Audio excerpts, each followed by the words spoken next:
Rajendra Singh ji, hello. Hello, अच्छा ना, मैं ऑडिबल डिपार्टमेंट। కిరణ్ సార్ చెప్పండి. ఆడిబుల్ కదా? Yes Kiran sir tell me. Okay, ఇప్పుడు ఆయన వచ్చారు. ఒకసారి చూద్దాం. ప్యానలిస్ట్ అయిపోయారు. Will see. ఒకసారి ఆయన వస్తే మళ్ళీ మాట్లాడదాం. లైవ్ వెళ్ళిపోయావు ఆల్రెడీ. అయిపోయినా?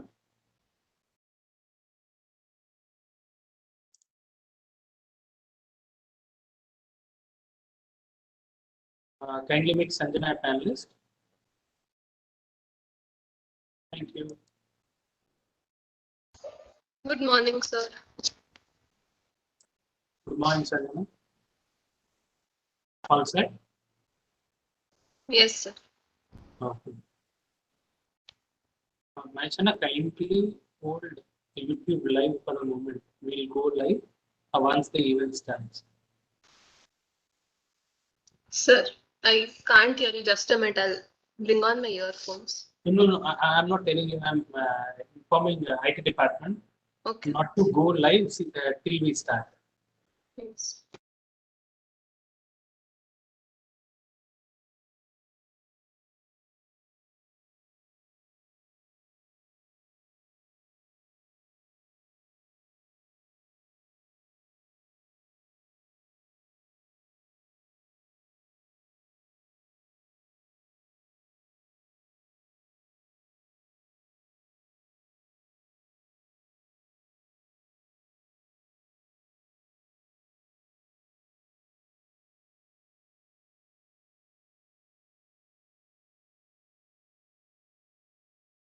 National, you have to make Sudaman a panelist.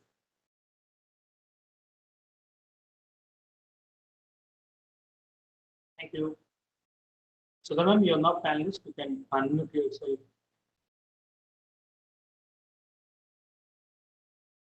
हाँ ठीक है, आप 10 बजे राजेंद्र सिंह जी को ज्वाइन होने के लिए।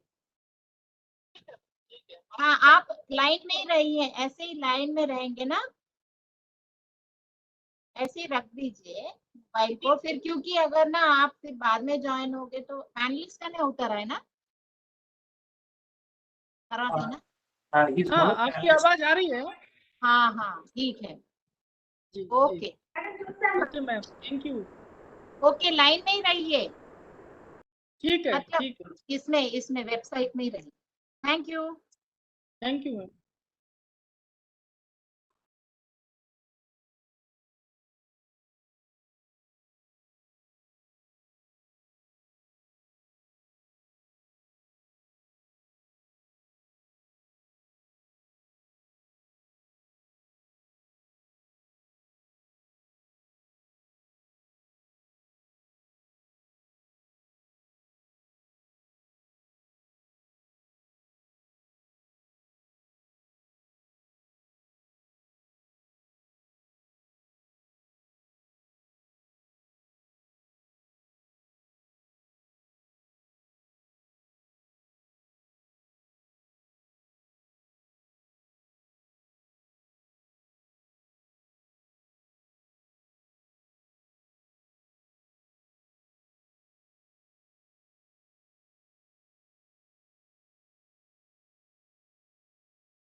Can you hear me?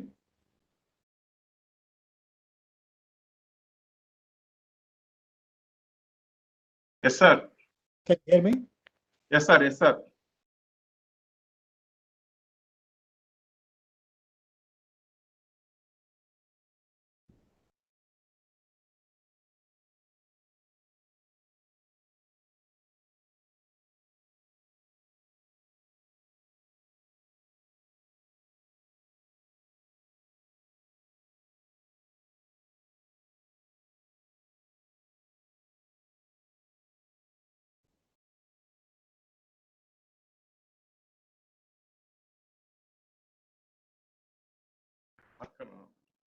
Right.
Good morning, sir. Prakash garu.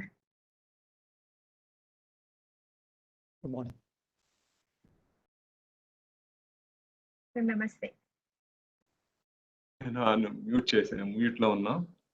Good morning Rajalakshmi garu and good morning doctor Sharma garu. Welcome to DSNLU.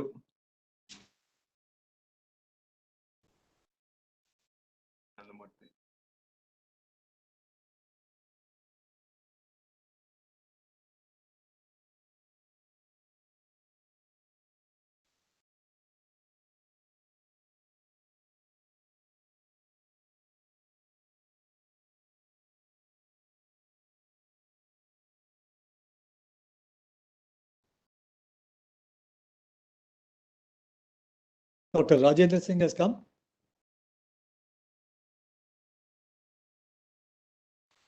His office has joined. Exactly whether he, Should be there. yeah.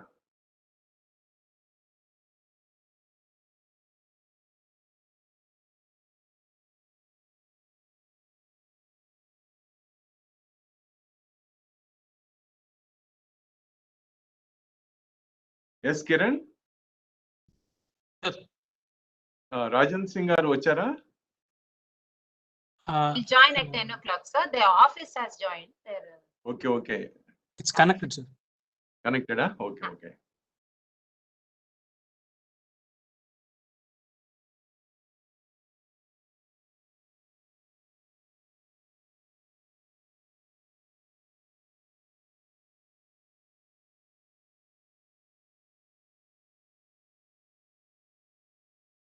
Kiran.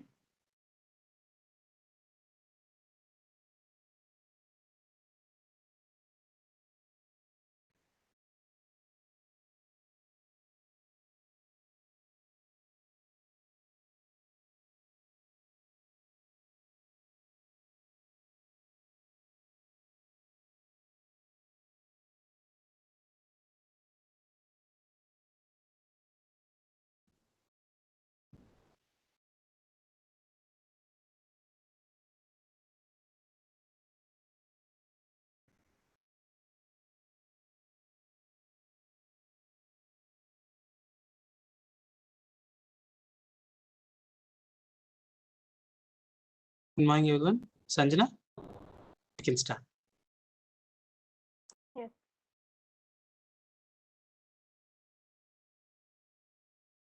Good morning, everyone. I cordially invite you all to the national webinar on water management laws, life, livelihood, and environment, organized by DSNLU Visakhapatnam and sponsored by ICSSR South Regional Center.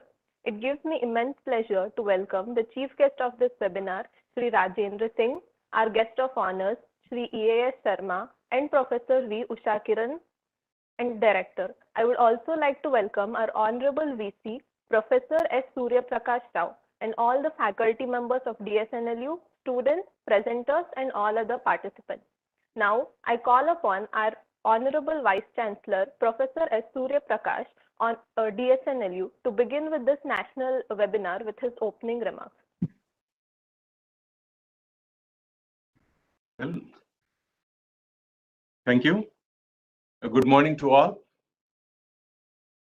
It's my privilege to welcome the honorable guests of today's program, Sri Rajendra Singh ji, who is popularly known as Waterman of India, Dr. E.A. Sharma ji, the retired Principal Secretary, Government of India, and Professor V. Usha Kiran, the Honorary Director, ICSSR, Regional Southern Regional Center, Professor Rajalakshmi Garu, and my dear colleagues, dear student friends, and all the participants. At the outset, I would like to acknowledge the contribution of ICSSR for allowing for collaborating with DSNLU in arranging this national seminar on webinar on water management laws, life, livelihood, and environment. So, needless to say, the topic is very, very relevant in contemporary times. And water is life. Where there is no water, there is no life. Even if you go to moon or if you go to Mars, the first thing that the scientists they are doing is whether water is available on the planet or not. And it's only the earth blessed with water, that too fresh water. And there are different sources. We get the fresh water in the form of rain and from melting the Himalayas or from the snow. And the rest is the salt water in the seas. So the seminar is very important how we are managing this water, particularly the fresh water, because tomorrow's life depends on the availability of water, and tomorrow wars will be for water.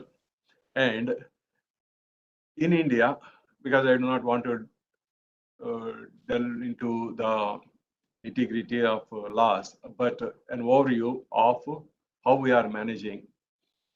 In our generation, we saw in our early childhood, when we are youngsters, we used to swim in the canals, in the tanks.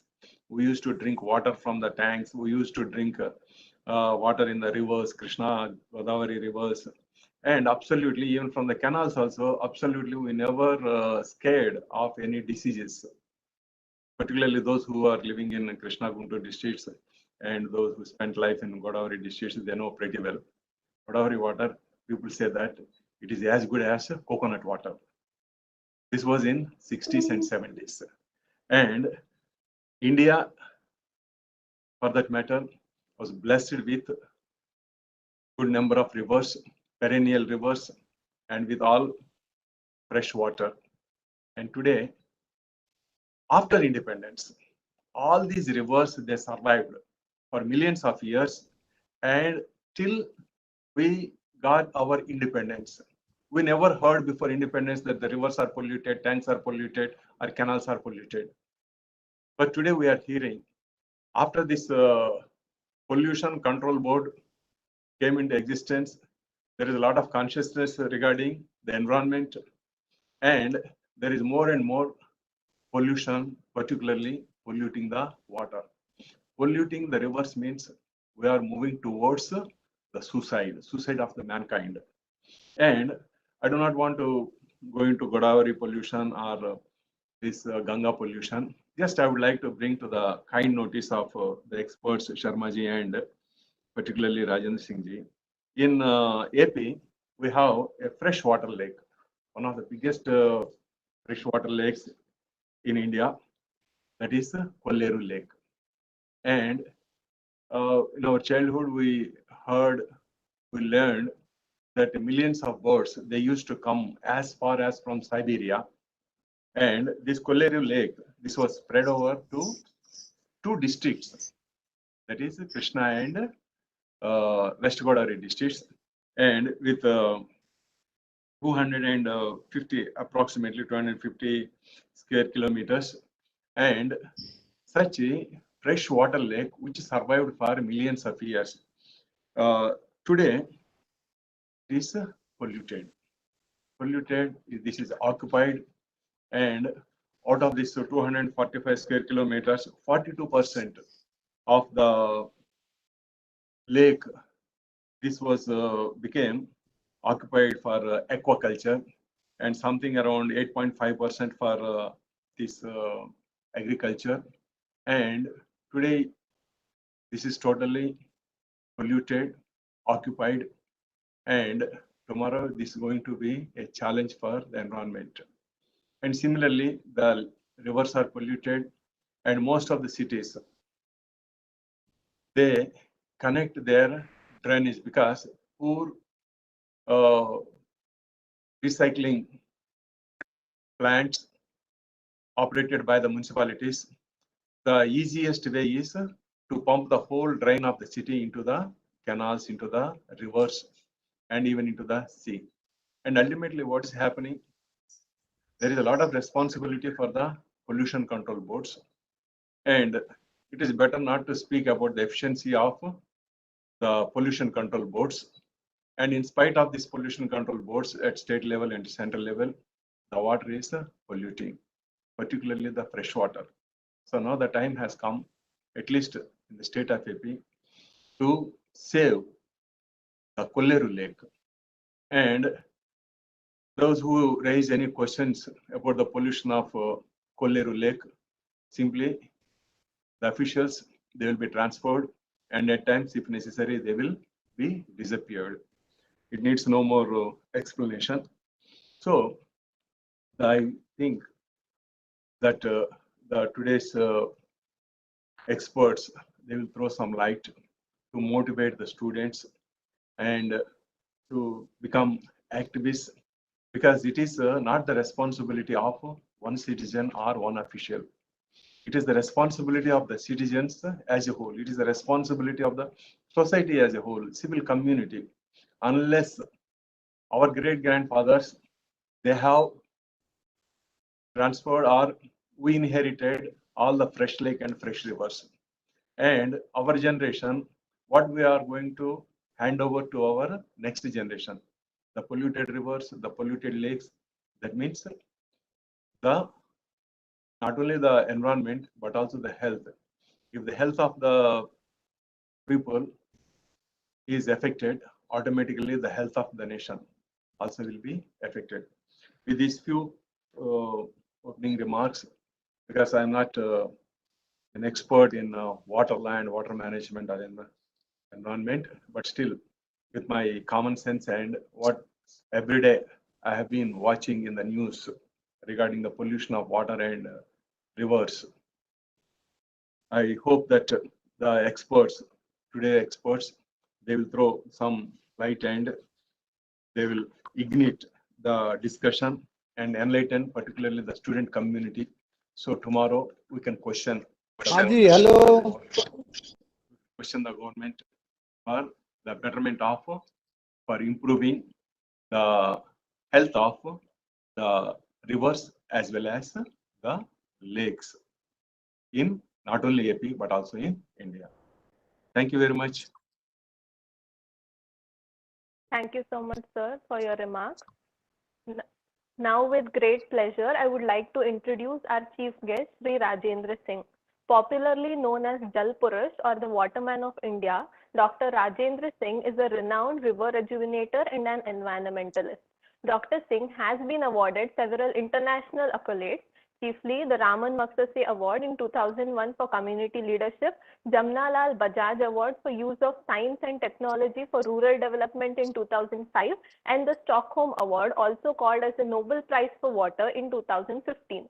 And the Guardian named him in the list of worth 50 people in 2008 who can save planet Earth. And he's the founder and president of Tarun Bharat Sangh, established in 1975 with its headquarters in Alwar district of Rajasthan. And for the last 44 years, Tarun Bharat has prepared and supported society to construct over 11,000 water structures. And the effect of these works undertaken has led to adaptation and mitigation of climate change, and it has been achieved in over 10,000 square kilometer area. And as a person who respects all religions and nature, Dr. Singh considers Neer, that is water, Nari, that is woman, and Nadi, that is river, as Narayana or God. And Mahatma Gandhi's message is his way of life. And that is why he is working with people, living and learning from them, and making them aware of the power they have in creating a society that respects nature and humankind. Dr. Rajendra Singh is a hard work and fully dedicated worker. And with his simple and frugal, true and non-violent method for prosperity of humanity and nature, we are all actively following the path of Mahatma Gandhi. And he has pledged to make peace in the world through water, and it can be done. May we all be together and have the moral strength to make this a reality. With this, I cordially invite Sri Rajendra Singh to address us. मैं our chief guest Sri Rajendra Singh को आमंत्रित करना चाहती हूँ. Over to you, sir. Thank you, धन्यवाद संजना जी, आपको खूब खूब खूब धन्यवाद. वीसी साहब और इस बैठक में जुड़े सभी साथियों को अभिनंदन करते हुए मैं कहना चाहता हूं कि आपने पानी के प्रबंधन पर, वाटर मैनेजमेंट पर जो ये आज बातचीत रखी है, इस बातचीत के लिए निवेदन करता हूं कि अब हमारी शिक्षा में प्रकृति के पोषण करने वाले खास विषयों को पढ़ाया जाना चाहिए. जब हम पानी की बात करते हैं तो ये प्रकृति की निर्माता और प्रकृति का पोषक और हम सब का पोषक है.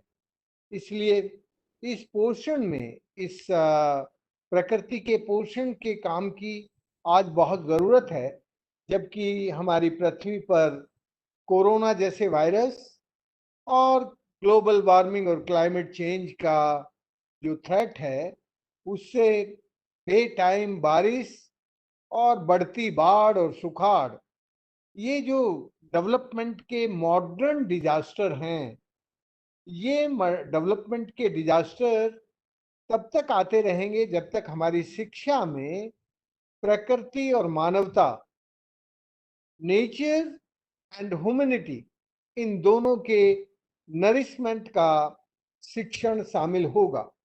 इसलिए हमें ये लगता है कि जहां अभी भी इस मॉडर्न एजुकेशन का प्रभाव अधिक नहीं पहुंचा है, जैसे मेरे इलाके में जब मैं आया काम करने तो कोई भी पढ़ा लिखा आदमी नहीं था, सब अनपढ़ थे.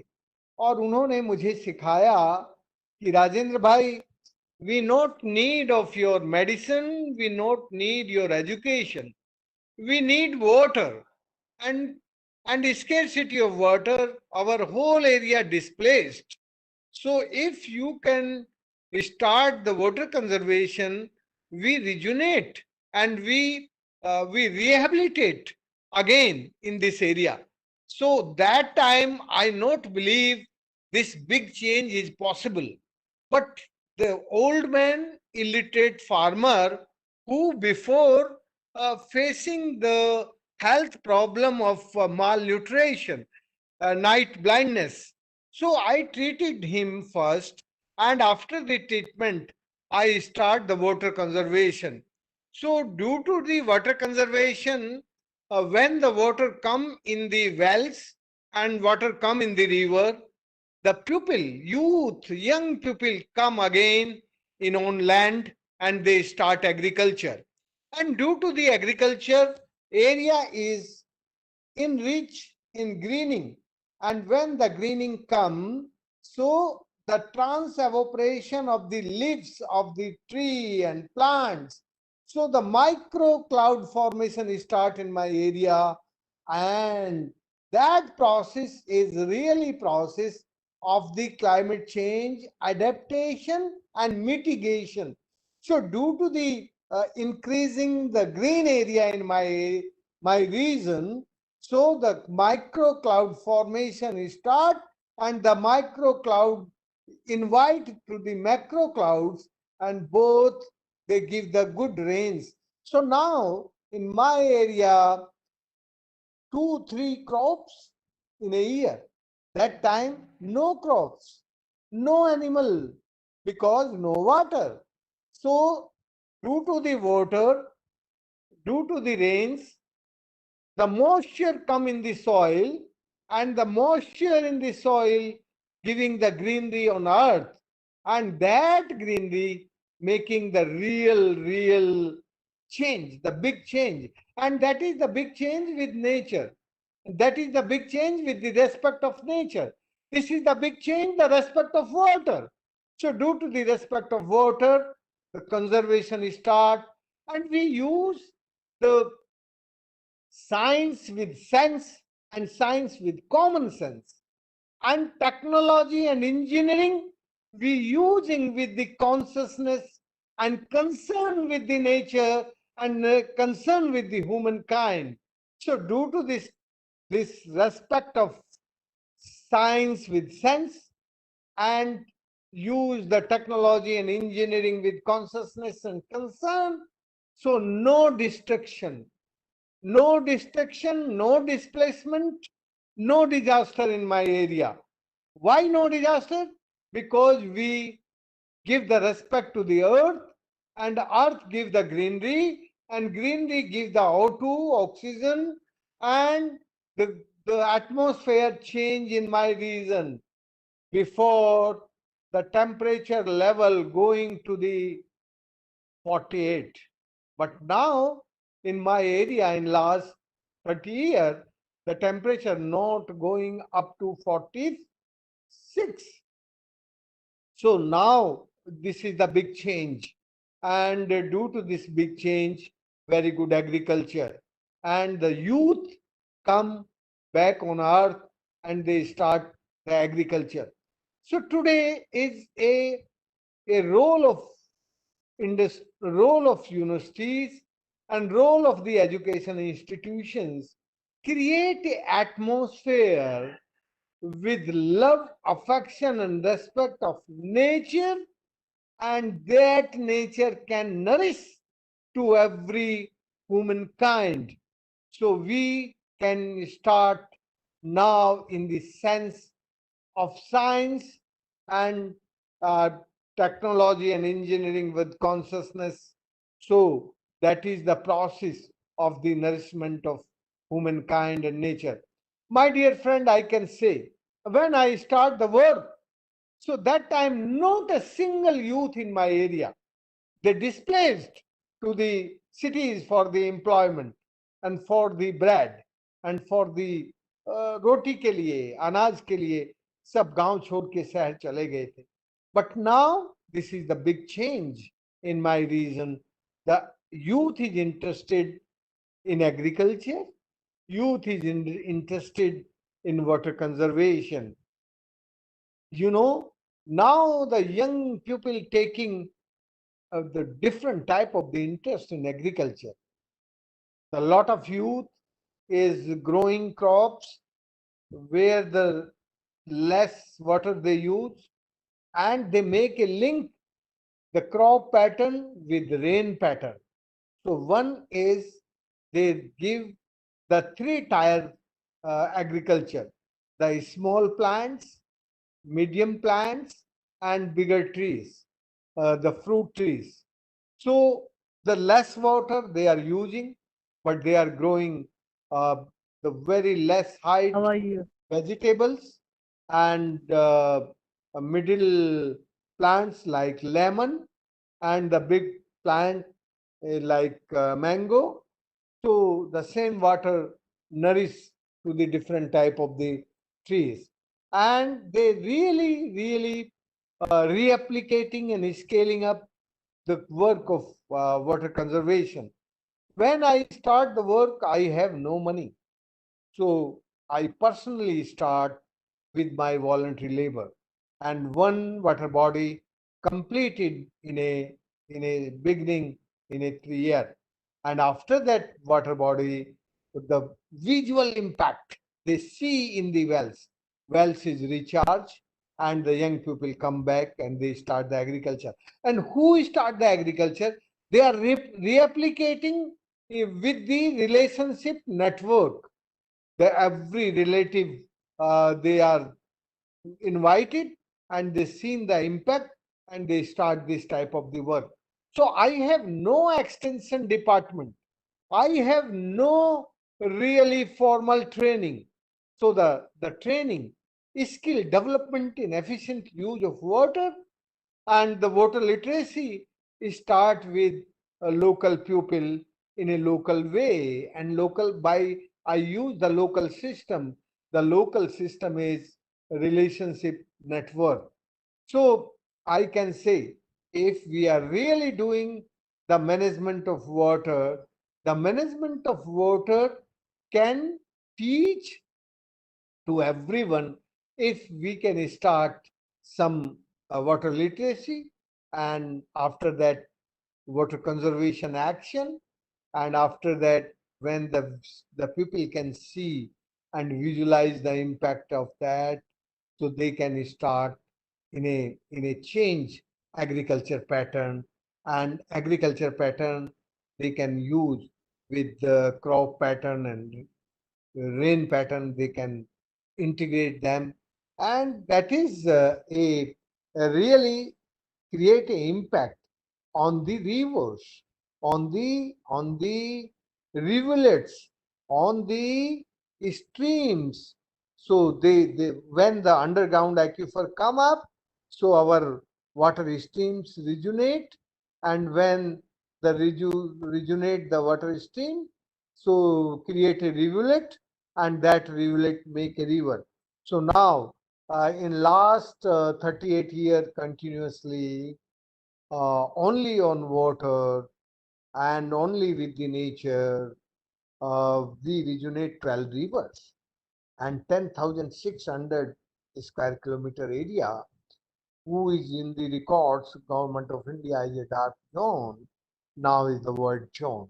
So this small work creating a big change, because the water conservation and water management, you can see the visually impact of that. This is not in, that is not in the things who can see you. So जब हम अपनी आंखों से बदलाव देखते हैं, तो हम अच्छे कामों में लग जाते हैं। हमारे काम का जो रीएप्लिकेट और स्केलिंग अप हुआ, वो इसलिए हो सका क्योंकि पानी के काम से बढ़ी हुई हरियाली और बढ़ा हुआ पानी और बढ़ी हुई हमारी जवानी, हमारे जो जवान लोग थे वो वापस अपने गांव में आके खेती करने लगे। तो किसानी, जवानी और पानी, इसमें एक बिग चेंज हुआ, और उनके किसानी, जवानी और पानी के बिग चेंज ने एक बड़ा एटमॉस्फेयर बिल्ड किया। इसलिए दोस्तों, मैं आज आपकी इस कॉन्फ्रेंस के शुभारंभ में इतना ही कहना चाहता हूं कि नौजवानों को भारत को आत्मनिर्भर बनाने और भारत को स्वावलंबी बनाने के लिए प्रकृति के प्यार का, सम्मान का काम करना होगा, और उस काम के लिए हमें बहुत पैसा नहीं चाहिए। We not need so much money. We need just understanding about that. We start with love and we create a confidence with nature. So if we start with love of nature, the confidence come with nature, and that confidence create a faith and trust for nature. So that trust create action, real action with nature. So today, I think I can give the time for the, if you allow me some question answer, or if you can give some more time, so I can say just now 21st century globally facing threat for war, the all African countries and Central Western Asian countries now moving toward to the city of Europe, urban area of Europe. And the urban people say, this is a these the climatic refugee. And when they say these the climatic refugee, so no respect for them. Fortunately, Indian is not climatic refugee today. Indian is only the economic refugee. They are going and they are coming. They're not climatic refugee. But my dear friend, teachers and VC, and I can say to everyone who is participating in this conference, our future is moving toward for climatic refugee, because our underground aquifers 72% overdraft, and our river is going dying and dry. our river is dead. तो जब हमारी नदियां मरने लगती है तो वहां की सिविलाइजेशन और कल्चर मरने लगती है, और जब वहां की सिविलाइजेशन और कल्चर मरने लगती है फिर वहां कुछ बचता नहीं है।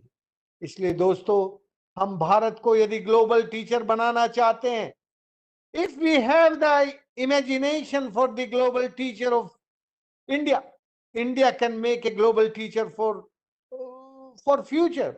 Yes, it is possible, but only with nature, only with the respect of nature. If we are moving toward the profit economic competition, the economic profit competition is not make a global teacher to India, but the respect of nature, and we live with nature and we give the respect to nature. Yes, we can make a India is a really global teacher in future. Today, due to the competition of the package or economic competition network, global network, our infrastructure is a bigger. And this bigger infrastructure creating a displacement of soil and greenery, and this greenery creating a displacement of greenery, creating a destruction, and this destruction making a disaster.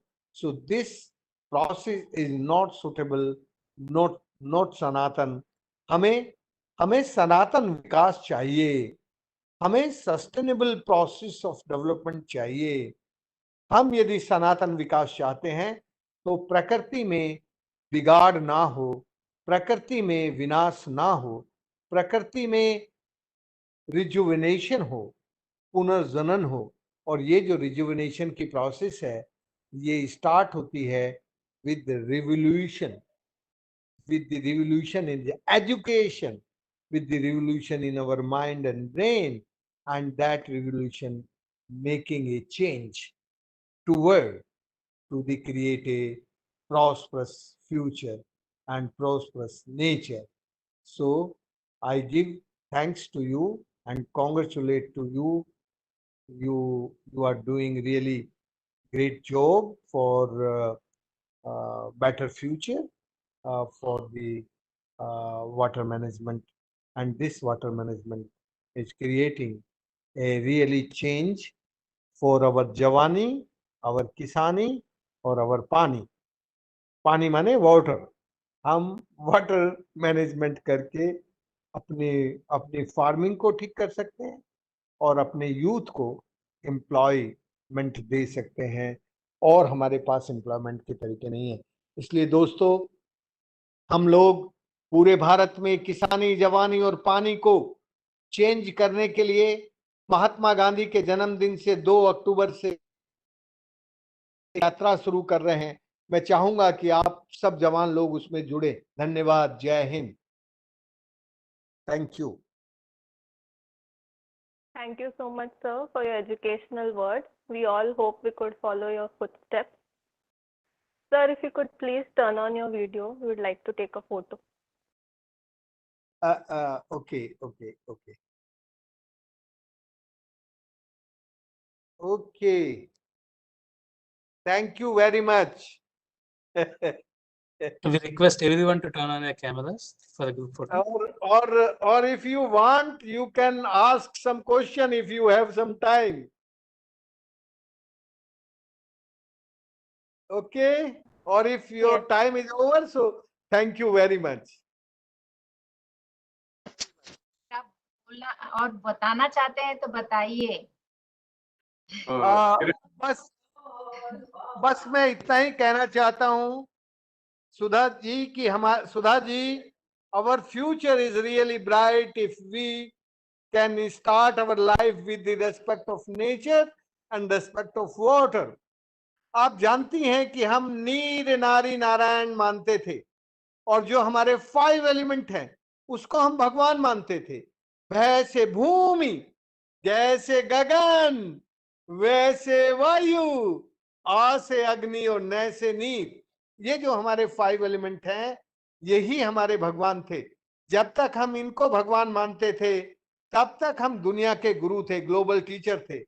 जब से हमने nature का respect कम किया है तब से हम थोड़ा नीचे आए हैं। इसलिए if we want really healthy future, if we want really peaceful, prosperous future, so we can start with water, and water can make a prosperous nature.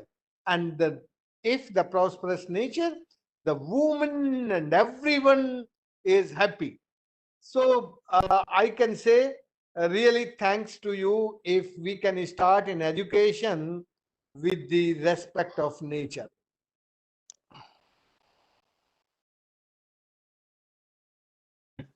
Kiran? Yes. Yes, Kiran. Yes, sir. या मैं एक छोटी सी सवाल पूछना चाहता हूँ राजेंद्र सिंह जी से। जी professor साहब। Yes, sir. सर जी। ये तो आपके it's very inspiring lecture and with all ground realities, there are 2 issues. एक तो पानी तो हमारे पास बहुत है and India is a blessed nation with perennial rivers and fresh water. And before managing the water, ये जो हमारे नदियों को इसको pollution, ये बहुत बड़ी सवाल है। And इसे भी बहुत बड़ी सवाल ये है कि जो पोल्यूशन कंट्रोल बोर्ड में जो पोल्यूशन है उसको कैसे सुझाना है? How can we tackle the pollution in the pollution control boards? Because if all the pollution control boards in every state, everywhere, if they are perfectly doing their job 100%, then there won't be any problem of pollution of rivers or lakes. But what is happening? Law is there at its place. But what is happening is, if you want to preserve, if you want to manage, first of all, we have to prevent the pollution. उसको हम कैसे handle कर सकते हैं? Today is a real pollution in the pollution control board, because the pollution control board giving the license for the pollution. All industry, all they are doing the pollution by the license of the pollution control board. And the people of the pollution control board, they are really polluted, completely polluted, and they are creating pollution. So now we need a great revolution. Without revolution, you can't change the brain of the polluted brain. So the polluted brain is, you know, the Professor J.D. Agrawal. He is a great old scientist of the river science. He's done the PhD in environment engineering and river science in 60s. And he resigned only 3 years. He is the founder of secretary of the pollution control board, Central Pollution Control Board. So he say, oh, this is not This is not really pupil doing what is the job. So he resigned. So the real honest pupil who is not polluted by the pollution control board, so that pupil resigned always. So they are not living in the pollution control board. So now is the real problem, and I can say the solution is revolution. Okay, okay. Thank you, sir. Our students, he's a great man. If you want to ask, put some questions, come forward. Do not hesitate.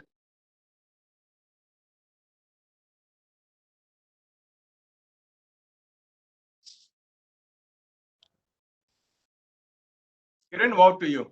नमस्कार sir पानी पे काम करने का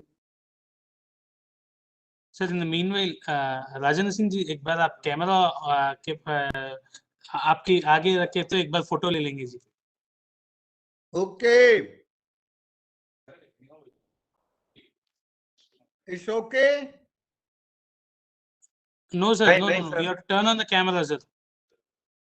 अरे पारस भाई जरा दौड़ के आओ, ये कुछ कैमरे में कुछ फोटो चाहिए उनको, इसको ठीक करो. ये देखो फोटो ठीक नहीं आ रहा है. वीडियो ऑन करना है. वीडियो ऑन करो. कर दो.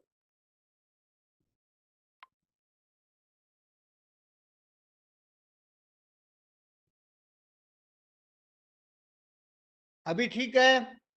Yes, sir. जी. थोड़ा इस तरफ करिए सर, थोड़ा आपके बाएं की तरफ. Centre Okay, centre. sir. हाँ, ठीक है. Okay sir.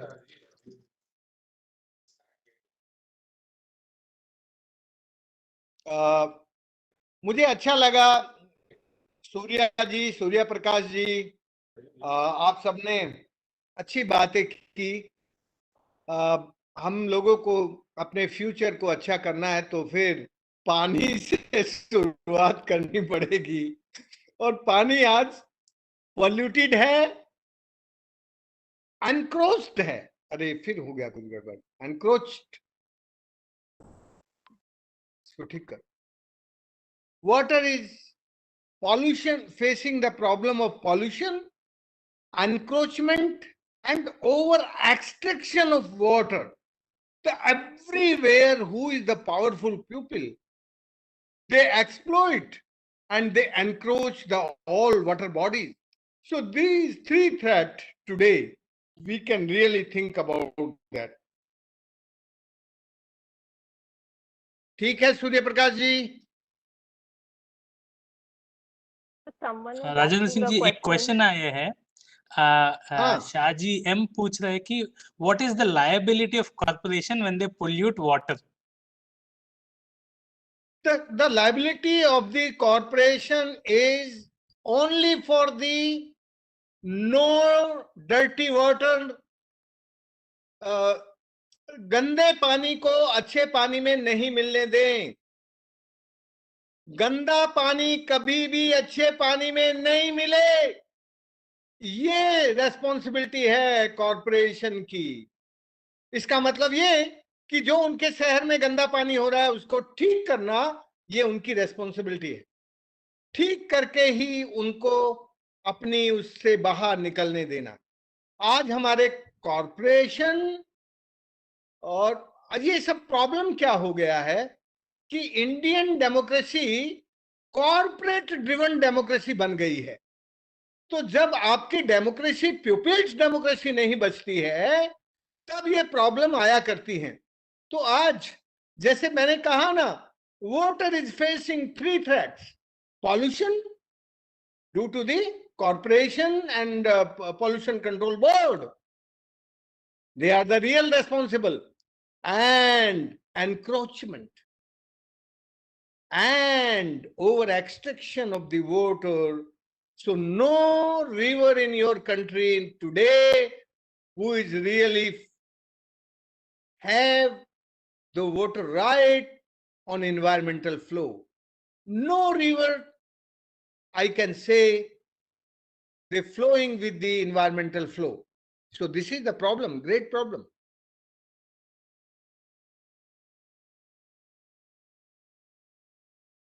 Thank you, Ji. Sanjana? Thank you once again, sir, for your words. Now, I would like to introduce our first guest of honor, Shri E.A.S. Sharma. To give a brief introduction about sir, Shri E.A.S. Sharma holds a master's degree in nuclear physics from Andhra University and has a PhD from Indian Institute of Technology, Delhi. He was the principal of the Administrative Staff College of India, Hyderabad during 2001 to 2004. And as a member of Indian Administrative Service, he worked in Andhra Pradesh and at the center as well. And the last assignments held by him at the center included as Secretary, Ministry of Power and Secretary, Ministry of Finance. And he opted for a voluntary retirement in 2000. He was also a member of National Civil Society Committee on Interlinking of Rivers, headed by the eminent economist Professor Y.K. Alag, former Minister of Power at the center. And as a member of civil society, he has set up the Forum for Better Vishaka, which provides a platform for articulating the human rights concerns of Adivasis in the state of AP, Telangana, and other states such as Chhattisgarh and Bihar. And it's also for the concerns of slum dwellers in parts of Visakhapatnam and other parts of Andhra Pradesh. Forum for Better Vishaka is also involved in Praja Manifesto campaign, a grassroots effort to bring about attitudinal changes among the voters in slum and tribal areas. With this, I cordially invite Sri E.A.S. Sharma to kindly address us all.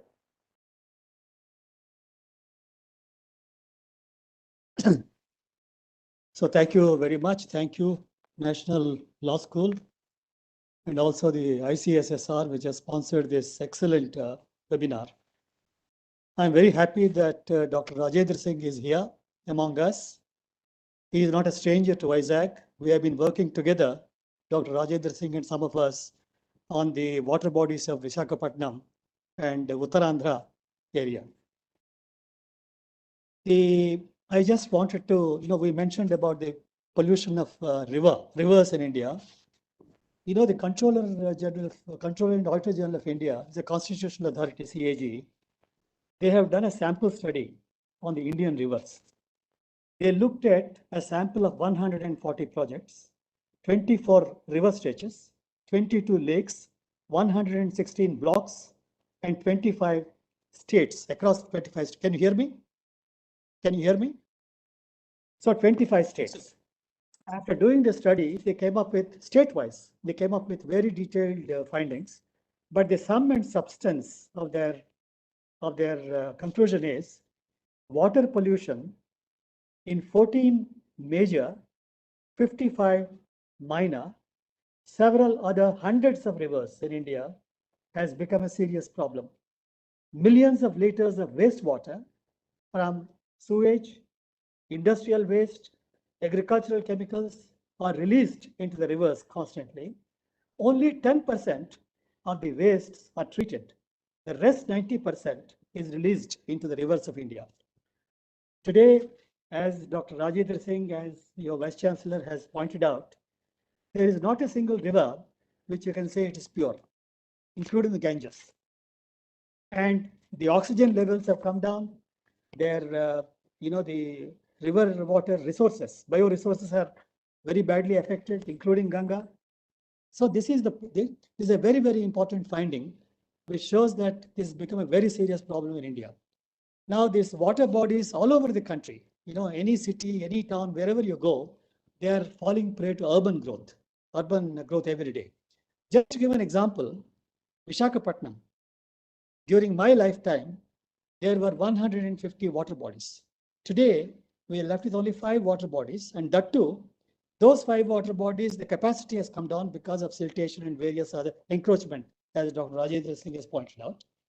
And they are highly polluted. If you go to any, Dr. Rajendra Singh and some of us, we visited Mursarlova Reservoir.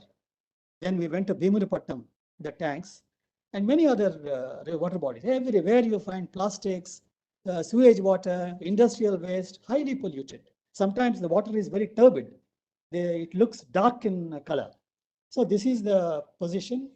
And water crisis is going to overtake India in the next probably 15, 20 years, unless we quickly, wake up and then take remedial measures. Now, I just want to give you one case study, which is very, very important, which Dr. Rajendra Singh also knows. He also visited, and some of us have been working on this. There is a Kalyana Lova reservoir. This is about 60 miles south of Visakhapatnam. And it's a very interesting case study. It shows that if you want to deal with the water problem in India, it is not just water loss. Because the seminar is about the legal aspects. It's not just the water loss. There are many other laws which are interrelated, and you have to look at all of them together in a holistic manner. Now, the important thing is most of the laws in India are very weak. The penalties are very weak. They're not deterrent. There is a principle in environmental jurisprudence known as polluter pays. Polluter should pay. That is violated because the penalties are never commensurate with the kind of damage that is caused by pollution. And the second thing is, the most important thing in India, if you want to enforce these laws, is people's voice, democratic procedures, democratic systems. They are all affected. So today, people have no say. People who are affected, they do not have a voice. Now, in the case of Kalyana Lova reservoir, very interestingly, it actually is a man-made reservoir, about 5,000 acres of irrigation. It is fed by Varaha River in the south of Vizag, and a number of hill streams. And these 5,000 acres of irrigated thing, it feeds tribals, non-tribals, fishermen. It is used for irrigation, fishing, even drinking water for human beings, livestock. And it has got a religious significance because nearby in the catchment there is a Samalama hill. There is a regular religious festival. Now the catchment of this area, this particular reservoir, extends into the scheduled area. Under the Constitution, there is a 5th schedule. In the 5th schedule, there are some areas notified in Visakhapatnam and other places. There are special laws giving special status to tribal Grama Sabhas. So this catchment actually extends into some of the tribal scheduled areas, some non-tribal areas. It's a huge catchment. Now, here I was looking at the number of laws which are violated. The most important is Constitution. Article 21, right to life. Article 48A, protect the environment. Then the scheduled areas, 5th scheduled areas, I was Commissioner of Tribal Welfare in Andhra Pradesh at one time, and I'm familiar with these tribal areas. The scheduled areas, Panchayat Extension to Scheduled Areas Act 1986 PISA and Forest Rights Act of 2006, both are violated. So under this, the tribal Gram Sabha has got the authority to decide whether anything should be done, any mining should be done. There's extensive mining taken up in this catchment area, and the Gram Sabha should have a say. Now, in this case, there is a very famous Supreme Court judgment, the Samata case, where they said only tribals should do it, or tribal cooperatives or government, and no non-tribal should be allowed. Similarly, the Vedanta case of Orissa, for bauxite mining, is a very famous case, where the Supreme Court did not believe the state government. They appointed a judge to go and conduct Gram Sabha meetings, and whatever Gram Sabha said, they said that is the law of the land. Then, environment laws. You got the Environment Protection Act of 1986, violated. Then Water Prevention of Pollution Act 1974, a very famous MC Mehta case of the Supreme Court. There is enough case law on this. Then forest conservation laws, 1980. In this catchment area, there are forests, and the Forest Conservation Act is violated. The very famous Supreme Court judgment on this is a landmark judgment, Godavarman case. Some of you should go down. Godavarman case is a landmark judgment. The Central Empowered Committee, many of these environmental tribunals, they've all come, compensatory afforestation principles, they've all come out of this Godavarman case. It's a very, very important case. Then, finally, mining laws. There is a Mines and Minerals Development and Regulation Act of 1957. There is a very famous Supreme Court judgment in Goa Foundation, in Goa, iron ore mining. See, the problem is that minerals are all limited. Nature has given us limited resources of minerals. They're depletable. Now, if you remove mineral from the ground, you are actually depriving the posterity of these resources. So in the Kautilya's Ardhashastra, minerals, there's a chapter on that. And they said every mineral is very important. You must have a threshold, annual cap on how much of mineral should be exploited. India today, the mineral policy does not talk about a threshold. So this Goa Foundation case, for the first time, has questioned, unfettered mining, indiscriminate mining. They stopped all Goa iron ore mining activity. And there's a lot of corruption. There's a lot of money laundering. A lot of money was going abroad into United, the Middle East and all that. So these are all laws which are regularly sort of violated. So your Vice Chancellor was saying, what do we do? See, unfortunately, in India, the environment regulators, the Pollution Control Board of the states, Central Pollution Control Board, they are not independent at all. All appointments are political. In fact, I have been suggesting to the Ministry of Environment and the state government that there should be an independent committee to appoint these members of the Pollution Control Board so that they are not under government control. That is very, very important. If the Pollution Control Board is independent, the pollution laws, the water laws are implemented absolutely objectively. Otherwise, you will never be able to remove pollution. So this is one. And the second thing is, there are certain very famous, very well-established principles of environmental jurisprudence. As I mentioned to you, polluter pays. The polluter should pay. Whatever damage is caused, he must be asked to compensate for that. And there must also be a deterrent penalty. This is a very well-known thing, but unfortunately, that is not factored into our environment laws. The second is precautionary principle. Precautionary principle came in the Rio Conference on environment. Precautionary principle is whenever people fear that a particular project is going to affect my life, then the burden of proving that there is no such damage is on the government and the project authority, not on the people. Today, that burden is shifted to the people, and I fight these cases in the National Green Tribunal, in the Supreme Court, in the Delhi High Court, in the Andhra Pradesh High Court, and the National Human Rights Commission. Now the burden is on me to prove that there is no pollution. It's the government watches. They've got all the resources, and I have to get all the evidence, which is not correct. Precautionary principle is the burden is on the government, burden is on the project authority. So this is very important. And finally, a Kalyanalova reservoir, 5,000 acres of gold. It irrigates vast area, 5,000 acres. So if you want to have a project like that today, it costs you about 400 crores. But unfortunately, in front of our eyes, because of mining activity there in the catchment area, we are destroying that reservoir. So it is actually short-term gains for a long-term loss. So ultimately, as any religion, any scripture says, it's very important that we as Dr. Rajiv Singh rightly put it, unless you respect the nature will not respect you. Civilizations in this world have vanished because of a river changing its course or a river water drying up. The Sindh River, for example, many civilizations vanished. So this is very important. I'm very happy that you are having these deliberations. I wish you all the best. I want you to discuss the case law and the kind of independence of the tribunals, the independence of the regulatory bodies. Wish you all the best. Thank you. Thank you so much, sir. Anyone has any questions?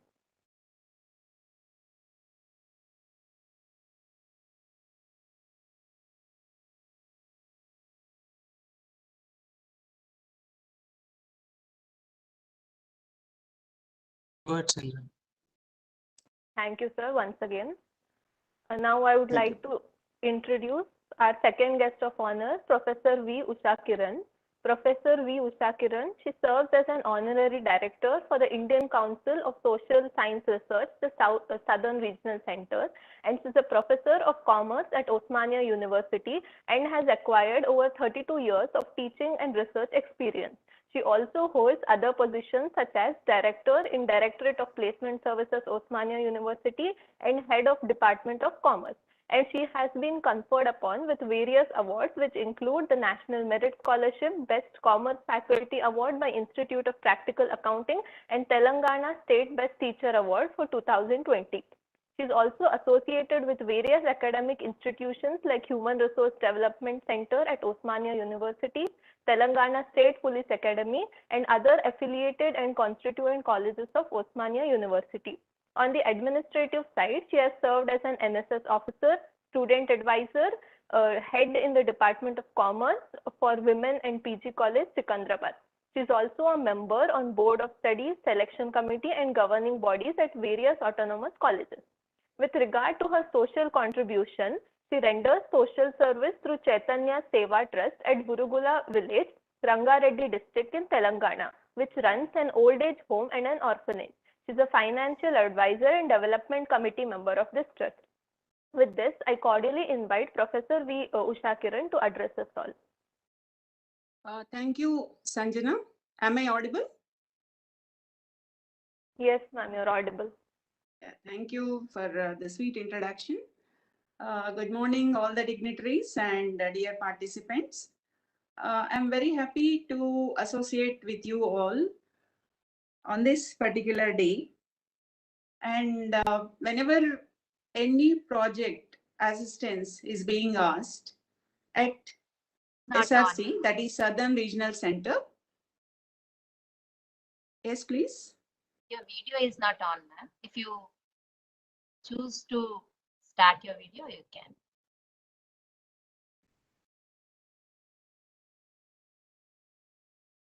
So whenever we get any application for the financial assistance, we look into those projects very carefully because like water, even funds are scarce.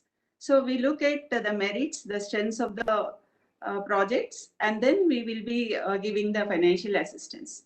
So once we received this particular project, wherein they wanted to conduct the webinar, we felt, this is the needed webinar wherein deliberations take place, and therefore definitely we have to support them. So with this intention, we have sponsored this particular program. And I'm very happy for the organizers because they have chosen the various inputs in the webinar in such a way that logically they have sequenced all the different sessions, and it's great that many more deliberations take place, and you come out with a compilation of your deliberations and see that it has got some policy relevance. That is what we are looking at. And beautifully said that water is elixir of life. So without water, it's quite difficult for the people to survive.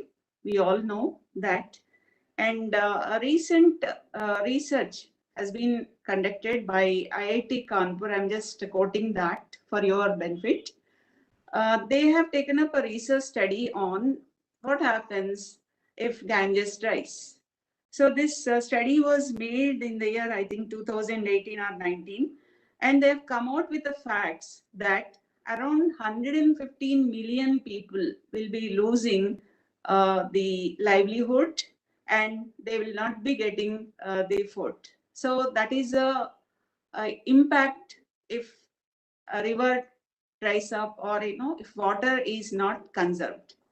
And what are the reasons? I know many, like earlier speakers, have been deliberated on these points. The first thing is maybe it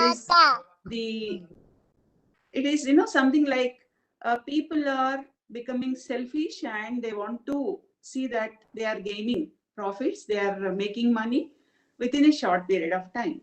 So they don't bother about the society, or they don't bother about the nature, and simply they are forgetting about all these things. So they have become more materialistic, I can tell.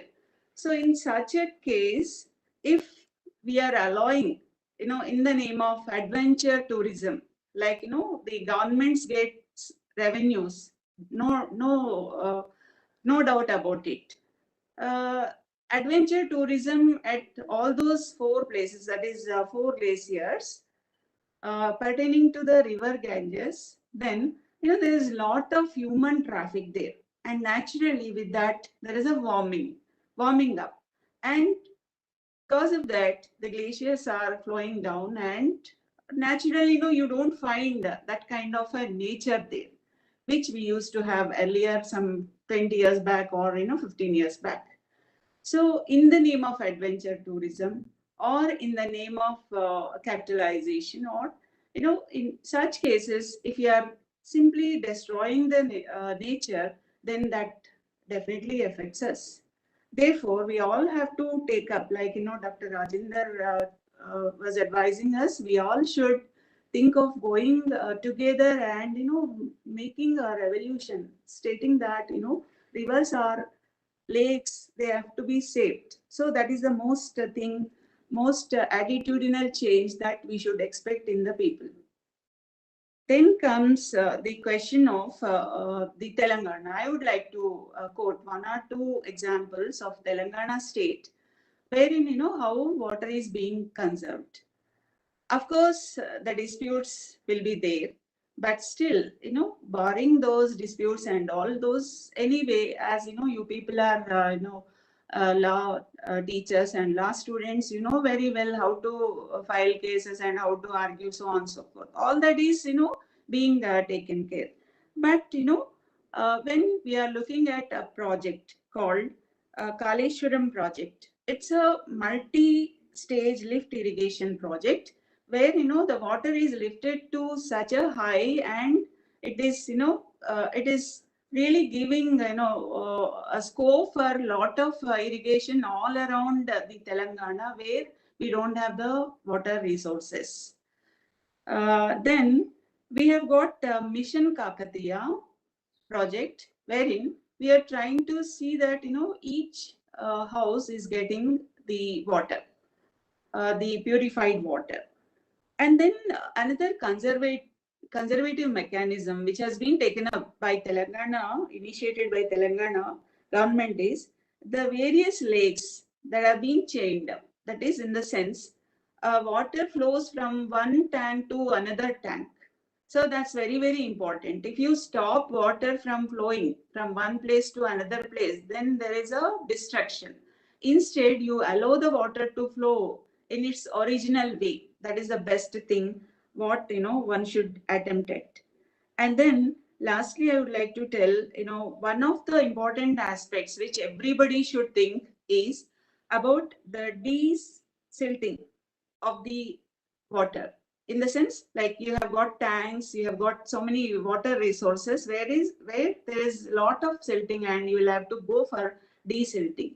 That is one way you are helping the water to come up from its ground level. And another aspect is going for lot of greenery. So that helps definitely to go for more rains, and then consequently we will have more groundwater. So these are some of the initiatives taken up by the Telangana government, and I hope that even other states have got their own ways in which they are trying. But still, governments try, and governments dispute among themselves over the water bodies. And from government side, they are doing something, but from our side, what we have to do.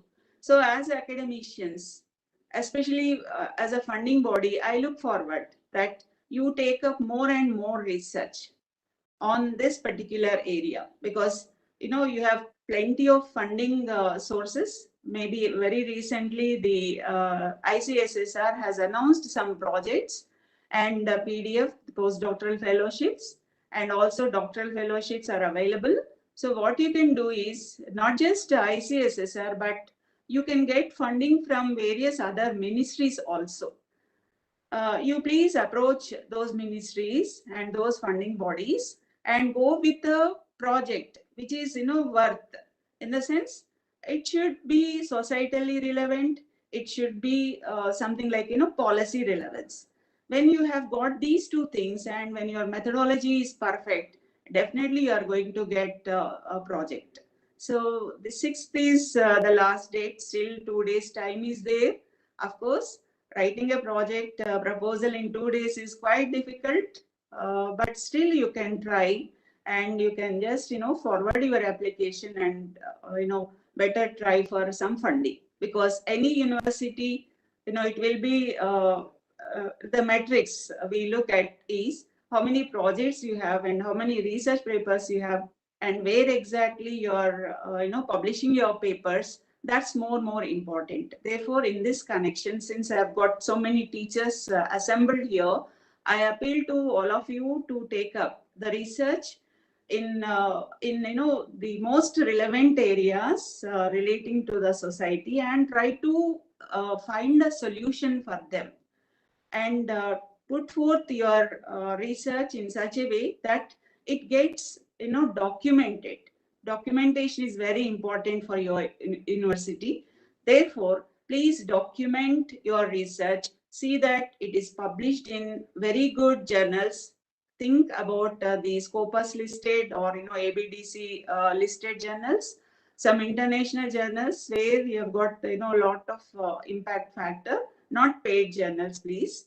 But also be aware about the cloned journals. Don't go for cloned journals and say that my publication is in Scopus based. You'll have to originally to think about whether that particular journal is from that source or not. Check that, and accordingly you please publish.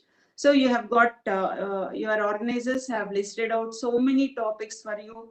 Any topic you please take deep into that and see the review of literature, and definitely you can bring out at least given 2 days webinar, you can think of bringing out at least 10 to 15 publications, because the areas covered are so well.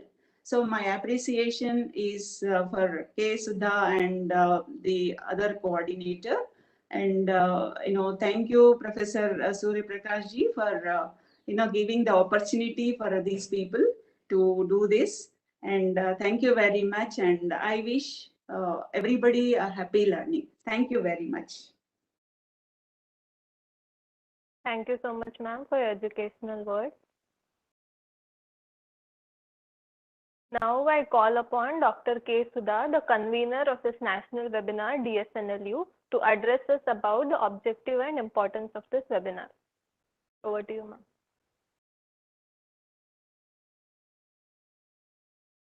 Thank you to everyone who is a part of this inaugural session. This may seem to be like a vote of thanks. I don't intend to encroach into Dr. Dayananda Murthy's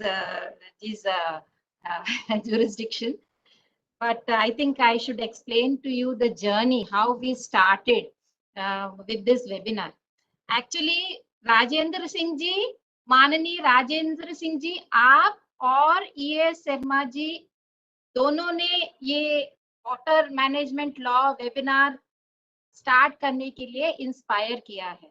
And this all started because of your joint intervention in the Mudasaralova lake issue. The person who actually told us that was a part of your team, he accompanied you. He was he just saw he wanted to accompany people like you, and that was our student Ujjwal. I'd like to ask Ujjwal to come and just show yourself and wish Rajendra Singh ji and ES Sarmagan, because it was because of Ujjwal we started this webinar. The idea he chose to he approached the Vice Chancellor and Honorable Vice Chancellor, our Honorable Vice Chancellor. He approached me because I happen to be an environmental law teacher. He told that we should start this thing. Ujjwal, are you there? Just show yourself, wish both of them. Right. Thank you, ma'am. Namaskar, sir. Right. Good afternoon, sir. And in fact, both of them are inspiration for me, because ES Sharma sir, I was in very initial days when he told me that, Ujjwal, if you want to do something, don't start doing things directly. Go visit the people and understand their needs and then work for them. And working with sir, he was great. You know, ma'am, that selfless thing you don't find these days in the people. क्योंकि ये लोग मतलब वो सेवा की भाव इनसे देखने को मिलती है आपको, तो ये इंस्पिरेशन है सबके लिए और यूथ के लिए. तो sir, thank you so much for inspiring and for inspiring us, and thank you for this. Thank you, Ujjwal. So he was the person who actually approached our Honorable Vice Chancellor and me and said that we should work on it. And I'm not a great fan of Paulo Coelho, but somehow it reminds, this whole thing is the whole journey for the past 1.5 years to see that this webinar is somehow materialized, I remember his quote in The Alchemist, and that is, when you want something, all the universe conspires in helping you to achieve it. That is what somehow it kept on ringing in my mind when I came, when we decided to go ahead with this webinar.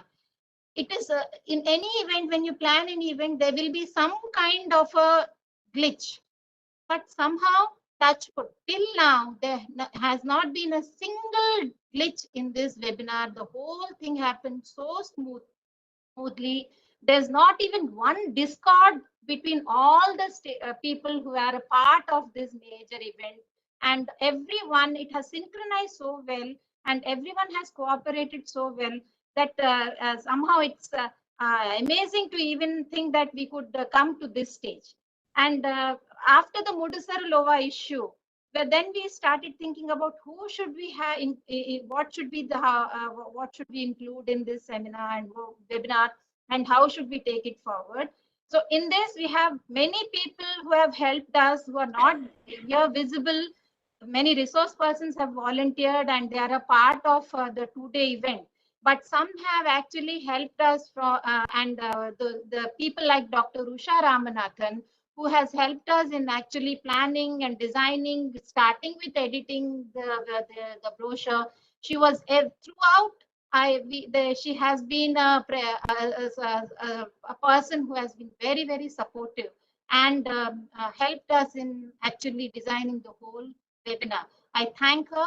And other than that, again, without any hesitation, our Vice Chancellor sir has come forward and gave complete support, and that kind of a support is something that any academician would expect from the administration. Thank you, sir.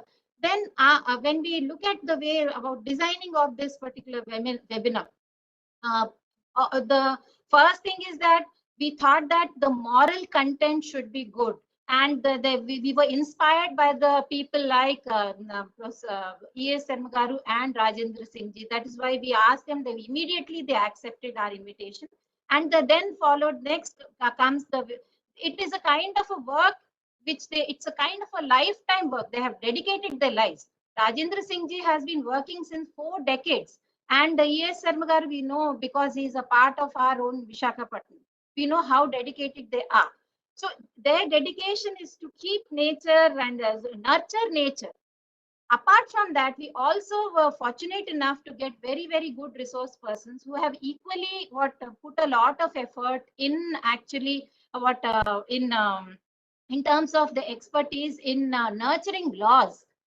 If Rajendra Singh ji is concerned about laws of nature, I think the other subject experts who are going to deliver their lectures in the coming event, in the coming sessions, they have nurtured the laws, they are helped in amending the laws and seeing that in framing the policies.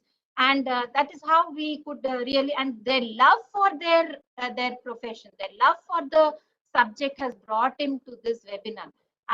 With few years of teaching in environmental law, no one will be agree to come and accept an invitation of to participate in a webinar. I know that. The only thing which brought them, all these people together to this webinar, is their passion for this particular topic. They are committed and they are working with a lot of conviction. All these resource persons who are participating, I think that their love for their subject, their passion for their subject brought them here.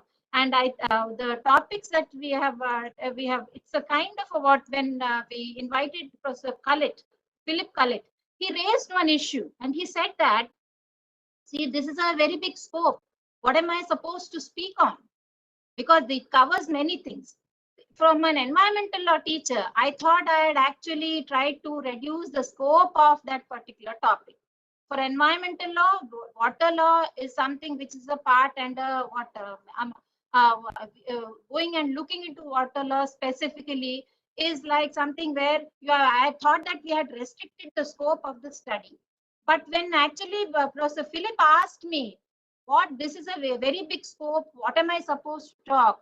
That made me think and realize, yes, what he is saying is true. there are so many. If you look at the topic, the way we have divided the topic, the sessions that we have divided, one speaks about conservation of forest, another speaks about human rights to water, then another speaks about access and sharing of water. Then the next segment deals with water conflicts, and another deals with water pollution, externalities, legal instruments. And if you look at it, it shows that we could actually have done what, reduce the scope and gone for a more in-depth study in this particular area. But maybe this is a very humble beginning on our side. Rajendra Singh ji, you constantly refer and say that we should be looking into water literacy and we should be striving at water literacy. This is only one attempt on our behalf to increase that see that the water literacy will increase in our through this humble webinar that we have organized. This is one step towards it. And the other thing is that everyone willingly accepted to be a part of the whole webinar. The other thing is that even the participants, they have come in good number, and paper presenters, almost 50 papers have been it is spread over all the 2-day 6 technical sessions. We have almost received 50 papers, and I think it will be a intimidating task for all the chairpersons and moderators who are sitting there and who are going to be a part of the session to simply manage time. And it is going to be the 2-day session will be very, very intimidating in that sense, because we are running against time, and we have to accommodate and see that we listen to all voices, not that any one particular voice is less important or one voice is important. We have to see that justice is done. And I hope that all of you, all the participants, as well as the paper presenters, will get the due share, and all of us have come with a different level of understanding of the subject. I hope that we will have a very good time, and learning is for all of us. Learning should be enjoyable, and it is something which all of us should enjoy. And I hope that this whole 2-day event would be very, very interesting and engaging for all of us. And I look forward. With these few words, I also thank another thing I have to state, and that is it was Professor C.M. Rao, our former registrar of DSNLU, who is now working as a principal in Manikchand, Maharashtra, the law college in Maharashtra. He was very, very instrumental in actually inviting the ICSSR. He and our own vice chancellor, they had insisted that all of us, the teachers, should be seeking placing applications, and that actually was very, very instrumental in applying for the ICSSR sponsorship. I thank Professor C.M. Rao Garu. And again, ICSSR has throughout whatever we required, any kind of a query, because this was the first time that we have approached them. They have we've been very, very cooperative in any kind of a query, anytime we call, especially Dr. Jacob, I would and Dr. Usha Kiran. They have been very cooperative, and that's why I started with that the whole world has conspired together to make this webinar a success. I think we have, when you talk about an event, and the journey towards is equally important. I think we have met that milestone. And with these few words, I take leave. Thank you, one and all. Thank you so much, ma'am. Now I call upon Dr. C.P. Dayanand Murthy, Director, Academic Affairs and Research, DSNLU, to give the vote of thanks for this inaugural session. Thank you, Sanjana, for inviting me. Niti Aayog in 2020 has said 21 cities will run out of groundwater by 2030. And 40% of the population in India will be having no drinking water. That's the situation we are in, because Niti Aayog is also a state department. So when they are saying we have to be very, very cautious, and how exactly it's relevant to water management is very necessary to be understood. I believe this webinar on a national webinar on water management laws, life, livelihood, and environment is exactly poised to make us understand how much we are in danger, how much we have to take care of ourselves for our own sustainable development. I thank Honorable Vice Chancellor, sir, Professor Surya Prakash, sir, for consenting and permitting us to conduct this webinar on a wonderful topic of water management. I thank also ICSSR, the Southern Regional Center, for sponsoring this program, without which this program would not have been possible. Thank you, ICSSR, for sponsoring this webinar. And today's stars. One is the Magsaysay Award winner and Stockholm Water Prize winner, Shri Dr. Rajendra Singh जी. हम बहुत किस्मत वाले हैं, आपको सुन रहे हैं यहाँ पे. It's a privilege and honor to have you, sir. He has very specifically identified why trees, animals, and all the living beings are necessary for us, and how it is relevant for water conservation and water preservation. Now, when you speak of his statements, he's very clear on the existence of all these things and how to conserve, what his struggle was during the conservation of water, and similarly, how he can actually help in water management as a whole. I think he was very much stressing upon the future. That's nothing but the sustainable development. When we speak of this, I think we have been honored to hear you, sir. Sir, धन्यवाद, बहुत धन्यवाद, sir. आप यहाँ पे आए हमारे university में. We have spoken about how exactly we are responsible for the future of this country. Thank you, sir. Thank you.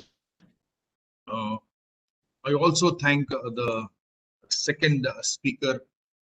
As we all know him, he is Shri EAS Sharma, sir, and throughout his administrative capacity, he has been in the state, and he knows and in and out of the state departments, and he has been working for the protection of environment and conservation of water also to some extent.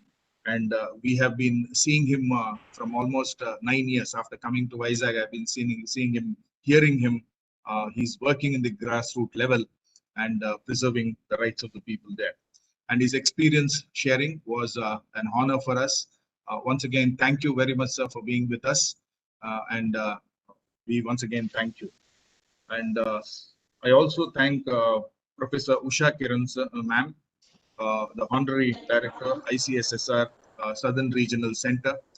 Ma'am, your inputs were very valuable for us. She also has examined that how the state of Telangana has taken up water conservation and preservation. Thank you once again, ma'am. And also, personally, as well as on behalf of the university, we thank for sponsoring this program for your side, from your side. Once again, thank you, ma'am.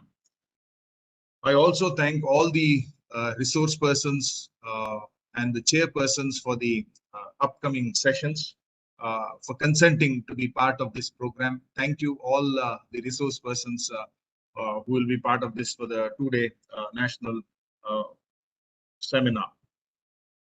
And I also thank Professor Madhusudan Rao, sir, Registrar in charge of Damodaram Sanjeeva National University, who is also responsible for us conducting this particular program.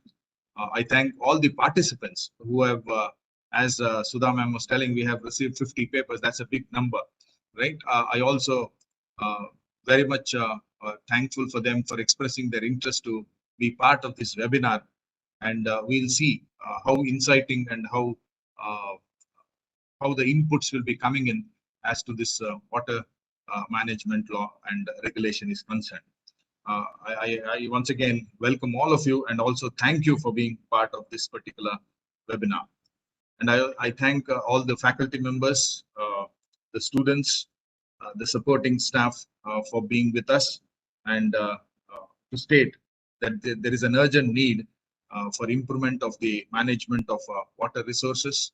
And I also thank the whole team of organizers for this particular webinar, Dr. Sudha ma'am, Bayala Kiran, and her and his team.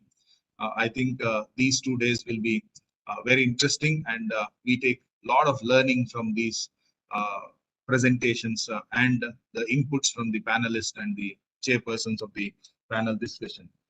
Thank you, and I also thank all the persons directly or indirectly helping this particular webinar to become successful. Thank you all. Thank you, Sanjana. Thank you for giving this opportunity. Thank you so much, sir. With this, we come to an end of the inaugural session on National Webinar on Water Management Laws. Please note that the first technical session will start from 11:45 on the same link. So all the presenters and participants are requested to stay on the same link. It will start at 11:45. Thank you very much.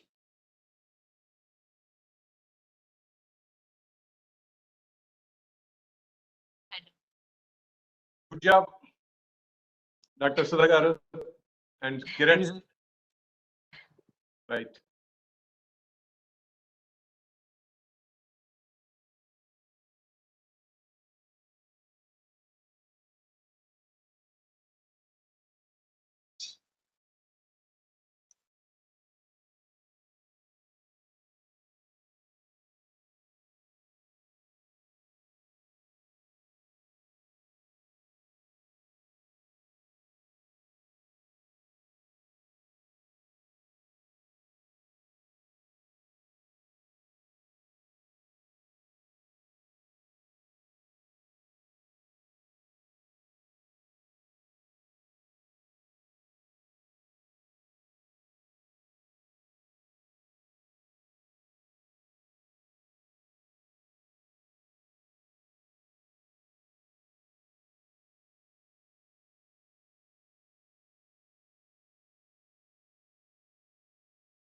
Priyanka, am I visible, audible? Priyanka? Yes, sir, you're audible. Okay, thanks, Uma.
Mute, please. Okay. Just made my panelist. Right. Hello, Professor Collett.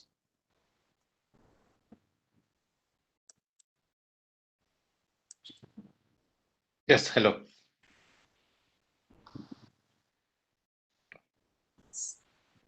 Morning. Good morning.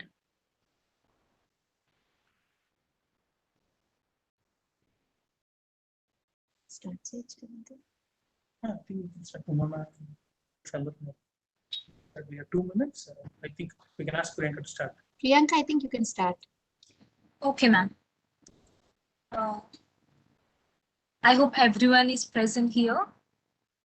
So, a very good morning to everyone. I welcome you all to the first technical session on behalf of DSNLU. The theme for today's session is Water Security, Best Practices for Conservation of Water and Law. As we all know that water bodies are drying up due to climate change. While some parts of the country, especially major cities, are being flooded, some parts witness acute shortage of water. The scarcity of water is leading to depletion of surface and groundwater. Transportation of water is preferred over renovation of traditional water conservation systems in drought-prone areas. The linkages between groundwater and surface water, renewable and non-renewable aquifers are yet to be explored. A fine-tuning of legal instruments and legal remedies has to be done to regulate the usage of water. On this note, we have with us our esteemed resource person, Professor Philip Collett. Before we start, ladies and gentlemen, I would like to give a brief introduction about Professor Philip Collett. Professor Philip Collett is a senior fellow at the Center for Policy Research and Professor of International and Environmental Law at School of Oriental and African Studies, University of London. His main areas of research are environmental law, natural resources, and socio-economic rights. His work focuses in particular on water and sanitation law and policy. His recent edited books are Right to Sanitation in India, Critical Perspectives, Oxford University Press, in the year 2019, along with co-editors S. Coonan and L. Bullar, and Groundwater and Climate Change, Multi-Level Law and Policy Perspectives, published by Routledge in the year 2019, along with R. and Stephen, and Research Handbook on Law, Environment and the Global South, published by Edward Elgar in the year 2019, along with S. Coonan. He was also a member of the Ministry of Water Resources, River Development and Ganga Rejuvenation's Committee, drafting the Draft National Water Framework Bill 2016 and the Model Groundwater Sustainable Management Act 2017, and a member of the Government of Madhya Pradesh Committee, preparing the Right to Water Act 2019. Now, may I please request Professor Philip Collett to deliver the keynote address on the topic Conservation of Water, Regulation of Usage of Groundwater and Surface Water. Sir, over to you. Okay, thank you thank you very much for your invitation and your introduction. There's just one thing which I requested in the chat. I don't seem to be able to share my screen. If somebody could help me do that, then I'll share the Professor, PowerPoint I'm using. we just made you a presenter. If you can check your share option, it should be available now. It still doesn't allow me to share my screen. Am I? Still not working, Professor? No. If you agree that it's a share my screen as opposed to something else. Just a second, I'll adjust it again.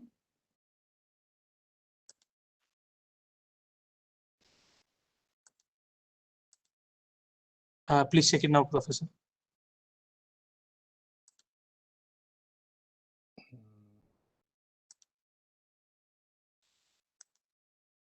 Okay, maybe. Anjana, please come in.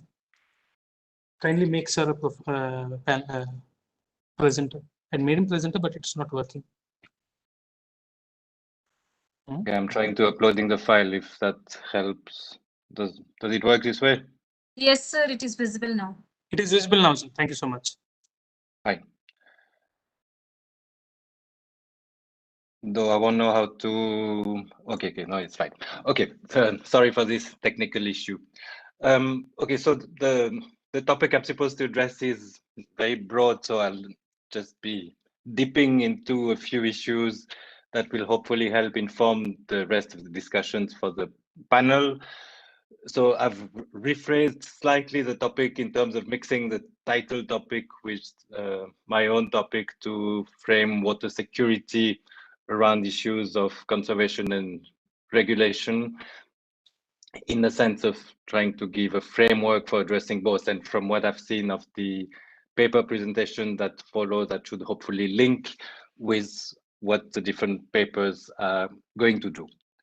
So, okay, in terms of the framework we have for looking at water security as a framing device for conservation and use of water, we have elements which by now are very well known, and there's nothing new in what I'm introducing here, but which probably are still worth repeating, because we tend to forget them once we get into the more specific discussions, especially because in terms of legal discussions, they are often sidelined.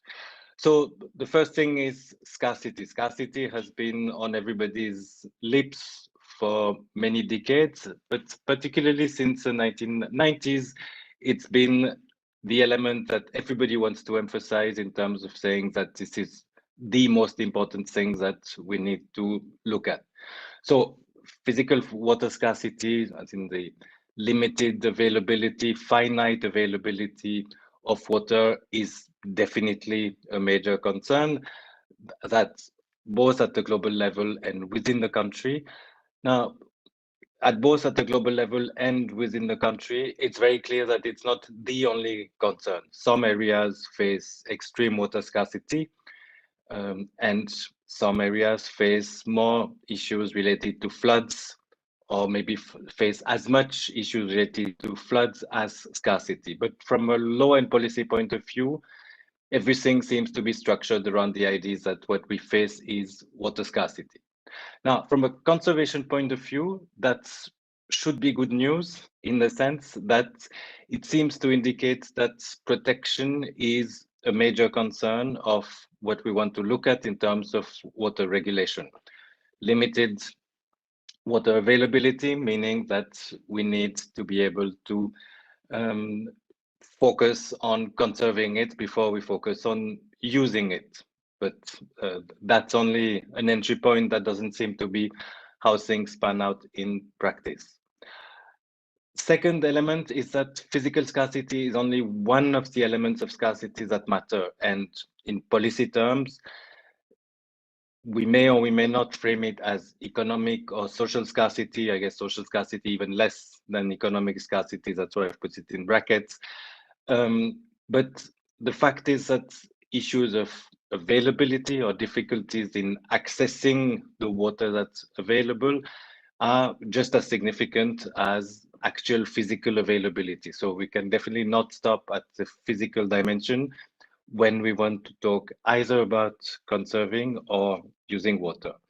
So economic scarcity is probably the most obvious at this point, in the sense that that's the one that keeps coming up in terms of the debate around privatization, particularly of water services. So it's particularly in terms of domestic or drinking water that we have this issue of people needing to pay for accessing the water they need to survive, to live a dignified life, or to go around about their livelihood. And then the social dimension is the things we sadly still hear about, of certain people being denied or being given preferential access to certain sources of water depending on who they are. So no relationship to the type of water or the amount of water available in a given point. Okay, scarcity relates mostly to quantity, and quantity has been for a very long time the central focus for water policy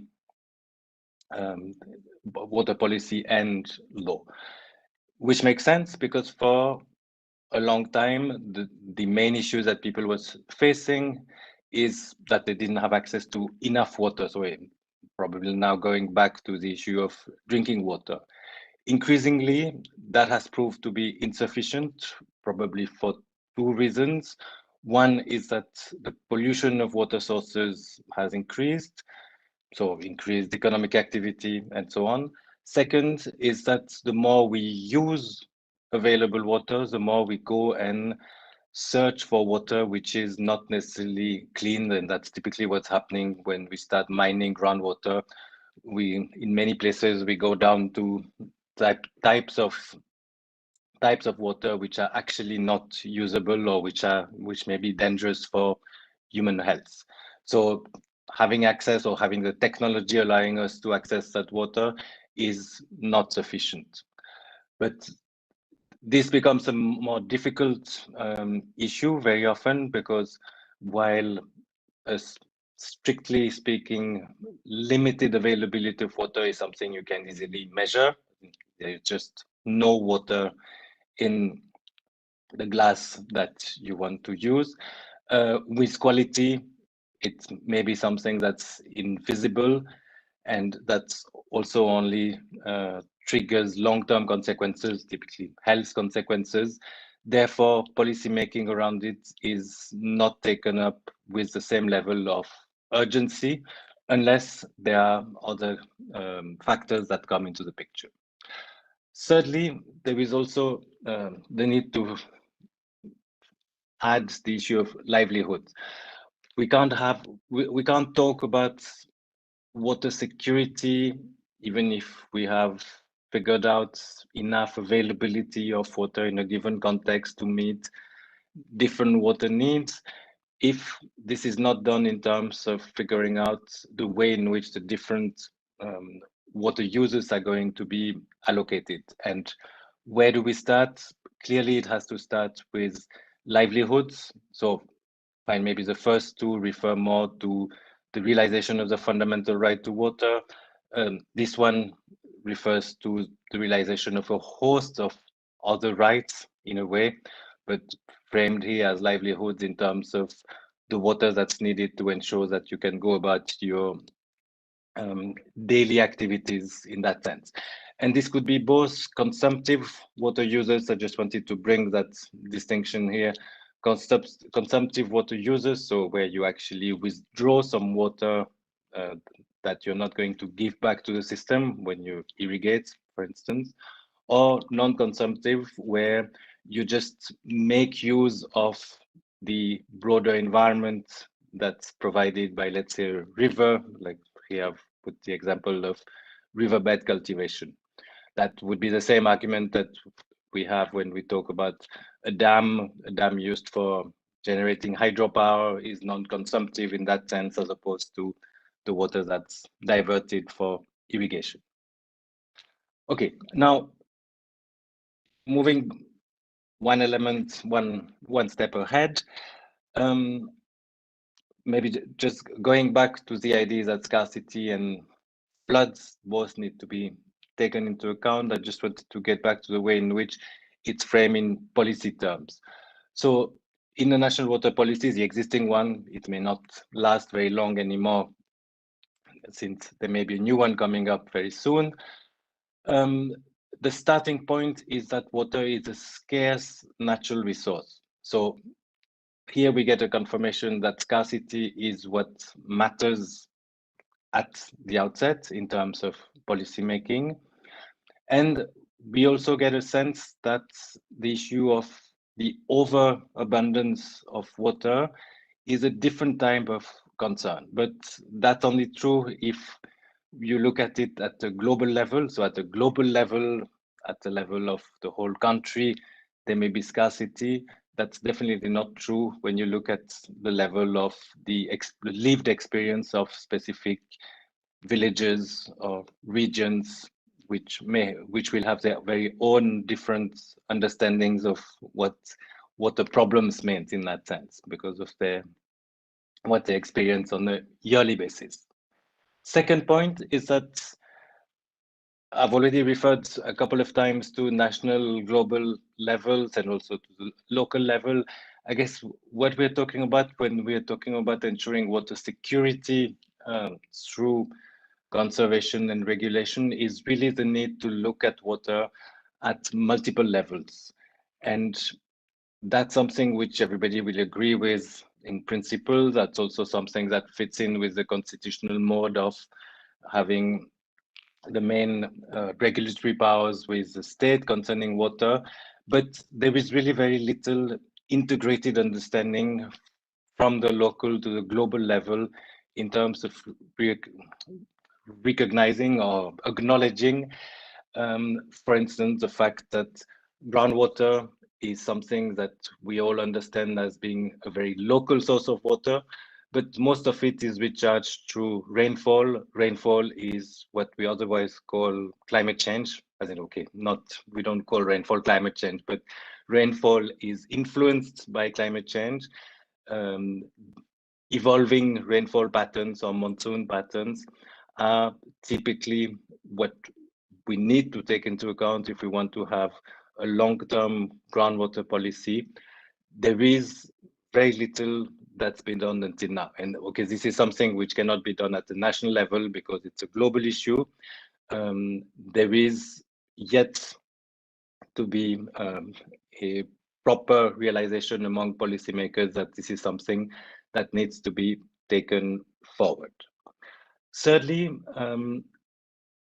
because we are starting from the point of view that there is only limited availability of water, which obviously is true. It's not to say that it's not true, but in terms of the way in which it's framed in policymaking, once water users increase or once different people or different stakeholders start having different start wanting to claim different users for themselves, there is a point at which the only way in which users can be allocated is by reallocating from one sector to another sector.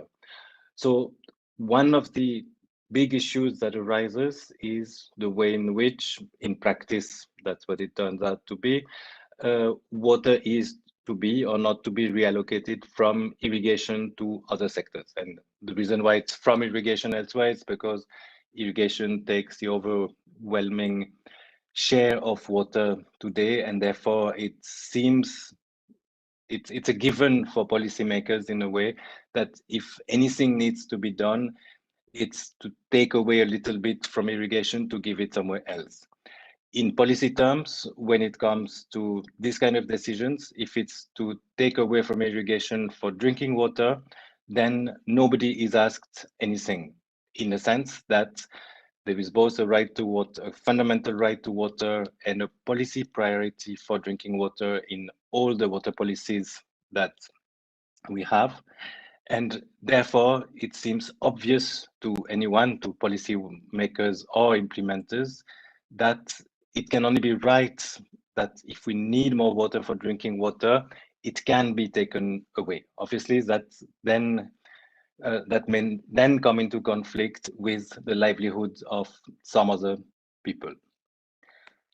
Okay, and the last point actually I've already covered in terms of the multiple levels, but it's probably worth restating the idea that even though we would like to believe, and every country seems to be doing the same, that everything can be managed within the water available within the borders of the country. In fact, this makes no sense because most of the water that's used on a yearly basis is water which is linked to the global water cycle, therefore is something which is subject to the vagaries of global environmental change, or specifically climate change. Okay, now moving on to use and conservation of water law. The entry point for this is that water law has mostly focused on use for many decades or centuries. So there is a huge inbuilt bias within water law to focus on use for very good reason, probably because water is so basic to life, livelihoods, the economy, and as a result, the political survival of any government, that this is where the regulatory effort has always, in that sense, focused. So in that sense, the specific focus on conservation seems to be new, but that's also not true, because in earlier times, there was an obvious understanding, or as in, it was obvious that there was no point talking about use if there was no focus on where that use would come from. But in terms of the law and policy frameworks that have been bequeathed to us from, let's say in our case, from the 19th century onwards, it's not visible in the legal framework. It's all inbuilt. So in terms of visibility, the visibility starts only with the development of environmental law in the 1970s, more or less. And what this means is that from the start, at least from the start, 50 years ago now, we've had a dichotomy between the way in which protection and use is concerned, because one is addressed from the point of view of water law, the other from the point of view of environmental law. And on the one hand, environmental law scope include water, so that link has been made. On the other hand, water law has never yet made the effort of really incorporating the protection dimension as part of existing water laws. So we remain at the stage in a way where there is a clear dichotomy between the two, and only few bridges that help us makes a link between them. Okay, so that's two things: water law, environmental law. Now, to make things more complicated, the problem is that the use of water has actually been regulated directly and indirectly for a very long time through land rights, or more generally through property rights. And therefore, the use of water is often seen as part and parcel of property interest. It's always been framed as being something slightly different than other natural resources because of the importance of water. So it's never full ownership, at least in legal terms, it's never full ownership. But in practice, landowners very often behave in the same way that they would behave with other natural resources that they own. Therefore, there is here a third element which comes in, which is that while water law and environmental law have often been framed in terms of the interest of the government, so the broader interest, the social interest that we all have in using or protecting water, the third element, which is possibly the prevailing one in many situations, is mediated through individuals' interest. And this is actually one of the elements that has ensured that we have seen relatively little change over the past 50 years in terms of changing a framework which is clearly old and dated, but which has proved to be very resilient to change, even when policymakers seem to be willing to push for something new. Okay, so the outcome of all this is really that within a broader context that has elements of use and conservation, because there are at least two of the three pillars. Okay, so of the ones I've put here, the water law pillar and the property pillar, which pull in the direction of use, which consider water more as, in the first place, a natural resource, increasingly as a commodity for certain users or certain contexts. The conservation dimension has remained as a subsidiary to a large extent concern in the broader context. Now, what we have is something which is particularly complicated with water, which would be complicated with other natural resources, but which is even more complicated with water because of the complexity, or because of the importance of water, rather. So the complexity is largely due to the importance. The first element here is the fact that we have different rules for surface and groundwater, and some of the papers seem to be touching on that later on. So as of today, we know that it's one and the same thing. We know that there is no reason to have different principles, different laws for the two. But even though we've known this, even though science has told us this for many decades, there's been relatively little move towards moving, little appetite for moving forward with this. And we remain in a system where there are different principles that apply, different rules, different laws for the two. So here, what I've mentioned is that there is some movement, or there has been over the past decade, some movement to address this, but it remains at the level of essentially debate, policy debate, not just academic debate, but policy debate.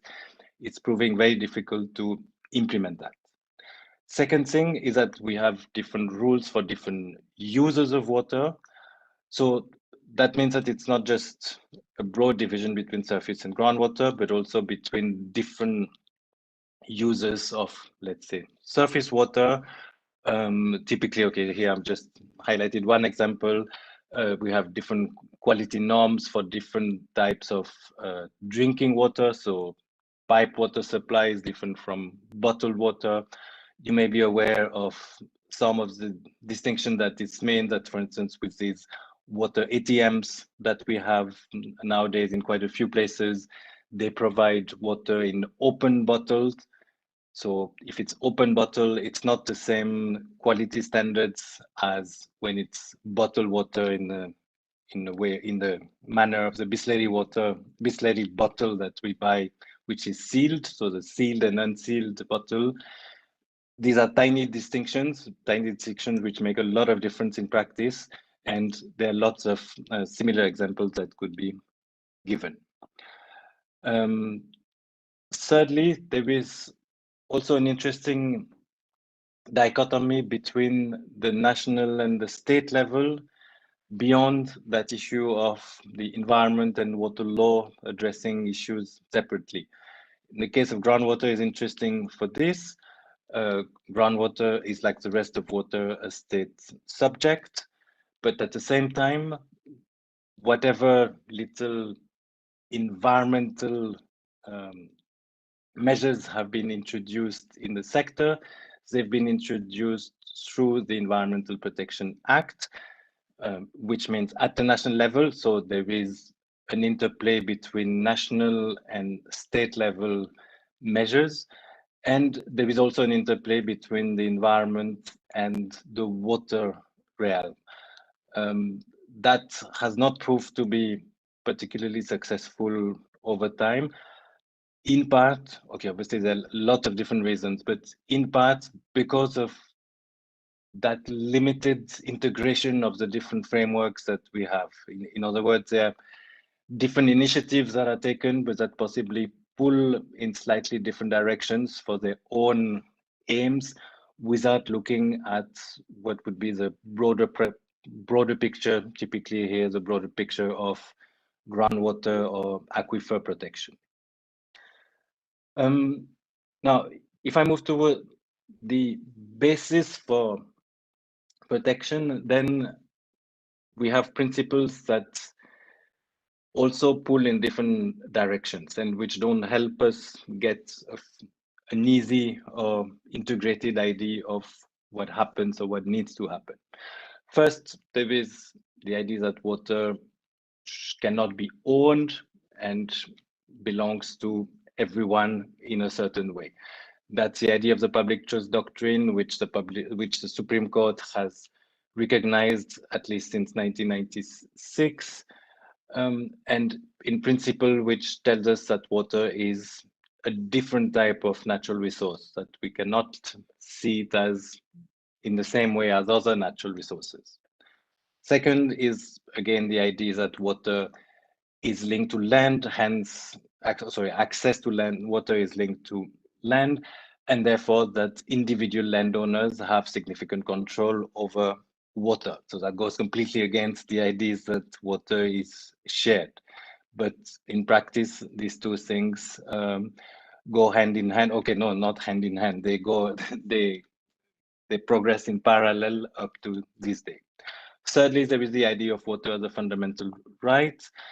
Now, with a fundamental right, there is no debate. Everyone accepts the hierarchical position, superior position of the fundamental right, but it somewhere does not take hold in practice because there are no laws that takes a mandate of the fundamental right recognized by the higher judiciary towards something that can be implemented on a daily basis by implementers. So that's something, just an agenda which is yet to be realized nearly 30 years after the first recognition of the right by the Supreme Court. And then there is also the problem that because it's proving impossible until now to undo the kind of regime that has developed over decades and centuries, in particular the one that gives landowners significant control over over surface and groundwater linked to their land. The attempts that have been made until now have been largely to try and ensure that the fundamental right to water can be in a way read within the existing water law frameworks that we have. So even though theoretically it's clearly hierarchically superior, in practice it hasn't necessarily been so. Now, when it comes to the evolution of the framework, I guess environmental law has clearly integrated water within its scope, but it also, the only thing that's been done in a very visible way, in a way, is the adoption of the Water Act 1974. That's the legislation which everybody refers to when they want to refer to water protection in a way, or to the environmental dimension of water. But it's also one of these acts that has suffered the indignity of being seen mostly as ineffective. So one of the issues here is that, first of all, the scope was limited, which is fine. It was early 70s. It was the first attempt to do something. That has not been broadened or taken forward since then. And it's not seen as something that has had very positive impact overall, or the kind of positive impact that one would have wanted it to have from an environmental point of view. So it's been relatively limited in that sense compared to probably what we would expect after 50 years of environmental law. On the other hand, over the past 50 years, but particularly 30 years, but let's say 50 years to make it similar to environmental law, water law has evolved very fast in the sense that there are lots of new water laws that have been adopted, and that again, particularly since the 1990s in different states. So all sorts of different things have happened, different in different states, and the higher judiciary, led by the Supreme Court again, have made major interventions, again, introduction of recognition of fundamental right, introduction of public trust doctrine, things like that, which in principle reshape completely the whole system. But these more environmentally progressive principles, such as the public trust doctrine, just like the fundamental right to water, have not been integrated in legislation. Hence, they remain ideals in a way that we discuss in academic seminars like today, but which do not necessarily make a difference on the ground because there is no handle with which any administrator who would even want to take the mandate forward would be able to do so at this point. Now, beyond this, what else has happened in terms of ensuring a better framing for conservation? Well, there has been a recognition that the current system is breaking at the seams in a way. In particular, that the lack of integration between use and conservation is unsuitable in terms of moving forward in the context of increasing water pollution, diminishing water quality, diminishing water availability, in the sense that everything seems to be going in the negative from year after year because of increased water use, because of changing weather patterns and all the other factors that come in.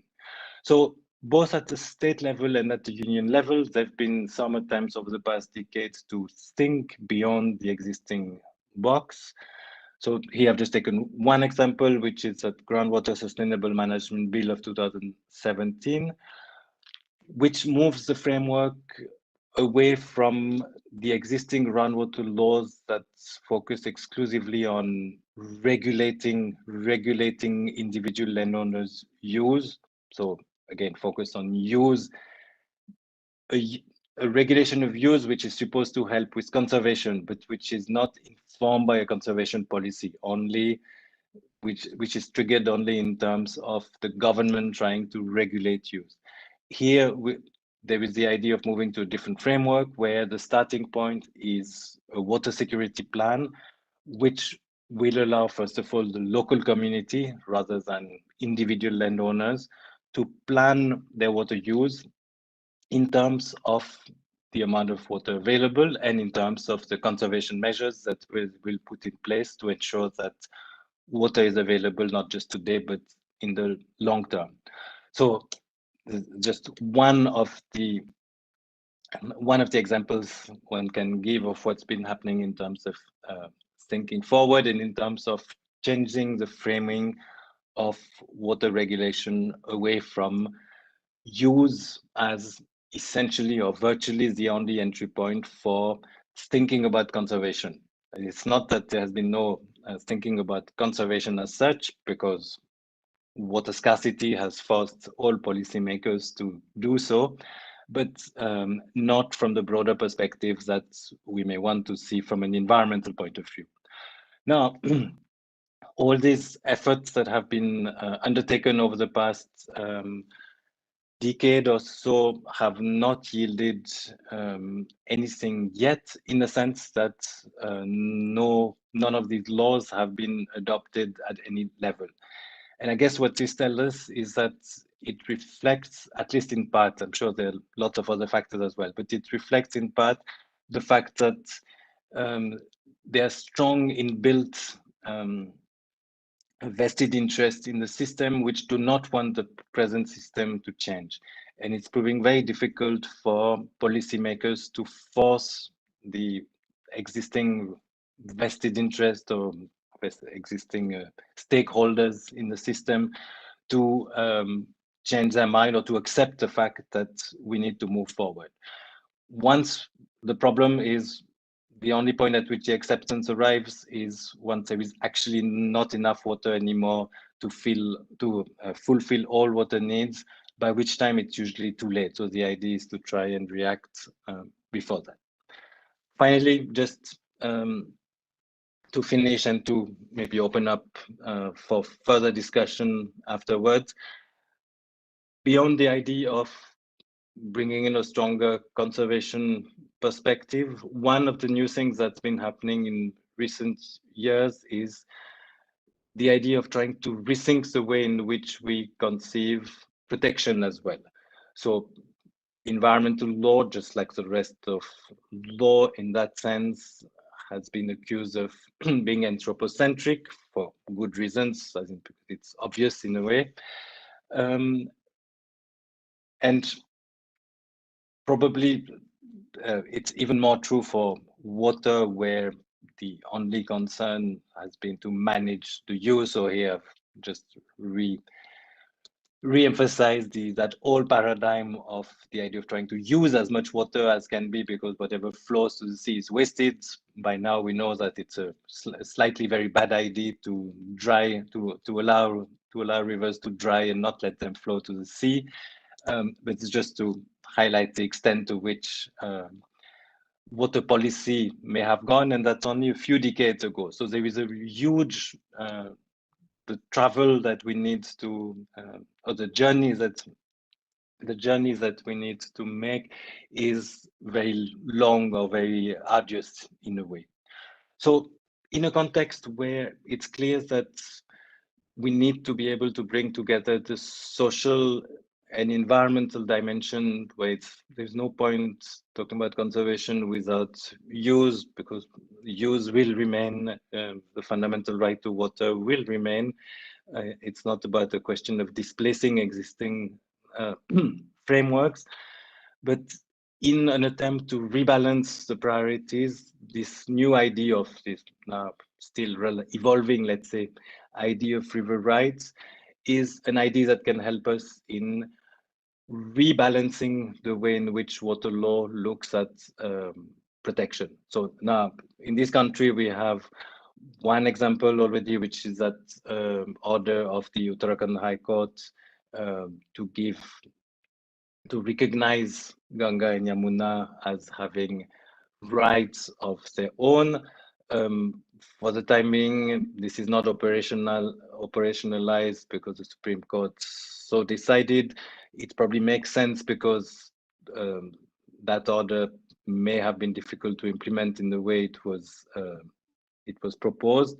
But what's interesting is the idea of thinking around rivers differently. What we need, if we think, let's say here in an academic context, we need to think beyond rivers, to think about water generally. It can't be just rivers, it has to be water generally.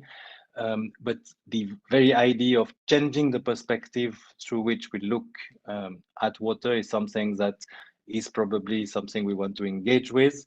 We may want to engage further with the way in which to operationalize that, because the way in which the judgment proposed to let government officers be the guardians of the river may not be what's suitable in a context where very often the idea of river rights has been to ensure that people have more control over the rivers. But beyond that, it's an excellent starting point. Okay, and I think I'll stop here and allow others to carry on with their papers. Thank you very much.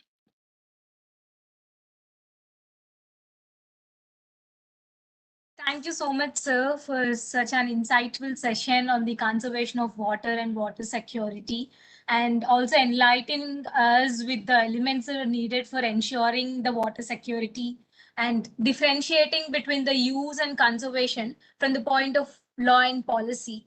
and also connecting it with environmental law and property rights, and also bringing forward the structural issues that we are currently facing, which is very important right now. So thank you. So I once again thank you for such an insightful session. Sir, we also request you that if you could share with us any materials for the participants for the further reference. So you can share with us, sir.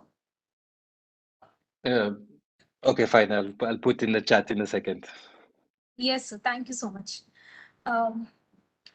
Now we are about to start the technical session 1. Before starting, I would like to introduce. Professor Khaled, can we take questions? Definitely. Yeah. Priyanka, go ahead. Yes, sir.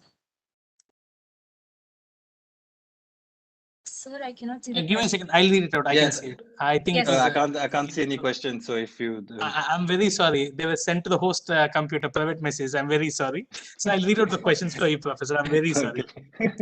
So Shailesh Diane is asking, do you think water conservation can be effectively done by replacing from water to right to water to duty towards water? Okay, that's that's an interesting question, and another one which is an increasing discussion: the duties versus rights.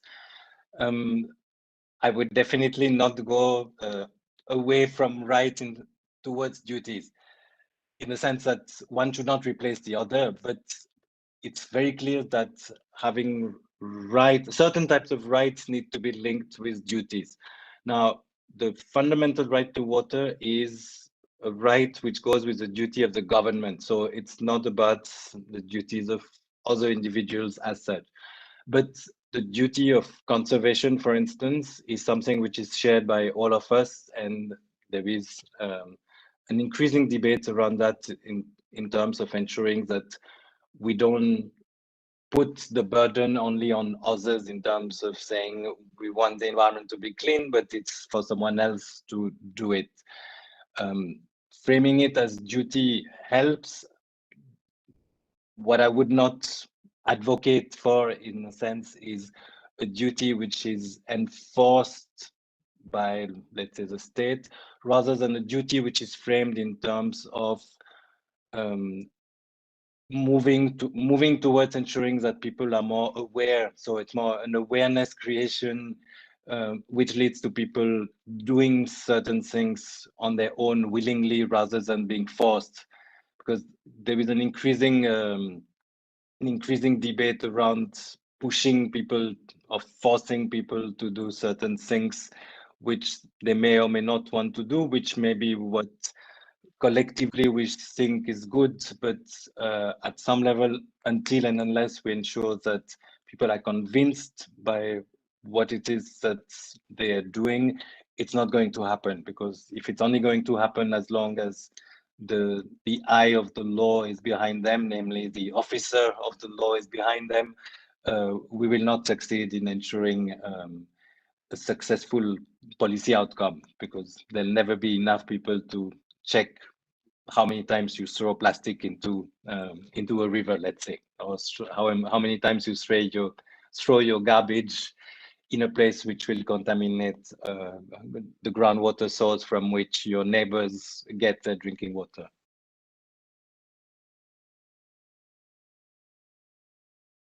Thanks, Professor. The one or two more questions. Some are open, some are directly sent to the host. Okay. So there's one on the anthropocentric law. It is from Ms. Sanjana Jain. Greetings, sir. I understand anthropocentric law as one which explains law in terms of human needs and benefits. When the said anthropocentric law is not enforced and followed, will introducing environmental approach while drafting law bring any change in terms of conservation? So maybe she's hinting at biocentric laws. Okay, that you're right. It's not just anthropocentric, ecocentric will make no difference if in practice, if that's the only thing we do. It has to be linked. Again, that's something that I did not emphasize particularly here, only mostly indirectly. It has to be linked to people, communities at the local level, having a more direct control and having a sense of control over the environmental resources, over the water resources. As long as people feel disenfranchised or disconnected, I don't know, there may be different ways in which that happens in practice, but as long as they don't feel that they're in control of the water they access or the natural resources that they rely on, they will go on using them to the extent they can for survival needs, for today's survival needs, without necessarily thinking about tomorrow's survival needs. So definitely that needs to go along with a very complete rethinking of the largely top-down frameworks that we have. Typically with groundwater, one of the issues we've had is that whatever legislative frameworks we've had have been conceived exclusively, virtually exclusively, in terms of top-down, state level, down to individual users, without, or okay, rather than let's starting bottom up, or rather than starting with involving the people concerned by the groundwater use in the planning, management, and conservation of their resource. Thank you so much, Professor. There's one more question. Sir, what do you think about imposition of water tax for usage of water beyond prescribed in terms of policy? This is from Navya. Okay, water tax, it depends whether if it's for drinking water or something else. If it's for industry, if it's for large scale water use, then definitely taxing is one of the ways, one of the economic instruments that you can use to ensure that economic actors understand that water has a price and that they should also try to limit their water use. If it's in terms of drinking water, we've had these experiments that have started in certain parts of the country, starting mostly with Delhi, I guess, with the free water policy up to a certain extent, and then you have to start paying. Now, in principle, that's probably one of the ways forward, to say that it's free because it's a fundamental right up to a certain level. And after that, if you want to wash your car every day, if you want to fill your swimming pools every day, that's your problem, then obviously you can pay. In the way in which these policies have been implemented until now, it hasn't been like that, because beyond the 20,000 liters that you're entitled to in Delhi for the time being, as soon as you go to 20,000 liter and one, you start paying from liter one, which that doesn't seem to be the right signal, in the sense that what is free should be free, and then after that you should move towards gradual. I think the more you use, the more you pay is one system. And indeed, I think they're realizing that quite drastically right now.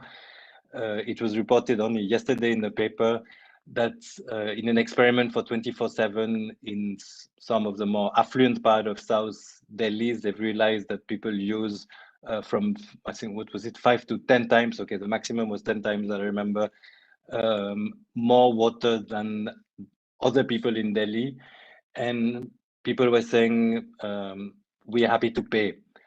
So there is indeed an issue there, because in the context of limited water availability, then if the only answer of certain people is that, fine, never mind, you make us pay, we'll pay, then there will have to be some other responses that are given in terms of, again, taking collective responsibility, in terms of understanding that water is something that we share, and that we share in a way which is not just today, but also tomorrow, because we need to conserve it beyond the daily use in that sense. Thank you so much, Professor. I will take one more question with your permission before proceeding to paper presentations.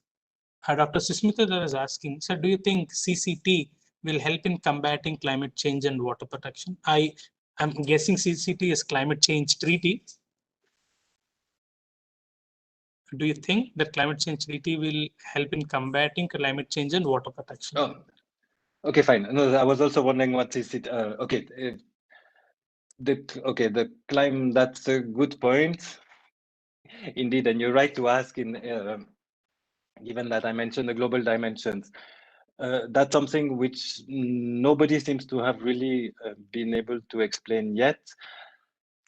From a water perspective, policymakers have been clearly unwilling to address the global dimensions of water. There's a lot of activity at the international level with regard to water. It's all about shared transboundary water courses. So the Ganga Indus of the world. There is virtually no discussion taking place on the global water cycle as such.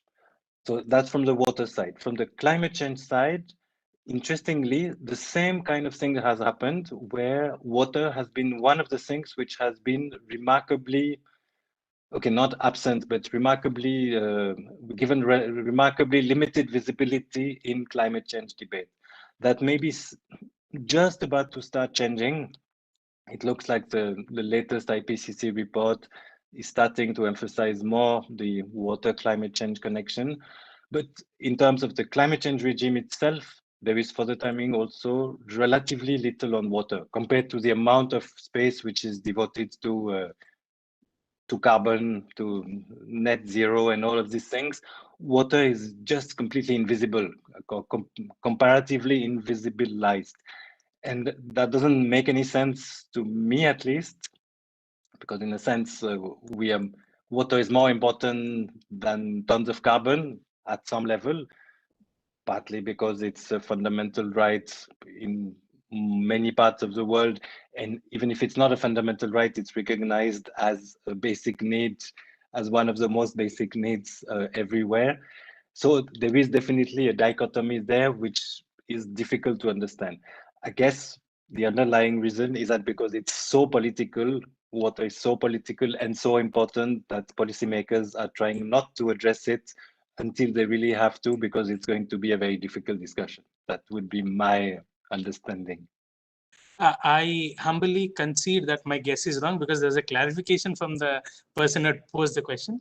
They're referring to climate control technology. So the question is now, do you think climate control technology will help in combating climate change and water protection?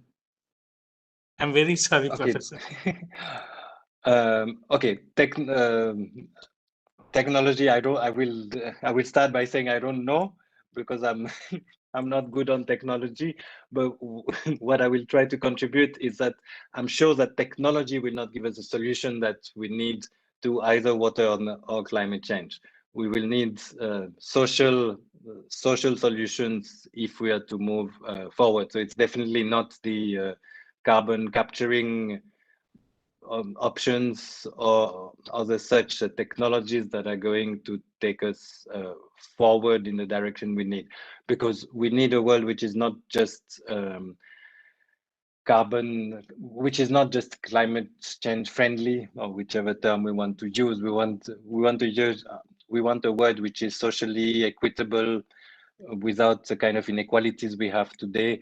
There is no point just cleaning up the air if the society we leave behind is going to remain something in which the majority doesn't have access to the basics. So the technology, if technology is part of the solution, which I'm sure it is, that's not that it is not, it has to be within a social understanding of the issues that we need to address. And probably even more so when we talk about water, which again, water, there is no doubt that it starts with water as the basic water need that allows us all to survive on a daily basis. So we just cannot avoid the issue in terms of it being a basic social issue, apart from human rights, fundamental rights, all of that. Thank you Thank you so so much, Professor. With your permission, we proceed to paper presentations. Priyanka, kindly take over. Oh, thank you so much, sir. I would like to take the pleasure to introduce our moderator with us, Dr. J. Umar Rao, Associate Professor, Geetham School of Law, Visakhapatnam, and our rapporteur, Mr. Punyashlok Das, Assistant Professor, Birla School of Law. We welcome you, sir. Before getting into the technical session 1, I would like to remind all the participants that you'll have 8 minutes for each presentation, and you also have the feedback forms that are available for you in the chat box, which will be accessible for you. So we request you all to fill the feedback forms once the session is done. Now I would like to introduce our first participant for the technical session 1, Dr. Nabamita Palre. Yes, my screen. So can I have the options for that? Yes. I'll request the IT team to give you that access.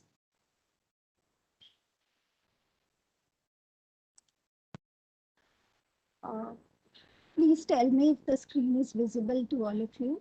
It's visible, ma'am. It's visible. Yes, it's visible. A very good afternoon to the respected chairperson, to the members of the organizing committee, to all the participants.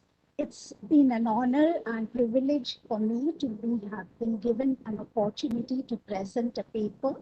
My topic of presentation is groundwater resource in India, and it's reviewed in terms of availability, adequacy, and sustainability. Now, groundwater resource in India is a very valuable, but it is a diminishing resource.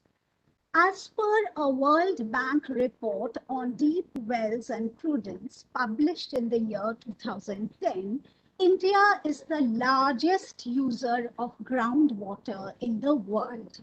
It uses an estimated 230 cubic kilometers of groundwater per year, which is over a quarter of the global total.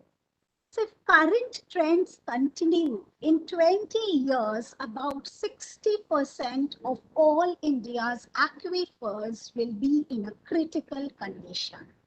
More than 60% of the irrigated agriculture and 85% of the drinking water supplies are dependent on groundwater. Coming to certain groundwater issues, developing and managing this resource in a sustainable way poses many challenges. The major challenges are low development in prospective areas and high rate of groundwater extraction, leading to groundwater depletion. Another problem is the groundwater quality problem due to intrinsic properties of rock formation in some areas and domestic agricultural and industrial pollution in other areas. So if we review the current situation, we find that there are a number of problems relating to groundwater. One is high dependence on groundwater, over extraction of groundwater for irrigation, uncontrolled deforestation, neglect of traditional practices and systems, including rainwater harvesting, inadequate integrated water management and watershed developments, and emerging water quality problems. In data published by the Groundwater Yearbook 2019 and 20, it clearly shows that a huge part of water is being used for irrigation and domestic and industrial use. So there is also the problem of deteriorating water quality because there are overdrawal and extensive use of pesticides and insecticides for irrigation, and it has made the sources unpotable in many areas. In the coastal areas, saline water intrusion resulted in the contamination of the potable groundwater aquifers. Presence of high concentration of arsenic and fluids are found in a large number of states, particularly in West Bengal. Fluoride contaminations also affect people, and there is also the presence of excess iron in many states like Assam, Bihar, and Orissa. So, while talking about sustainable development of water, what we are concerned with is healthy people, increased prosperity, equitable societies, protected ecosystem, and resilient communities. That all these can be accessed through only when we have universal access to safe drinking water, sustainable use and development of water resources, robust and effective water management plans, improved water quality and waste management, and reduced risk of water-related disasters.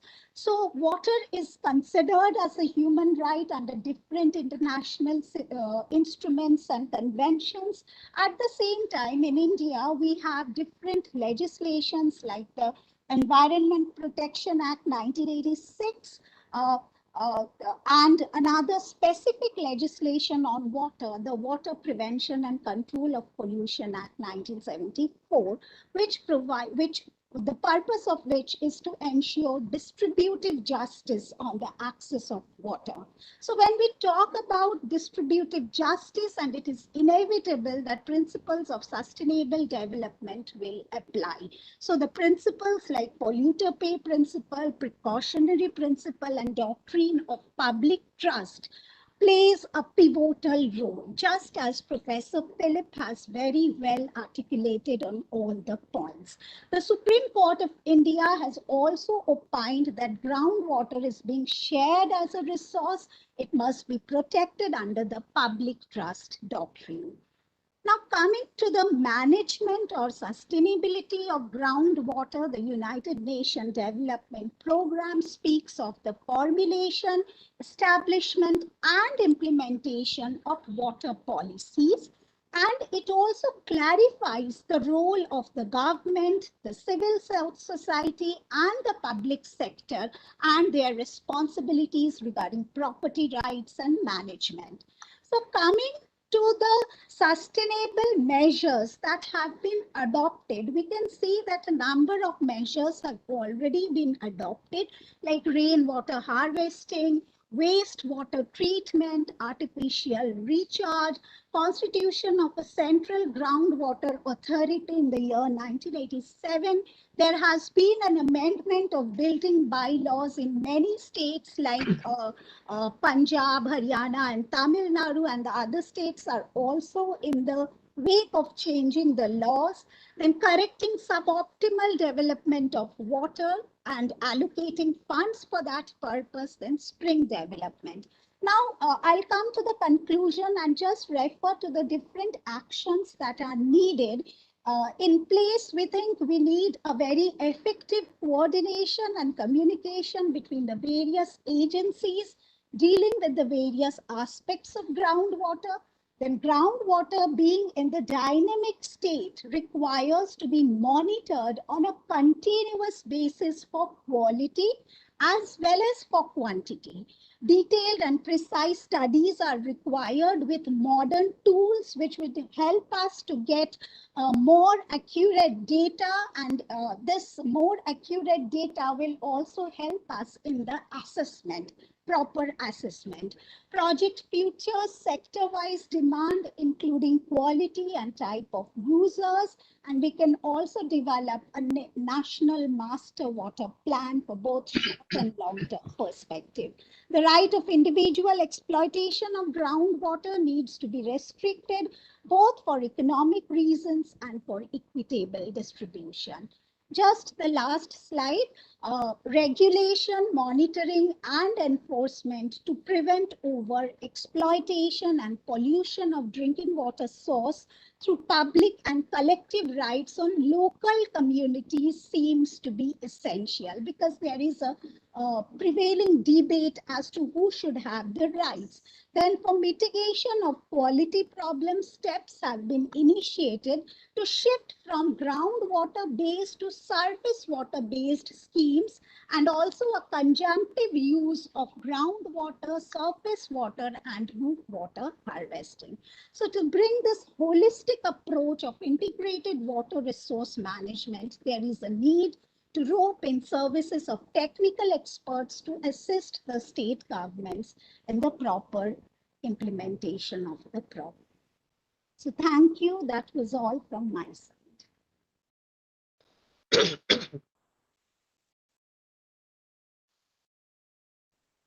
Thank you so much, ma'am, for your presentation. I request Professor Philip Pallet and Dr. Joslo Umarao, sir, to ask any questions if there are.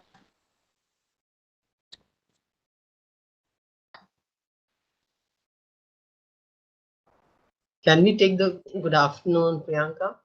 Can we take the questions at the end of the presentations? The Professor Philip. Oh. Professor Philip, would that be all right? Okay, ma'am. Traveling, and he may not be in the session as of Right, ma'am. right. So, ma'am, can we take the questions at the end of the session? Once Sure. all the seminar papers are presented, we'll take the sessions. We'll take Sure. the questions, and if we have any queries, we would ask them.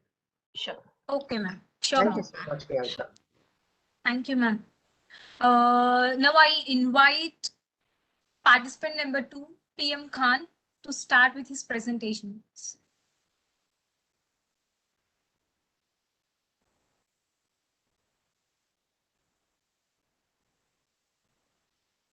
PM Khan, Thank you.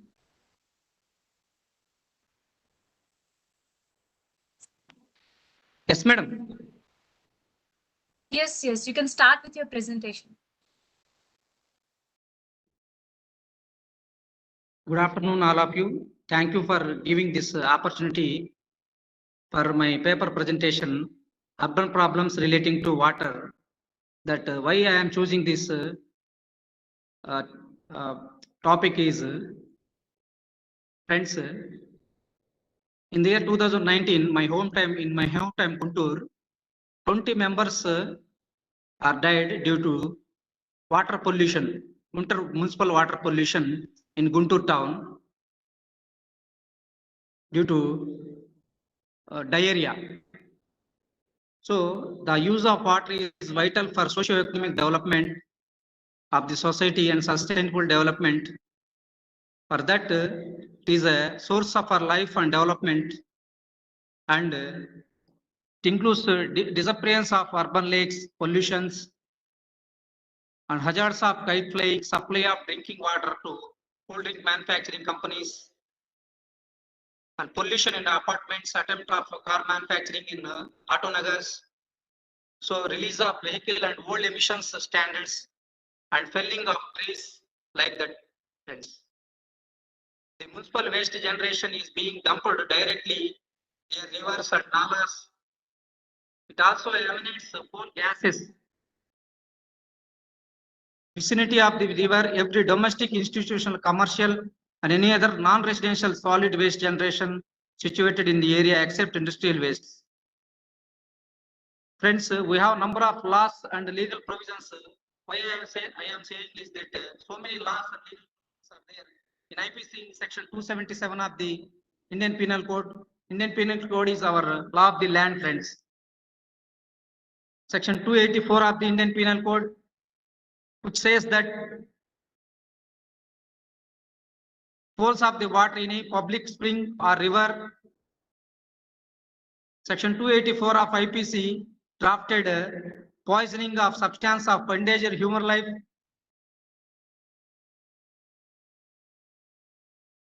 And the powers of the municipality in water supply is that the municipality may lay or carry any water main or service main or any pipe or channel, any kind of other purpose for providing or carrying out any maintaining systems water supply. Friends. And municipality has by regulation specify the terms and conditions for provisions of water and recover the consumption charges for supply of the water, and the persons who are violating the laws have punished. Sir, prohibitions are maintain water supply, and no person shall be trespass any premises connected with the or used for water supply, and allow water to be wasted or allow pipe for working fitting for the supply of water or premises, friends. And also unlawfully break and obstruct or otherwise cause any damage to any public channel, tank, reservoir, and well fountains, standpipe, or open or remove any lock or pipe belonging to water supply or under the management or control of the municipality, friends.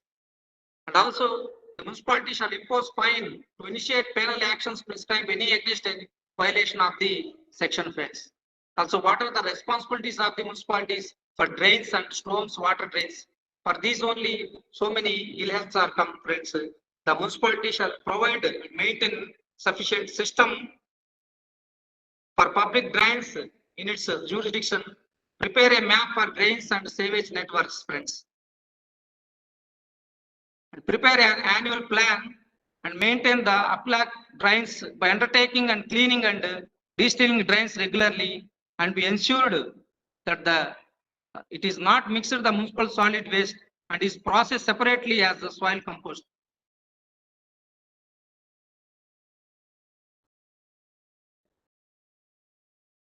There are some of the prohibitions regarding the drains and sewage, friends, and unlawfully obstruct the flow of the water and throw any material including plastic bags and containers of any wastage of animal into the municipal drain or sewage. Erect out, rebuild any building or fence over any drainage, and discharge trade effluents into the municipal drain from such trade premises without approval of the municipality in accordance with the regulations, friend. The municipality shall impose the fine and initiate penalties against anyone violating under these sections, friends. Also, the need of our is to conserve and manage our water resources to safeguard ourselves from health hazards, to ensure food security, continuation of our livelihoods and productive activities, and also to prevent degradation of our natural ecosystems for exploitation and mismanagement of our water resources. Will improve this resource and cause ecological crisis that may have profound impact on our lives, friends. Thank you, madam. Thank you for giving this opportunity. Thank you, Mr. Khan. Thank you, Mr. Khan, for the presentation. Now I would like to invite participant number 3, Risha and Sanjana. Thank you, madam. Now I would like to invite participant number 3, Risha and Sanjana, on the topic groundwater governance, regulation of diminishing resource. Risha and Sanjana, kindly take over.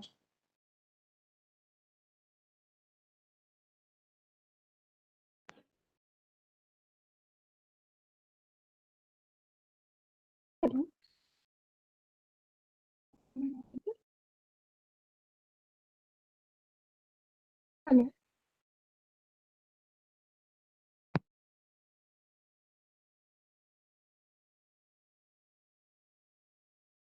Is the PPT visible? Yes, it is visible. Can someone give me clarification as to whether I'm audible? Yes, you're audible. Yeah, thank you. Then I'll start with the presentation. So today I'm presenting paper titled Groundwater Governance, Regulation of Diminishing Resource. So there are some stark realities which has to be looked into before I start the paper itself. India receives 750 mm of rainfall, but yet there is water scarcity. It is one of the problems that we are facing right now. By 2050, it is predicted that 5 billion people would be living in water scarce areas itself. So now, that is why this entire paper has become relevant. This discussion regarding groundwater governance has become relevant. Now, moving on, I'll just highlight some of the groundwater related problems itself. We have environmental risks, and there is also bicarbonate and carbon dioxide emissions that takes place when groundwater is extracted. Then there is also a problem of drought, and drought encourages one to rely on groundwater resources itself. In turn, this leads to desertification. This is like an entire vicious circle itself.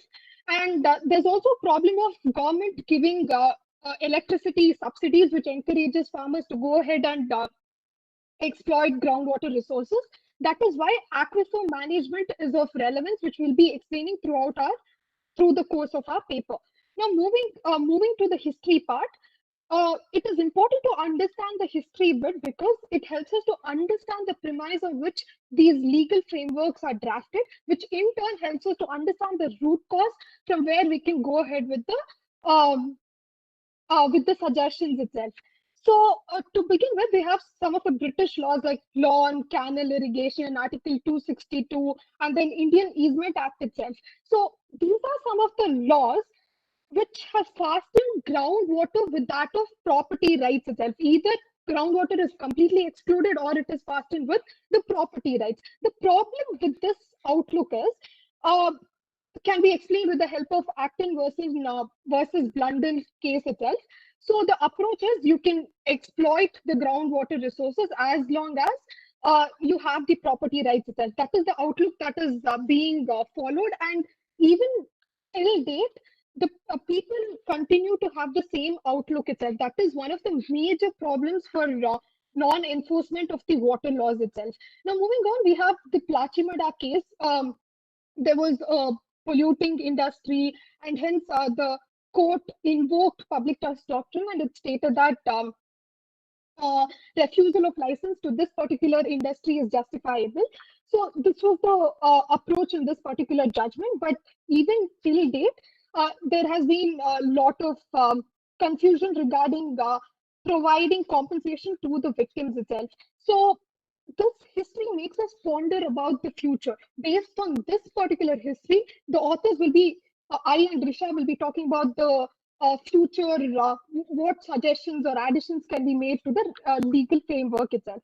Now, moving on, I'll be talking about the conflicts itself. So one of the conflict is with regard to right to water. So if right to water is allowed to stretch to its maximum, it would mean that there would be a right to extract from critical groundwater resources as well. So this is the conflict where the right water can, where can it start and where it should end. So this is the entire conflict itself. Then we have groundwater, which is a source of livelihood to many farmers. So can it be regulated in furtherance of environmental protection? That is another major concern.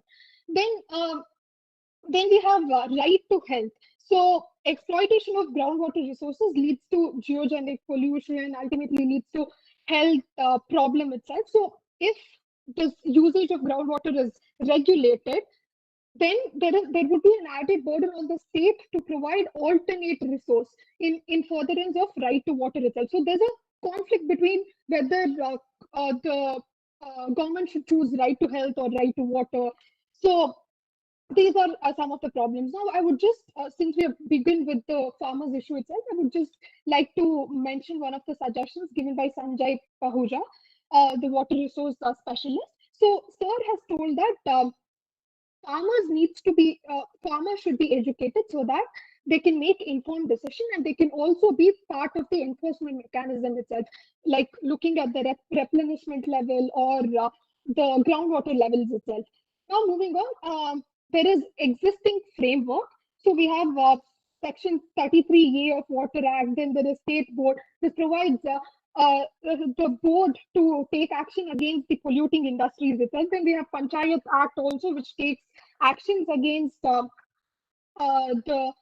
it is in charge of the licensing, and it takes action against the industries while abating the nuisance itself. Now, I would just like to conclude by saying that in some areas there is rock settings, hence replenishment would not be possible. So hence we need a contextualized legislation.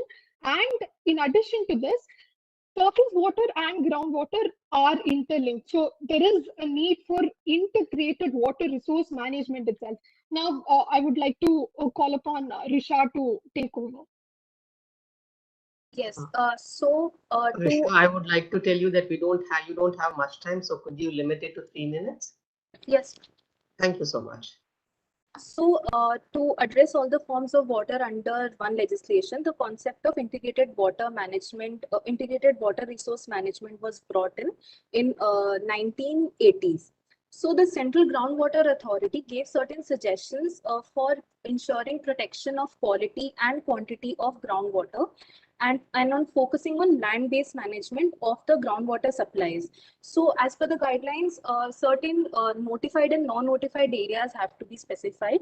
For instance, in the notified areas, extraction of groundwater will be allowed only for drinking water purposes, whereas in the non-notified areas, certain industries can be given NOC depending on whether they satisfy certain conditions or not. Now, moving on to the regulatory framework, just a second. Yes, moving on to the regulatory framework. In our paper, we have given 3 reasons as to why we need a central legislation. The first one is the transboundary aquifers which traverse the physical borders. So India can initiate agreed arrangements with the neighboring countries with whom it shares the aquifers. And for these agreements, a contextualized central legislation is required to define the principles for formulating such an agreement.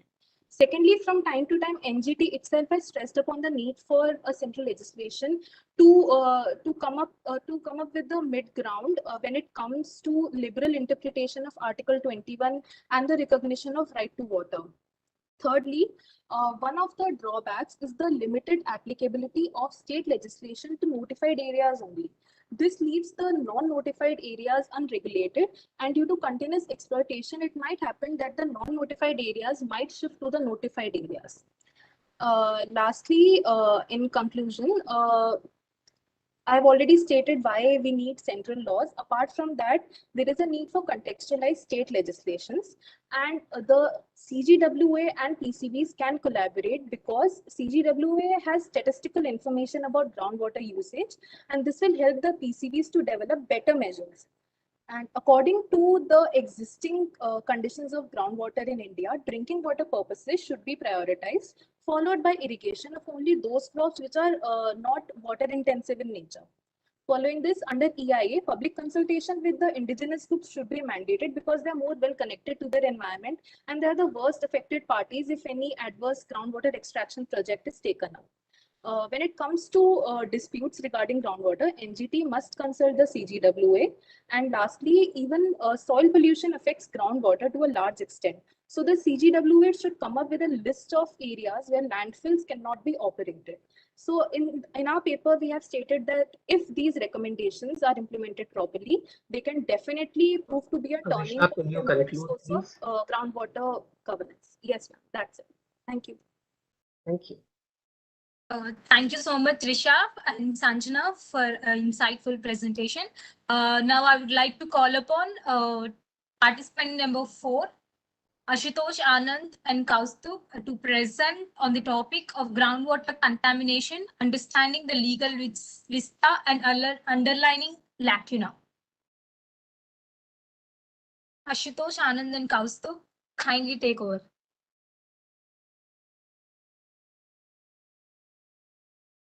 Also, participants kindly stick to the timings.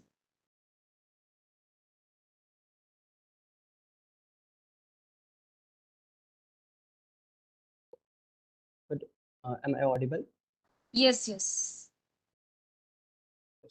Uh, is it also visible? My PPT is visible? Yes, it is visible. You can start.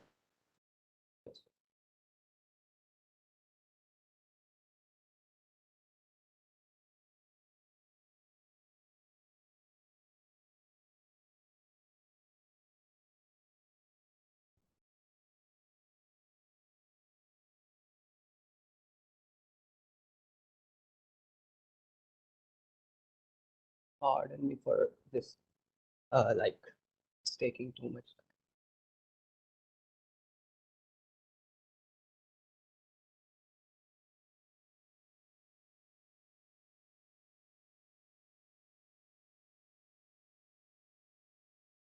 Is there any problem? Yes, ma'am. Like it's not presenting to me. Okay, is it visible now? Yes, it is visible for us. Okay, thank you. So, good morning, good afternoon, one and all, and good afternoon, respected ma'am. Uh, our topic is, our title is groundwater contamination, understanding the legal vista and underlying lacunas. So the paper showcases how tribunals and courts have dealt with the issues of groundwater contamination. It also analyzes legislation that are put forth by various state governments, and it also put forth the attitude of central government towards the same. Further, at the end, paper lays down some suggestions and recommendations to promote groundwater recharge and obviate the risk of groundwater contamination. So further, moving on.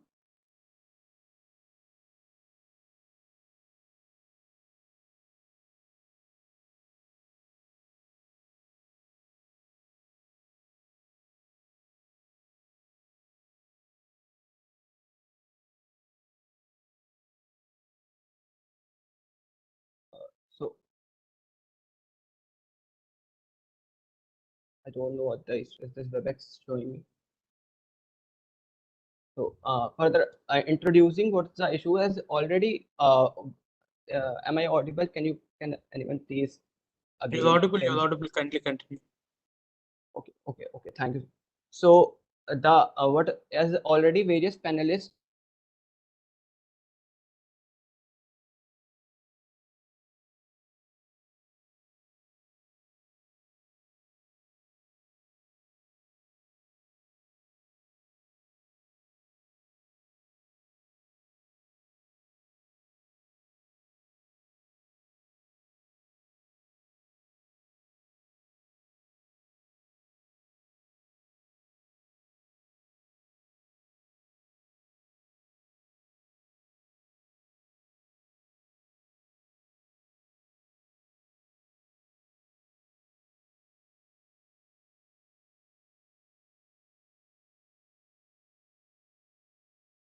Sir, I'm trying to find in the participants list.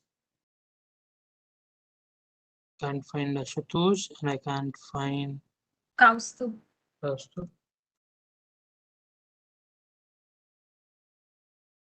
They're not there in the attendee list also. Am I audible? I am Ashutosh. Yeah, you're audible now. Kindly go ahead. Yes, I can. Sorry, but I would not be able to present because the presentation PPT was with my partner Kaustubh. But I can carry on with my speech.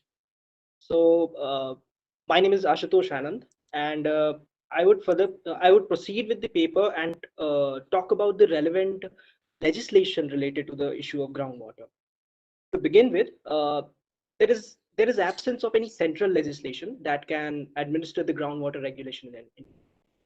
However, there exists a British era legislation, namely the Indian Easement Act 1882, that permits landowners the right to collect and dispose of all water beneath the ground surface within their own limits.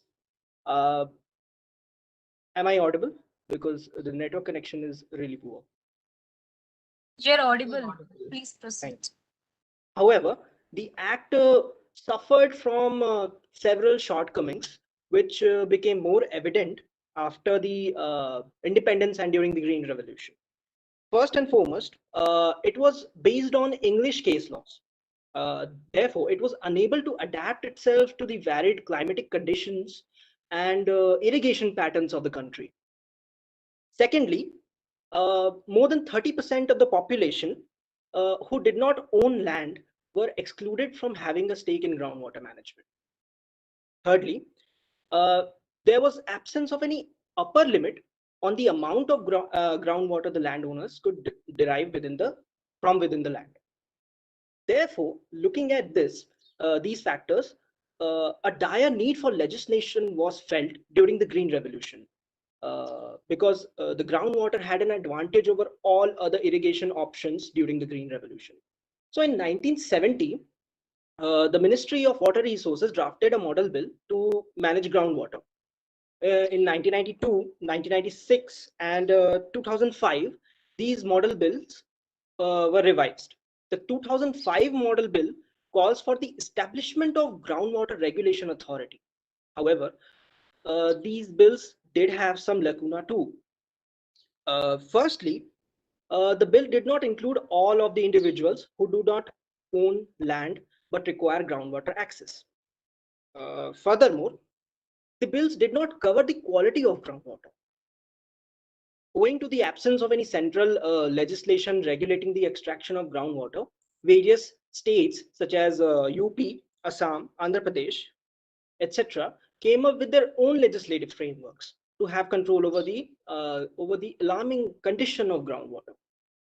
Although some states are some state legislations are a good step in the direction of groundwater safety, they do have some shortcomings.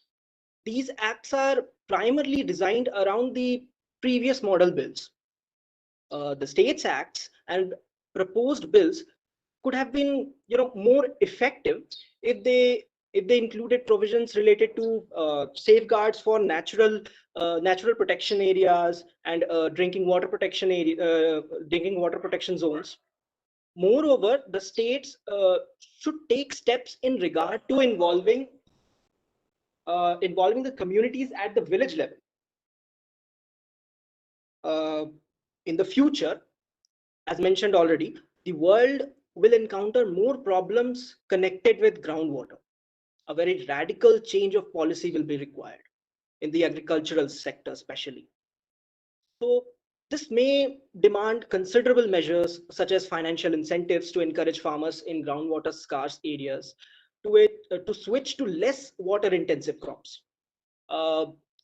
Alternatively, electric subsidies can be eliminated and farmers can be aided in many other forms. For instance, providing increased subsidies on agricultural equipments and technologies. Furthermore, although the state legislations have borne some fruits, the politics can exert a very high influence on their implementation. Now, this is a very interesting case. This was seen in the case of Tamil Nadu Ground Development and Management Act. Therefore, there is a need for uniform central legislation. Awareness of artificial methods of groundwater recharge should be increased among the public because there is a lack of proper awareness.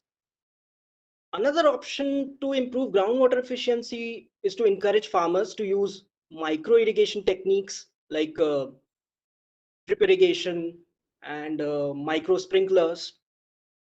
The compulsory establishment of rainwater harvesting structures laid down by the UP government 2020 rules should be adopted by other states as well. Further, at commercial places, adequate waste management facilities should be ensured to avoid any surface water contamination, because this is a very important point, because a lot of time due to pollution, groundwater is affected. As my partner has not been able to connect due to some technical glitches, I would like to end our presentation. And I would also like to say that if we choose to save water, then water will save us and humankind. And water is the best present that we can give to our future generation. Thank you.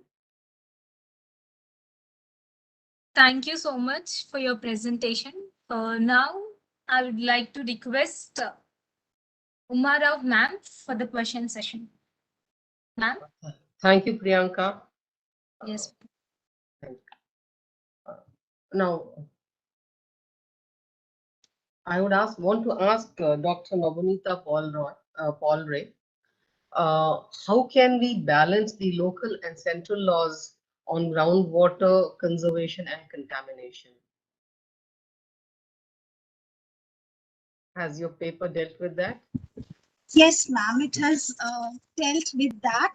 actually there should be a thrust of genuine involvement of the community and the people in the management of water resources. Centralized and distant decision making or indifferent or poorly, which are very indifferent or poorly responsive to the ecological, social and cultural circumstances has led to an increased incapacity. So the thrust, this can be dealt with effectively with water being the local water resources should be harnessed, they should be conserved and used in the optimum manner. And this requires that water users and communities have a central role in the overall management of the local and regional water resources.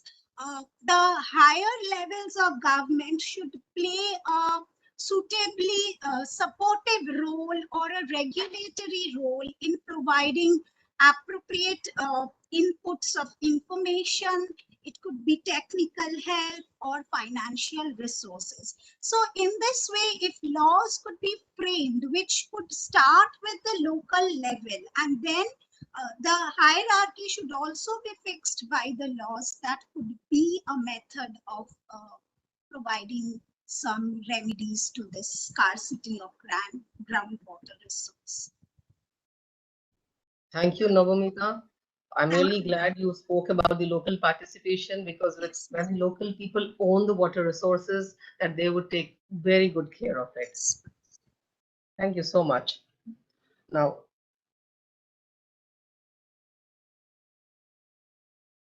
Mr. Khan was talking about the problems that he had seen or faced, or the city of Guntur was facing. Now we know that the water table is receding, and it is receding in most of the places. Now, is social participation important? We know it is important. It is, water table is receding. Laws should be made, but would just making laws make a difference? How do you get people to participate? I would want to know his views on that.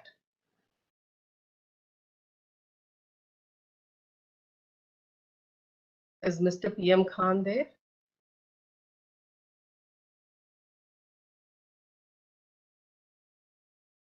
Or any of the paper presenters, can somebody take this question? This is something that we have to talk about. Laws are made.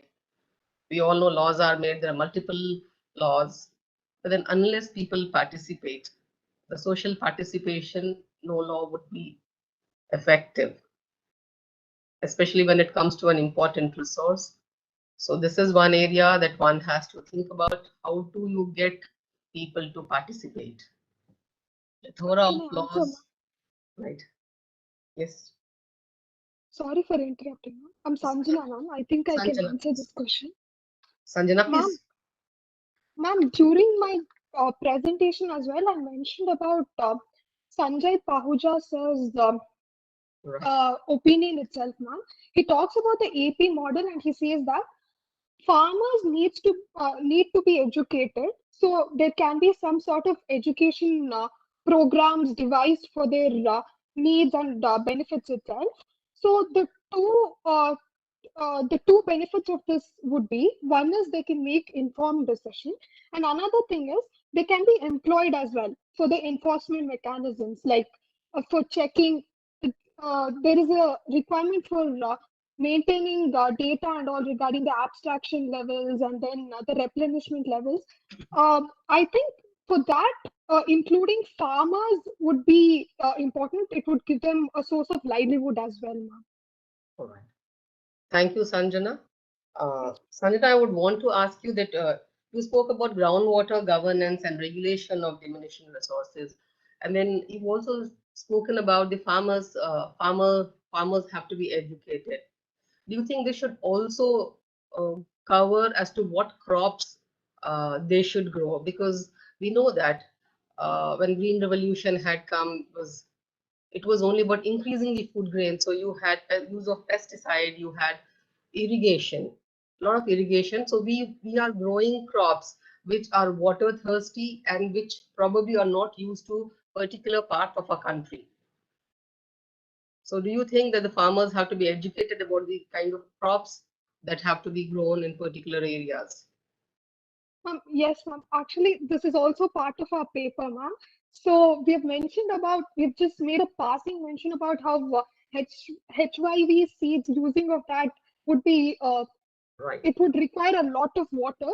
And that is why an education regarding a context-based education, like what are in which area they are growing and what are the needs of that area, whether the amount of water that is there would sustain those crops. So in that direction, if the education is given, I feel it would be more, we can make a sustainable use of the resources itself. But I am not very sure of the practicalities, but with my limited knowledge, I feel this would be one of the good viable option now. Thank you so much. Please do read about Anna Hazare and how he has helped this village when after his retirement he went to his village and how they took over the ponds and how the water was metered.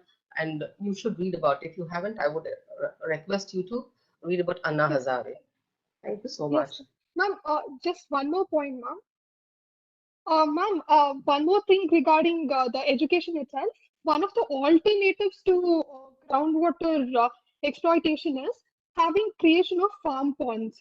So even in this regard, education can be given to the farmers. All right.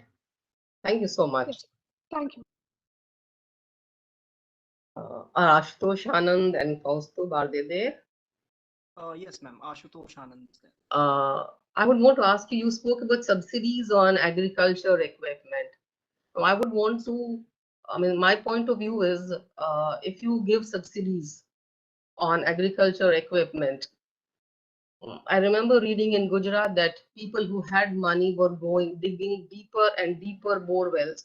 As a result, it was leaving the farmer who was not so well off with his wells which had run dry. So this had created a disparity. So the people who had money, they could go deeper, while the people who did not have money could not go deeper. I remember reading about farmers going digging bore wells that were as deep as 1,000 feet. So when you talk about subsidies on agricultural equipment, does it include what kind of subsidies and what kind of equipment are you talking about? Firstly, to address the disparity between the farmers economically, there is a need of economic reform where we can distinguish between the layers of income of the farmers so that we can easily distinguish between who are rich and who are poor, who require more subsidies and who require minimal subsidies. So here the government has to interlink the farm reforms with economic reforms. A very radical change of policy will be required in the agricultural sector, which I mentioned in my paper too, ma'am, because it is one of the primary sectors that is exerting pressure on the groundwater. While we have seen that there have been various campaigns and initiatives arguing for elimination of power subsidy, because we have to see that here we are not altogether diminishing the subsidies. We are, we are extinguishing one subsidy and providing the other. The government just have to limit the layering of which farmers are rich and which are poor. Secondly, to answer the second part of your question, what type of subsidies are we trying to achieve? We have to find that, like we have seen that poor farmers are very much dependent on a poor style of technology in farming methods. That's why they are not able to yield very much in the contemporary era too, while other farmers with even small part of land can yield very much. Now, this is again linked to economic disparity. So firstly, the government has to work on economic disparity. Then only we can achieve, agricultural reforms. Thank you so much, Ashutosh. I think with May I? right, please. Ma'am, sorry, I do not know how that presentation got crashed. But adding to what Ashutosh said about your question, ma'am, we also mentioned in the research paper about artificial groundwater recharge techniques. So, ma'am, like there is a company called Aquaso that has came up with a smarter decision making, a smarter decision about water risk with cloud-based water security platform. So, ma'am, government can subsidize and provide all these things to farmers so that it can benefit them their process. Thank you so much, Kaustubh. Your co-presenter Ashutosh Anand had done a wonderful job of presenting. All the 4 papers. Are there any more questions, Priyanka? Are there any questions? No, ma'am, we don't have any questions on this. I have one question, if I may be permitted. Yes, please. Good afternoon, ma'am. This is Punya, and good afternoon to all the teachers present here and all the participants. While going through the presentation, one of the presenter categorically highlighted that for indigenous group of people, we can go for EIA. So primarily, I believe it's environment impact assessment along with public consultation. So my question is, if we talk about indigenous group or primitively vulnerable tribal groups altogether, and if we see the utility of groundwater that they actually do, you have to figure out one thing, that primarily they depend on running water. They do not primarily depend on groundwater if we talk about indigenous group primarily. And secondly, we have a Forest Rights Act, we have a PESA in place, we have other such acts in place. And we have seen over the period of time how vulnerable they are when we talk about EIA, and even today we have social impact assessment in place. So how do you think that will be effective?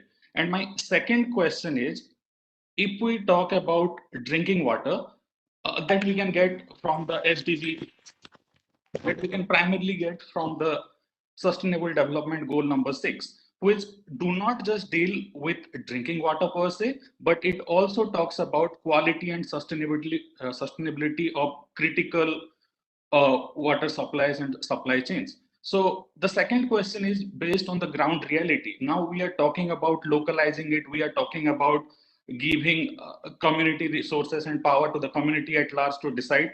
But please think about it. When we visit a particular village, when we visit the remote locations, the houses are constructed in such a way that a particular group of people, based on their caste, based on which religion maybe they belong to, they will be occupying a separate part. They will not be allowed to use a well that is common for all. So in such cases, how our policy are going to regulate it? And how do you propose solution to it? This is for all the participants to think and answer. This is my submission. Thank you.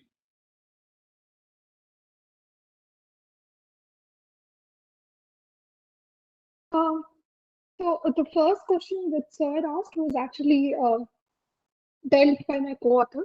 So when we spoke about the indigenous people itself, what we meant was, in tribal areas, if the over exploitation takes place, like the industries, the corporate aggression that takes place in these indigenous areas, that is to extract groundwater, would ultimately affect the stakeholders there. So the stakeholders would be indigenous people. So that is what we meant when we spoke about public consultation itself. Those who are affected should be made part of the consultation, and there should be a mandatory requirement of the same. I think I've answered the question. So my point was that why to treat water as an object or subject when we talk about indigenous people? Why not give sovereign rights over that? We already have the principle of riparian rights, which have been recognized by the Supreme Court in the past judgment. So why not give them territorial sovereignty along with sovereignty over that water body? Because they are not the one who are polluting it. They are actually doing sustainable practices altogether, if you generally see. So why not give them territorial, along with the territorial sovereignty, water sovereignty over those locations? That was the point. Sir, yes, sir. So entire crux of our paper was to how this nexus between the property rights and the groundwater resources should be cut in or should be removed, because that leads to a person, whoever has the ownership over that property, going to the extent of exploiting it. So I think the proposition which sir suggested would go against the entire crux of our paper itself, and we feel that there's a possibility that tribals might be influenced to give up their rights or sell their rights or anything of that sort, and there would be over exploitation again.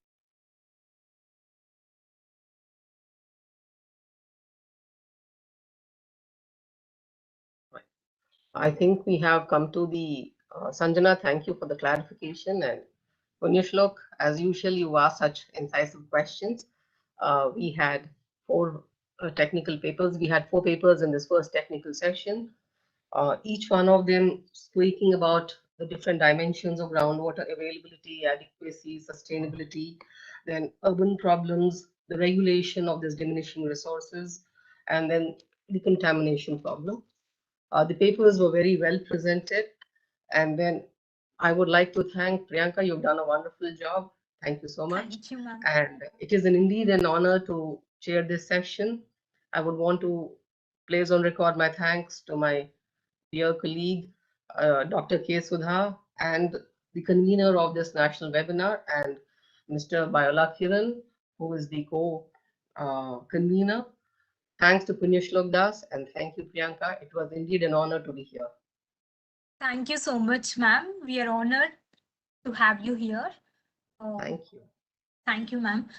Now we have come to an end of the technical session 1. We thank Professor Khalid, Dr. J. Vimarao, and Mr. Punyashlok Das for this session. We are glad to have you all here. We thank all the participants and our faculty members for taking part in this session and making it wonderful. Thank you so much, everyone. So now we come to the end of the session, and we have feedback forms available in the chat box. So participants kindly fill the feedback forms. And also we have our technical session 2 at 2:15. We'll have it in the same link. So people who are participating in the technical session 2, kindly join the link. Can I take a moment? Yes, sir. Yeah. I thank all the people who have presented their papers, and thanks to Uma ma'am, Professor Khaled, and Punyashlok Das.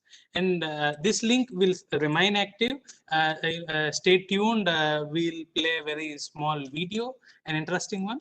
So you need not log out. The link will remain active. Thank you so much. Over to IT department.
Thank you so much, everyone. We have come to the end of the session. Kindly join at 2:15 for the technical session 2. Thank you so much. Thank you, ma'am.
Welcome, Lakshmi Priya ma'am.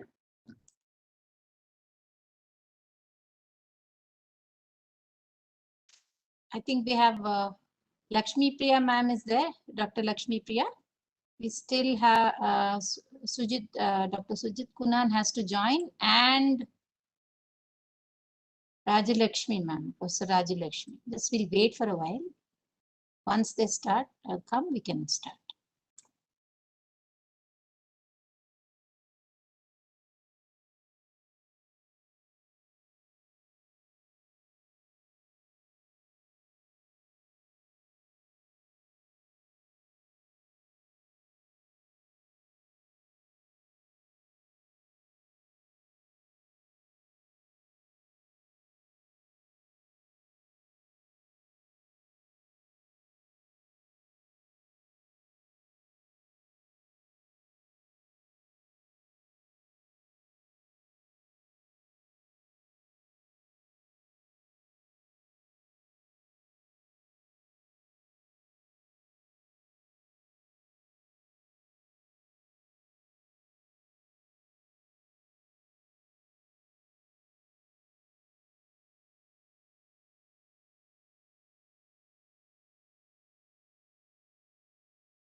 Good afternoon, everyone. Please, please. No, We are take your- waiting for Dr. Sujit. There's a connection issue going on. We'll start madam, very. వేరే device ఏదైనా చూసి మళ్ళీ call చేస్తాను.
Hello, ma'am. Hello, ma'am. Good afternoon. Ma'am, we'll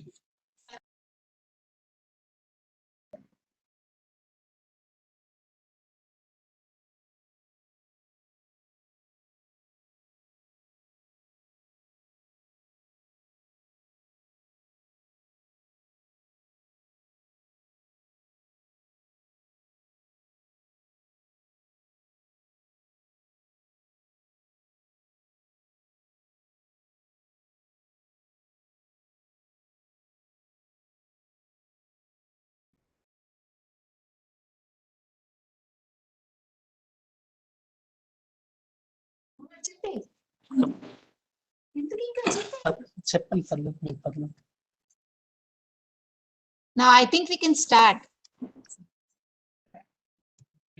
Dr. Sujit has some technical problem, so I think we can start with Professor Rajalakshmi's.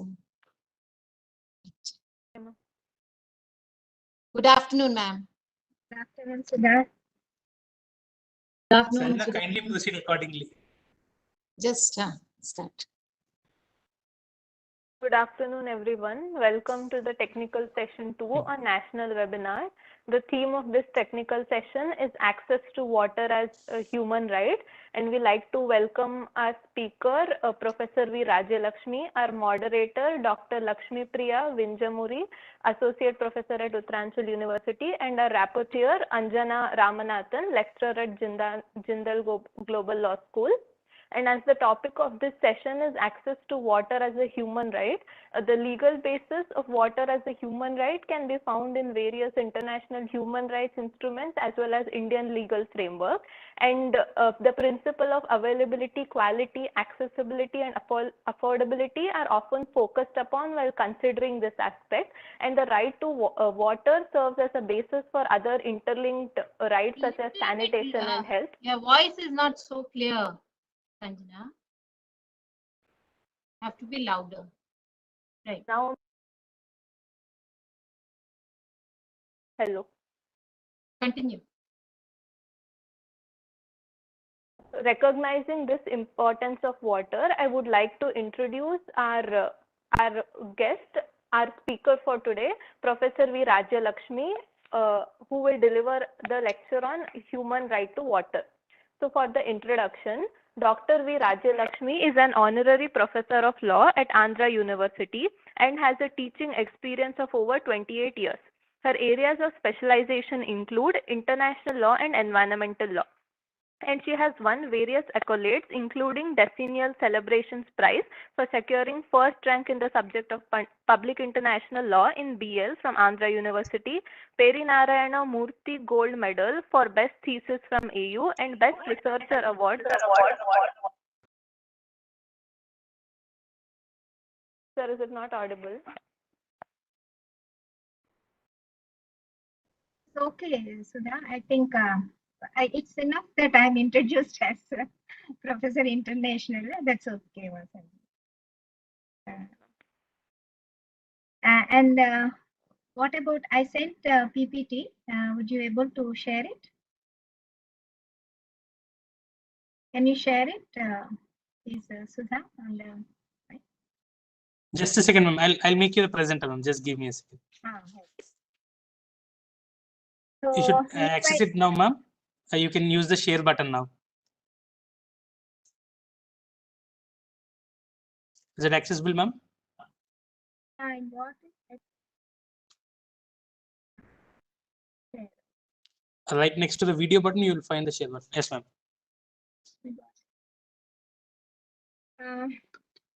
So friends, good afternoon, everybody. But before I proceed with my talk, I wish to convey my appreciation. One is my thankfulness to Dr. Sudha and her organizing team, including Kiran and other student friends, also they're part of it. So for inviting me to be part of this webinar. And another thing is that I really wish to appreciate Professor Sudha for 2 reasons. Both of them are to do with her choice. The first choice is the choice of picking up a theme of seminal importance. That's a great choice. The second one is the choice of persons who graced today's inaugural occasion. Both of them are men of action. They're the one who were they did bring that change. Both Sri Rajendra Garu and also Sri Sharma Garu. So these are the men in action. So picking up them to grace the inaugural session, I think you made a great beginning. So on these two counts, I really appreciate Dr. Sudha. Friends, my talk is on right to water as human rights. I wish to make certain reflections on this particular aspect. So now as to, right now we are aware that right to water, of course, it did gain status as a human right. But then the context for emergence of this right to water is nothing but the basic link between water and the human lives. Our human lives are most intimately connected with water, and we know pretty well that but for this water, the human civilization would not have grown. But unfortunately, the very civilization which has been nurtured by water, that has led to a point where the water profile itself has ended up as a disfigured profile. That is an unfortunate state of affairs, and that is the basic context in which we have to examine the importance of the right to water being considered as human right to water. So I think by giving a basic small glimpse of the water profile, you would be able to make out, you'll be able to appreciate the importance of or the reasons obviously which would have led for this explicit status of human right Spain, which has been granted to right to water. So there is this statistics, the whole thing is it looks very disastrous. And the state of affairs, I don't want to read the entire thing, but except maybe the last point I just want to focus on, just to show that we are what state of affairs we are in. So by 2025, it is predicted that half of the world population of 7.6 billion is expected to live in water-stressed areas. Now, this is something, and 2025 is not very far away. It's we have come very close to that point of time. And it is very disheartening to know that half of the population is going to live in water-stressed areas. So what state of affairs that we have brought ourselves into this? All because the way water management has been mismanaged. So now having said that, the question of right to water getting its explicit status, because if you see the now we call it as definitely, absolutely, undeniably, we say that, or we assert that right to water indeed is a human right. But then we also know that to begin with, and in this regard, for giving this kind of a status as human right, United Nations definitely needs to be appreciated. It is primarily because of the initiatives of the United Nations, at least theoretical basis or whatever. At least we can we can feel little assured, because getting recognition as human right is one thing, realization of human right is another thing. But for realization of it, at least having that status, that something to be recognized as a human right, that is an important beginning, and for which United Nations definitely needs to be appreciated. And you find that if we trace the way in which the right to water has gained the status, we find that United Nations, which has right from the beginning, which has been striving for the promotion of human rights, initially we do not find any reference whatsoever as to right to water, neither in the Universal Declaration of Human Rights or the two covenants on economic, social, civil and political rights, or economic, social and cultural rights. But then subsequently in the year 1979, some linkage has been brought. There is an international human rights instrument to do with women, and another one is to do with the rights of the children. In that, a reference has been made to water. So that water is brought into in a remote way. It's brought into this human rights framework. and the journey. I mean, if you want to see that what is the most what to say the contributing the distinct contribution in giving that explicit status to right to water is if you have to refer those two initiatives. One is what is called as the general comment number 15, a general comment comment from the Committee of Economic and Social and Economic, Social and Cultural Rights. So this is what which recognize human right to water, and also more the later point of time, this general comment you find it in 2002, but subsequent in the year 2010, United Nations General Assembly, which is a larger body, it's an all-membered body of the United Nations, and this is the one which definitely we can consider that a most forward-looking step has you can find it in this resolution. So in the 2010, it explicitly, very expressly, it has recognized human right to water and sanitation, and it acknowledged that clean drinking water and sanitation are essential to the realization of human rights. So the point is that, and apart from that, of course, 2011 Human Rights Council resolution is concerned. It was trying to take this right further and trying to give little content to the right. I mean, trying to take these two, this particular right much further. So, having said that, another thing that needs to be highlighted is this is inclusion of water goal in the Sustainable Developmental Goals. I mean, the Sustainable Development Goal of 6. It speaks about availability and sustainable management of water and sanitation for all. So this is, and then this is something which is a targeted goal. 2030, it's a different matter. Whether we would be able to realize this goal, we'll be able to fulfill this goal or not, that's a different matter. At least a particular target is there, and it has become a targeted goal. So the first sentence, if you see the first sentence of the explanatory text of Goal 6, very clearly and very unambiguously, it states that access to water is a basic human right. So all in all, we can say that as it stands today at the global level, we can definitely ascertain that right to water has acquired the status of being a human right.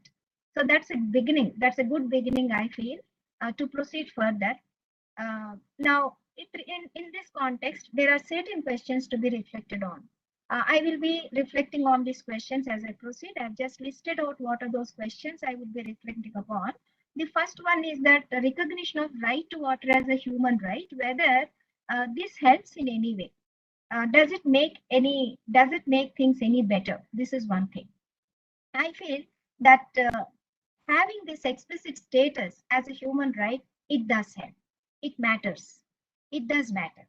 I mean, you can see that this is something, once it is elevated to be that, and we know that essentially we can make out that so far as legal system is concerned, we always speak in rights language, and we also know pretty well that when you contrast ordinary rights with human rights always, human rights, they enjoy primordial importance. They're always kept at a higher pedestal, at least on a theoretical basis. But then having that higher pedestal, it matters. Having that primordial importance, it matters. It is something, it can be an influencing factor. And to spell out the advantages of this, we can expect that further development, if this right has to be further developed, there is a possibility, I mean, we can expect the laying down of certain minimum universal requirement, where things are just left at just like that, without no specifications whatsoever. At least once it is recognized as a human right, that too when it is recognized as a global right, because this is a universal requirement. So far as water is concerned, for that matter, human rights are essentially considered to be universal in their character. Of course, I'm making this statement with certain reservation. That's a different matter. But then, because water is such a universal requirement, and it's important that at least some basic minimum will have to be set down so that one can always point out that, well, these are the minimal requirements and where are we, how far behind we are. So at least having something like a benchmark to be attained. So that helps a lot. So once this is elevated to be human right, the potential for trying to chalk out what are the minimum universal requirement definitely is going to be possible. And the second thing is that related with this is that this is the one thing which pays way for the accountability. Suppose if it is not laid down as a human right, particularly as we know that once something is accepted to be human right, obviously the expectation is there on the part of the states. States are expected to fulfill their obligation for protecting these human rights and for fulfilling these human rights. So where because of this explicit, definitely this is something where it leads to it paves way for the accountability. So rights responsive framework. So states definitely would be under some compulsion. To what extent they would be doing that, that's a different matter. But at least you are creating a point of compulsion. You are preparing a ground wherein you will be able to ask the question as to when this is a human right, what actions are being taken by the concerned governments. So definitely they come into the answerable position. So this is the one which requires putting it in when we talk of accountability, what sort of accountability can we expect?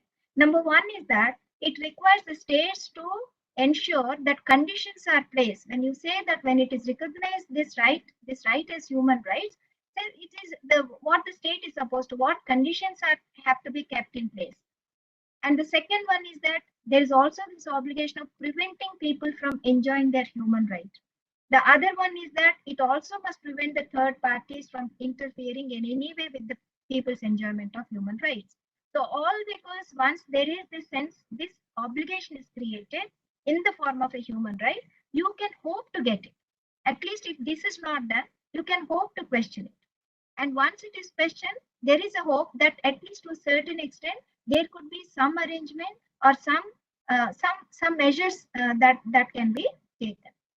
And other things are that access to and another thing is that it is always said that we know that you don't have to say it, it goes without saying that all human rights are interconnected.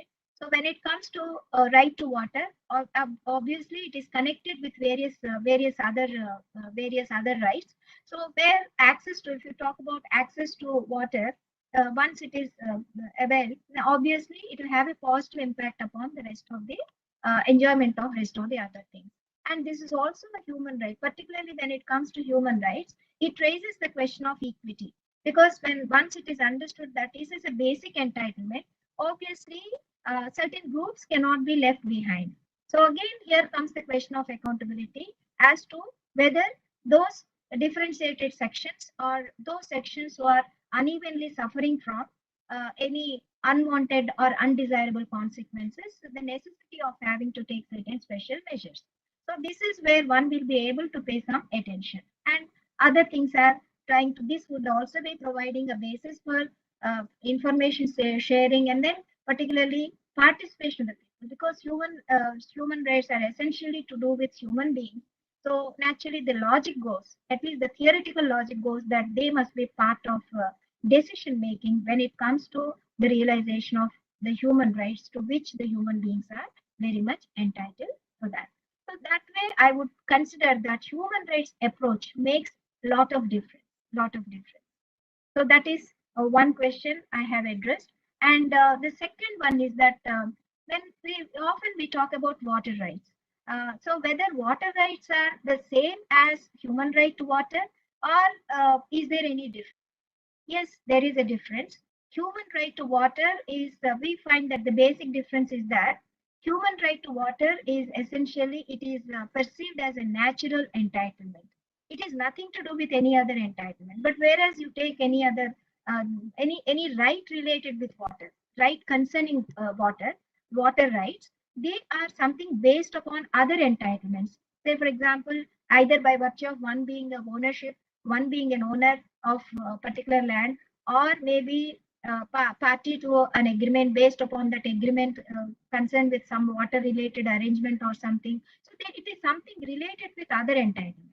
But whereas right to water, when you put it as human right to water, wherein we talk about access to water, so this is something to do as it's to nothing to do with the very fact that somebody is born to be human being, because you describe this as a natural entitlement. It is not dependent upon any other entitlement, either in the form of a land or in the form of agreement or anything else. And so far as United Nations jurisprudence is concerned, the basic consensus that we can uh, derive is that human right to water refers to access to water for personal and domestic use. There is this scoping. It's not that because we are using right to water as a human right, that doesn't mean the scope is very wide as to involve variety of actions concerned with water. It is not that. There is a distinction that has to be maintained, and human right to water refers to access for personal use and domestic use. Now, so far as such uses as water with reference to, say, use for industrial purpose or use for agriculture, they are known to be falling outside the scope of this human right. If you examine the right to water, how it has been defined, clearly we know that these things are outside the scope of this particular, the scope of this human right to water. And then the other question I wish to address is right to sanitation. Right to sanitation, is it a human right? Now, right to sanitation between, I mean, of course, I have already read out that General Assembly resolution where there is a reference to both these rights. I mean, where there's a reference to access to water as well as sanitation.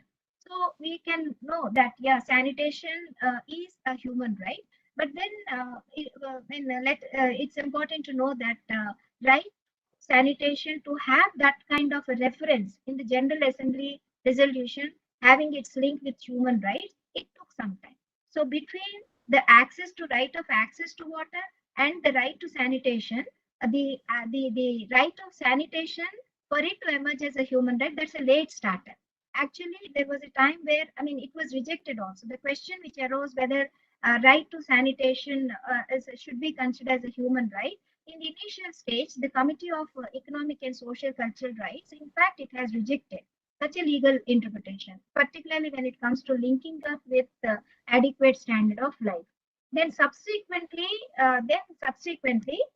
this is that I mean the stand is I mean right now as of today with some insistence with persuasion, further persuasion, things have changed. Now it is recognized to be a human right. So very clearly we find that when the General Assembly clearly recognized right to safe and clean drinking water and sanitation as human right, that is essential. So now there is absolutely no doubt that right to sanitation is a human right. But then we observe that in this resolution, we find both of them are linked together. Obviously, we find that access to water and also right to sanitation, both of them are clubbed in the same reference.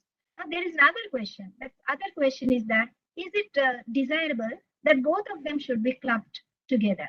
Well, each one is a different right. Would it be good if you treat them as distinct human rights, or is it okay, like just put them together in the same bracket? Now, the advisability is that it is better that they both are treated as distinct human rights in having their own standing. But at the same time, we also have to realize that both of them are interconnected in one way. Obviously, there is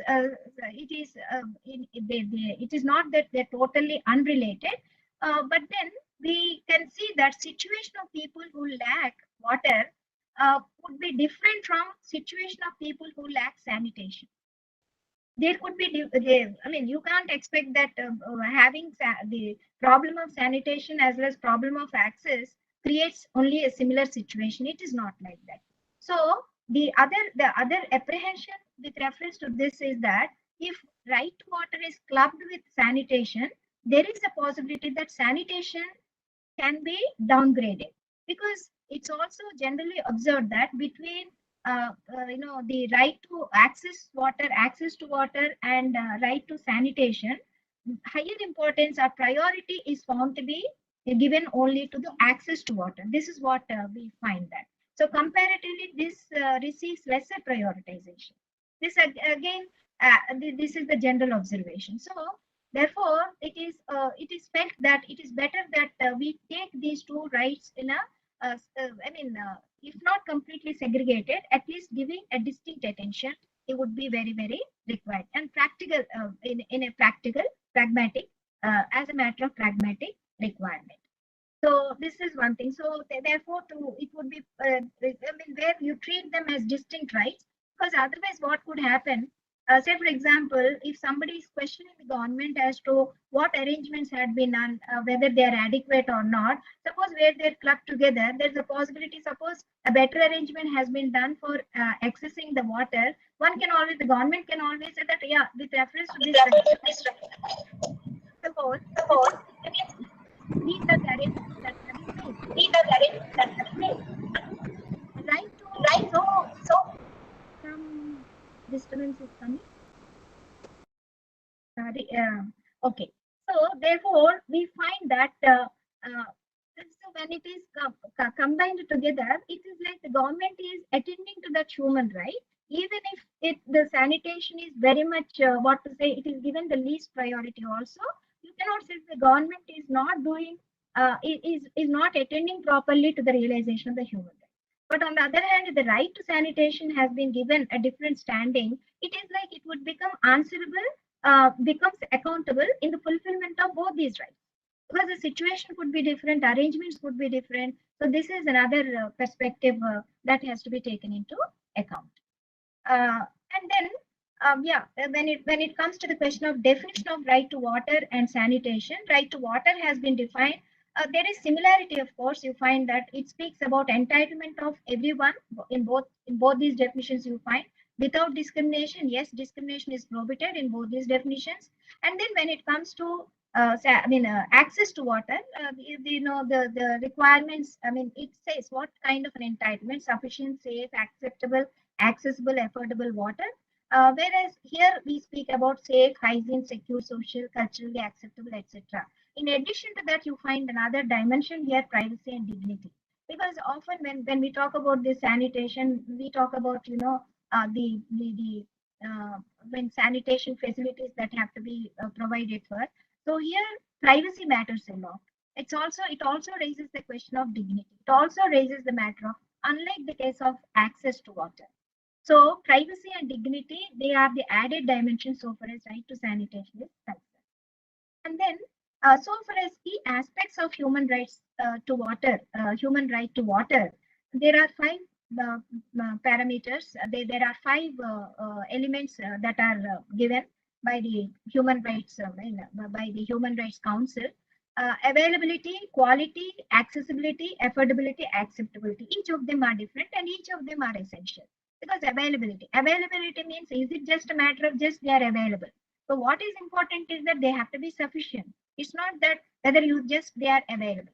So the most important thing is that it cannot be something like an oasis kind of where you really do not know. It's not sufficient. It's not as if, with spoon of water is also available thing. It's an available water, or a pot of water is also an available water. So what is important is that the question of sufficiency. So, and then sufficiency itself is something like what is sufficient. So further requirements also, this right is something that has got to be further worked on.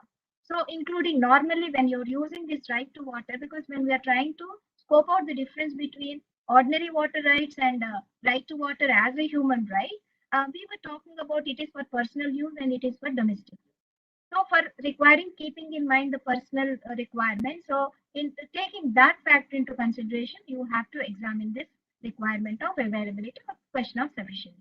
And again, quality. It's not just because something is available, water availability, it's also a matter of quality. It must be safety for consumption and for personal use. Accessibility is one thing. Accessibility, maybe something might be in abundance, but suppose there are no arrangement, the access, because access is something which is really leading to lot many deprivations of human rights. Like for example, you can take the case of women. We know that in many rural areas, women, they walk long miles to access this water. Maybe at that point, at that source, maybe the water might be abundant. But then for accessing to that particular point of time, they really have to they really have to walk longer distance, and water as such is a heavy one. And there are a number of, I think Dr. Vandana Shiva, if I remember, she has brought out all the troubles of the women who have to fetch water from that. So many times what happens, the question of prioritization of our domestic responsibility, where the distance is very long, many times what happens is that younger children, they will be given the responsibility of managing the smaller children. So in which process they will be losing their human right to education and other things. So I mean, like there are everything, there's so many things which are connected, and the use also will be reduced, even though the use, the sufficiency and the adequate, because of the burden of having to carry that. So a lot of compromise also will be on with reference to usage also. So all these things are matters. Accessibility is a very important aspect, affordability. And you know that these days, because it is something to do with scarce resource. Today, if we were to have water is a precious resource every time, right from the beginning, it's always been a precious source. But then today we are talking about is a precious resource because of the scarcity of the resource.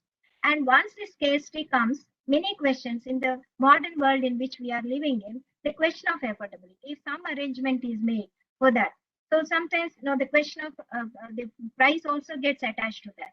So maybe for many reasons, it could be it could be accepted, maybe otherwise also okay, that's fine enough. But then it is not fine for everybody. So the question is that price also will have to be affordable and without compromising on the ability. Say for example, if the cost for availing that is very costly, obviously what will happen, because this is so basic, we cannot compromise on that. So we will be spending on that, but what otherwise we could have spent on other equally pressing requirements, but then you tend to least prioritize, and in the process you will be getting deprived of many other human rights. Acceptability, question of acceptability also comes into all this. This is also another element of the human water. And so far as just a few minutes back, I was talking about right to water, access to water, and right to sanitation. Now, the key aspects essentially they're more with reference to access to water. We can see that, but sanitation. So far as sanitation is concerned, the committee of ESCR, it did comment. It was trying to the building up of the content of it. There are certain parameters we are speaking of, but then the question of content of this right to sanitation, that was left to special rapporteur. So subsequently, the rapporteur came out with three features, main features of right to sanitation about regarding the responsibility of the states. And now that they have to respect, they should not threaten the individuals from existing facilities to use the existing facilities of sanitation. They have to actively protect it and see that non-state actors also respect that right, and they must take deliberate and concrete measures, targeted steps. It speaks about targeted steps and expeditious and effectively. Suppose it is just like left like that, and what we have to remember is that once it is placed in this category of economic, social, cultural committees been doing that, and when we talk about this, we talk about progressive realization. Yeah, there is a practical necessity to have this feature of progressive realization. So what is important is that whether that progressive steps are being taken or not, possible steps are not taken in the moving direction, in the forward moving direction or not. So therefore, it's important that one should try to establish these targeted steps. So all these features have been laid down in the report of this special rapporteur. And then there are certain principles of right to water, right to equality and non-discrimination. Yeah, these are very, very important because that is basic, essential thing. I don't have to explain that. And then question of information, when we talk about accountability, and particularly when what is the state of affairs information. Today morning, Sharmagaru was saying that, information or something like that, even if they are on the fault side, we have to, the distorted way in which the important principles of environment management, they're not being implemented in the right spirit. Say precautionary, whatever it is. So information becomes very important to fight and to get any remedy or whatsoever. So this is something, at least theoretically, at least we can say that this also should be providing access to information, question of transparency, question of participation, and question of accountability. These are the basic principles of right to water. And when we talk about water management, there are three dimensions which come into picture. One is physical, the other one is organization, third one is socio-economic and regulatory. And physical is about manipulation. Sometimes you may have to manipulate the physical flow. Sometimes you may have to, and sometimes you have to refrain, whatever. So water management is something like that. Sometimes it is said that whether it is advisable to stop the natural flow or can we divert. So these are all the questions that have to be paid adequate attention, and in a judicious manner, this management will have to be done. Organization is something to do with managing the human content. This is most important because the problem with water is it's not about water management, rather it is the human management of the use of water. So organizational dimension it has, and in this organizational dimension, unless you take into account the socio-economic conditions which constitute conditions or constraints, many times there are constraints. It results in many constraints. So from all these dimensions, water management has got to be managed.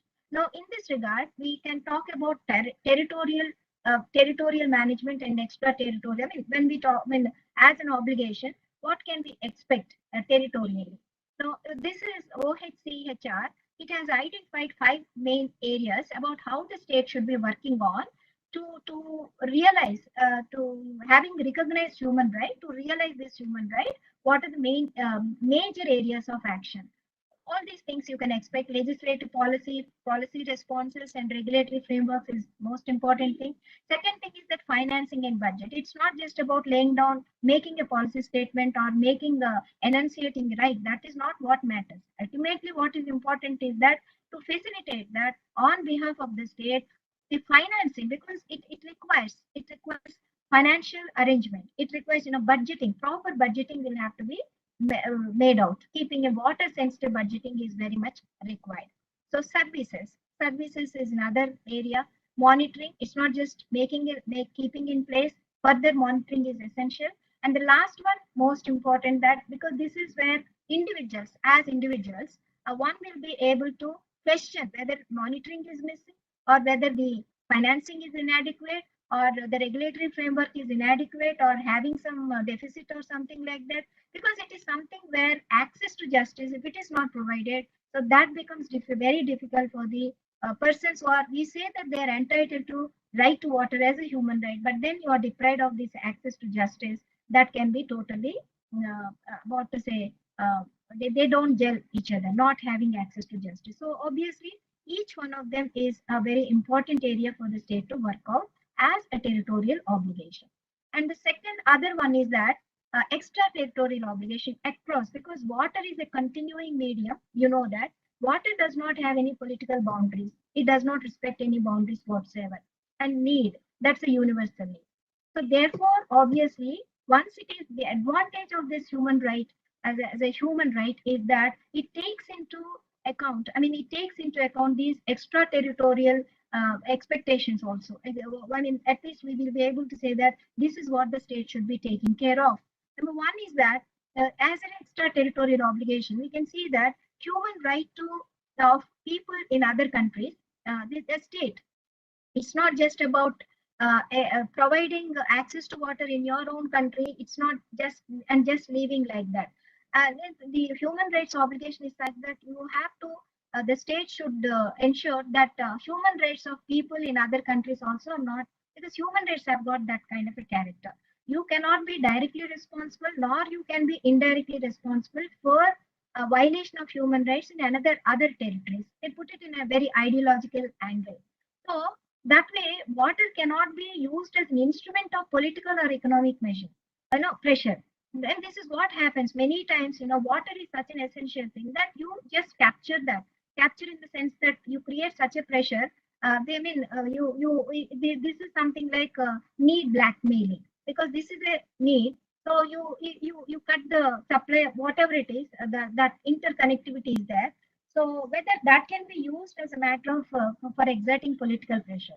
So as a matter of, once it is turned out to be human right, as a matter of principle, such pressures are totally, they cannot be accepted as in consonance with this high human right character of right to water. And second thing is that it also should be having that preventing the third people of having other right, I mean any possibility of violating this human right to water.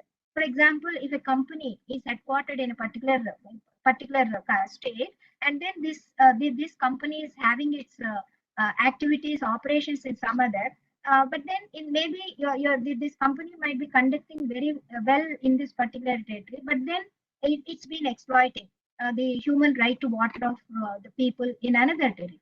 So this country also has got that human right related responsibility to see that such things do not happen. That is another thing. And the other one is that the question of ability of the states. All countries do not have the similar ability. So there are some countries who can do little more. So they might be in a position to those countries which are not capable of doing it for themselves. Because many things come in the way. States might be trying to do their best, but still they may not be able to do that. Many constraints would be there. Economic constraints particularly would be there. Various other constraints would be there. So whatever resistance that could be given, that is supposed to be given. And particularly when it comes to trade and investment, it's also important to see that investment or trade such related arrangements should not be in such a way that they limit or hinder the capacity of a country to ensure full realization of the human right to water. So as an extra, I mean, this is where the first question, if we recollect, the first question whether human rights approach matters or not. It does matter a lot. It does matter a lot, either implementing a right to human right as a domestic obligation or an obligation as such. I mean, like the description of this as a human right is at least this is what minimal, at the basic minimum, you can expect this code of conduct from all countries in general as members of international community. And then next comes to the question, Sudha, do I have time? Another 3 or 4 minutes? Am I exceeding my time, Sudha? Maybe you can 2 or 3 minutes, maybe. Okay. I'll close it. So and another thing that we have to keep in mind is what is called as sustainable development. You kept it within. This is described as in sustainable development goals. It's been recognized that it is a crucial component of sustainable development. And when we talk about as a component of sustainable development, it is three-dimensional. We talk about economic, social, environmental dimension. So therefore, right to water will have to be examined from all these three perspectives. It is not something like a standalone thing. Obviously, none of the human rights have got this. So therefore, right to water raises another crucial question from an environmental point of view. That is, when we are describing right to water as a human right. Now, is it not right of other species? It's a common endowment. It's a basic requirement for rest of the species also. And essentially, we have brought this because of our responsibility, irresponsibility, we can say that. So is it proper or is it ethical that we should be confining the scope of the application of this human right to water only with an anthropocentric approach? Because there is another speaker who I understand that he's speaking the Anthropocene of this right to water. I'm just abstaining that. I mean, avoiding that aspect. I'm not dwelling much further into that. These are very sensitive questions. So yeah, we talk about initiatives that came from Indian judiciary, that recognizing it with a legal personality, but then there are many other practical questions as such. Yeah, I think the next speaker is going to give critical insights into that. And the last question in this remaining 2 minutes, let me complete this. Other question that also comes in the dimensions of efficiency and equity. Because official recognition now, like whether there is a political dimension, there is an economic dimension. The question is that whether water, in fact, the political thing. I mean, before this right to water has emerged as a human right, behind that there's quite a bit of struggle, because initially way back in the 1977, the link is brought with human right to water and human right, but then in the subsequent developments, we find that references they have become very ambiguous, and the description of about water is something like in economic terms. References were coming, water having economic value, water as an economic good. So this is viewed as something like a strategic move, so that privatization, water management would go into the private hands. So this is another one. So that was struggle. I mean, a fight was there, and subsequently, of course, yeah, we do have it as human right. But still, the question is that whether getting it subject to efficiency. Efficiency is a useful principle, absolutely. It's an economic principle. You cannot discount that it is not a useful principle, indeed, because we know that tragedy of commons is that because the state of affairs of water, the present status of water is that because no one is responsible. Like it's like over exploitation is there when it is just left it as belonging to commonness. So everybody is getting irresponsible. So that efficiency of management is very much missing.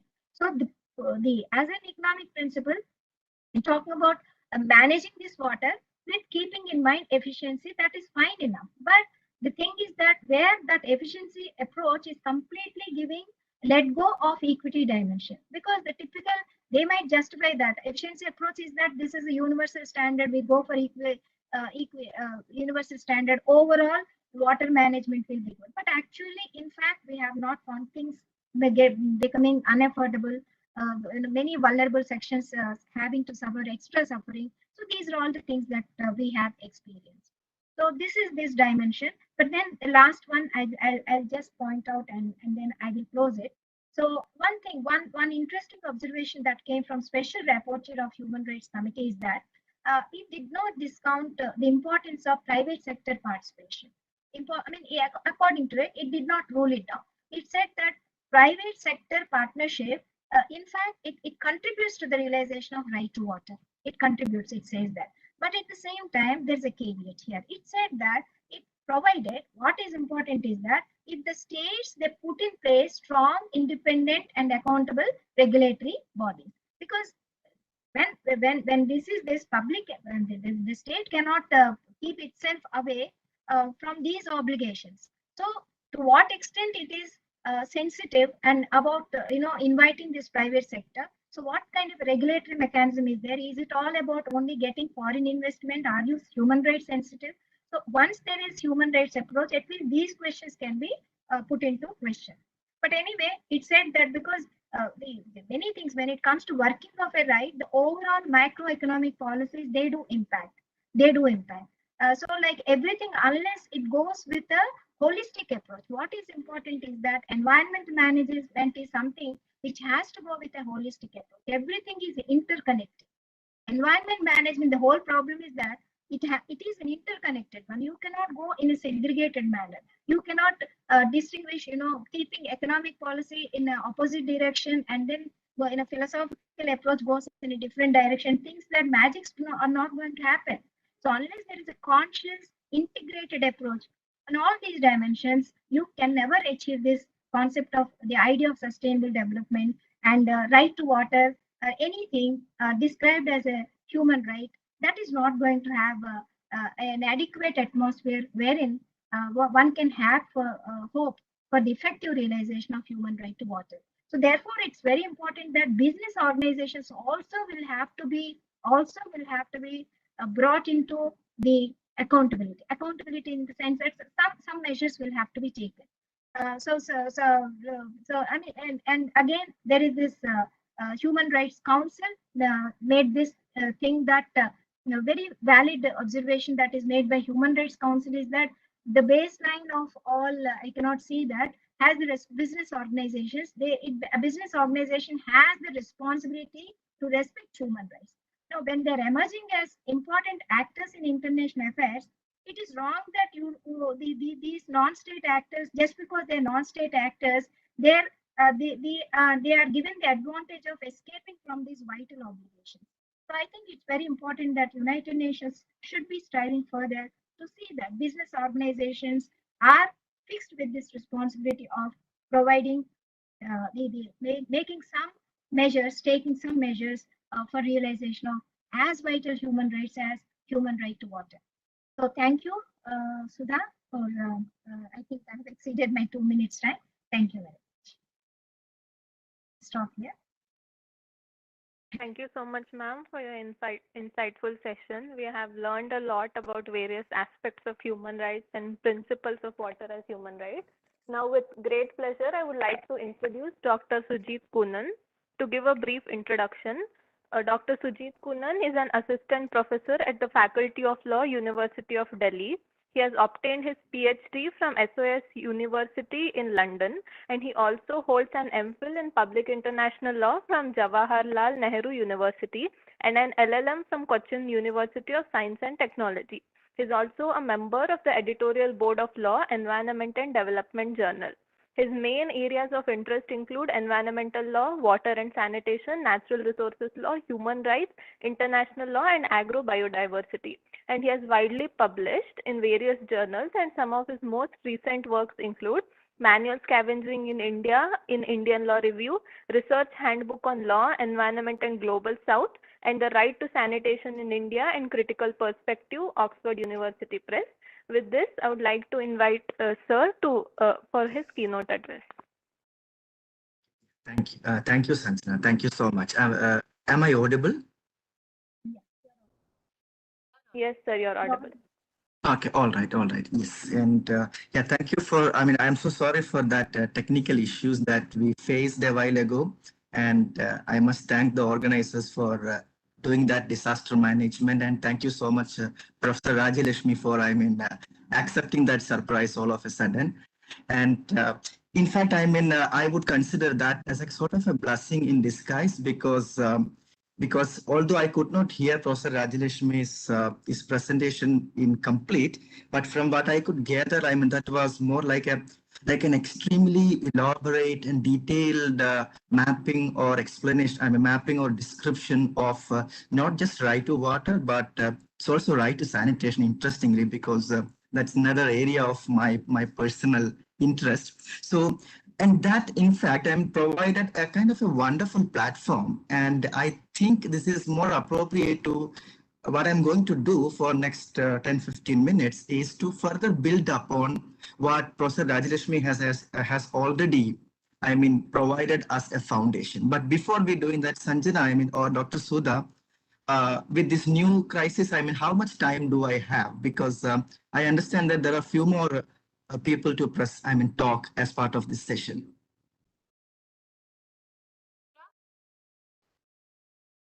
How much time would you require? No, 4 o'clock yeah. is fine. Yeah, whatever you say, I can squeeze it or I can expand it. Because I know that there is another session after this at 4:30. So, depending upon your timeline, you can tell me, okay, do I have 15 minutes or 20 minutes or 30 minutes? No, you can 30 minutes, you can easily take that. Okay, thank you so 30 much. to 40 minutes up to it. All right. Okay, fine. Thank you so much. Okay, so yeah, so and thank you for providing this opportunity. And I'm not even trying to share my screen because of I'm kind of scared to test the technical side of it now so that we don't lose the connectivity again. So I will try to use my communication skill as much as possible. Yeah, yes, please. You can share, sir. You have the share button right next to the video button. You have the presenter now, you can happily share. Sure. Now I found it. Sorry for being so, digitally ignorant. Okay, I hope, you can see my screen now. Yes, sir. Okay, wonderful. All right, so this is what I'm going to do. And this is why I said that I'm going to further build upon from where Professor Rajalakshmi stopped. This is like human right to water in the Anthropocene. And having said so, I'm not going to talk too much about the nitty-gritties or the details of human right to water from international law or domestic law in India, which I guess we already have a better idea about it. So from the previous presentation. So what I'm going to do is to rethink like, okay, whether it is enough to what we have, human right to water as it stands now in international law as part of international human rights law more specifically, and also in domestic law in India, whether that is enough to address the challenges posed by this new era, which is called as the Anthropocene. So that's what I'm going to discuss in the next 20, 25 or 30 minutes. And this is how we are going to do. Like, we will have very overview, a very broad overview of human right to water debate. It's not, again, not about human right to water, but it is about the human right to water debate from last couple of decades. And then we will move on to, situate that debate in the larger Anthropocene context and rethink or reimagine, or we raise this question that do we need to rethink or reimagine human rights in general and human right to water in particular in the challenges posed by the Anthropocene.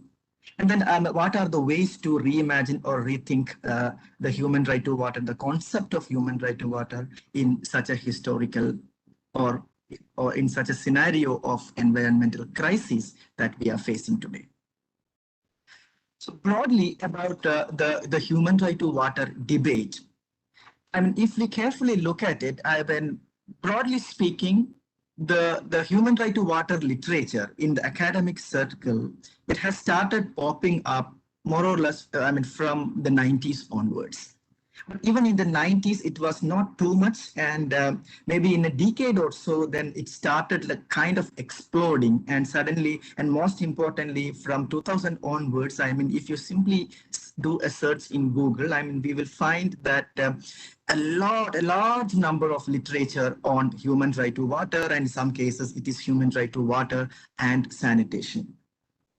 But initially what they did, if we try to understand this development, initially what they did was to locate or to raise this question, this fundamental question that whether we have human right to water, and I guess we know the answer already. And they managed to find human right to water explicitly sometimes implicitly. And then there has been some kind of policy responses, both at the international level as well as at the local level, like what Professor Rajalakshmi mentioned, a lot of international developments, documents, human rights bodies as part of United Nations working on human right to water and sanitation.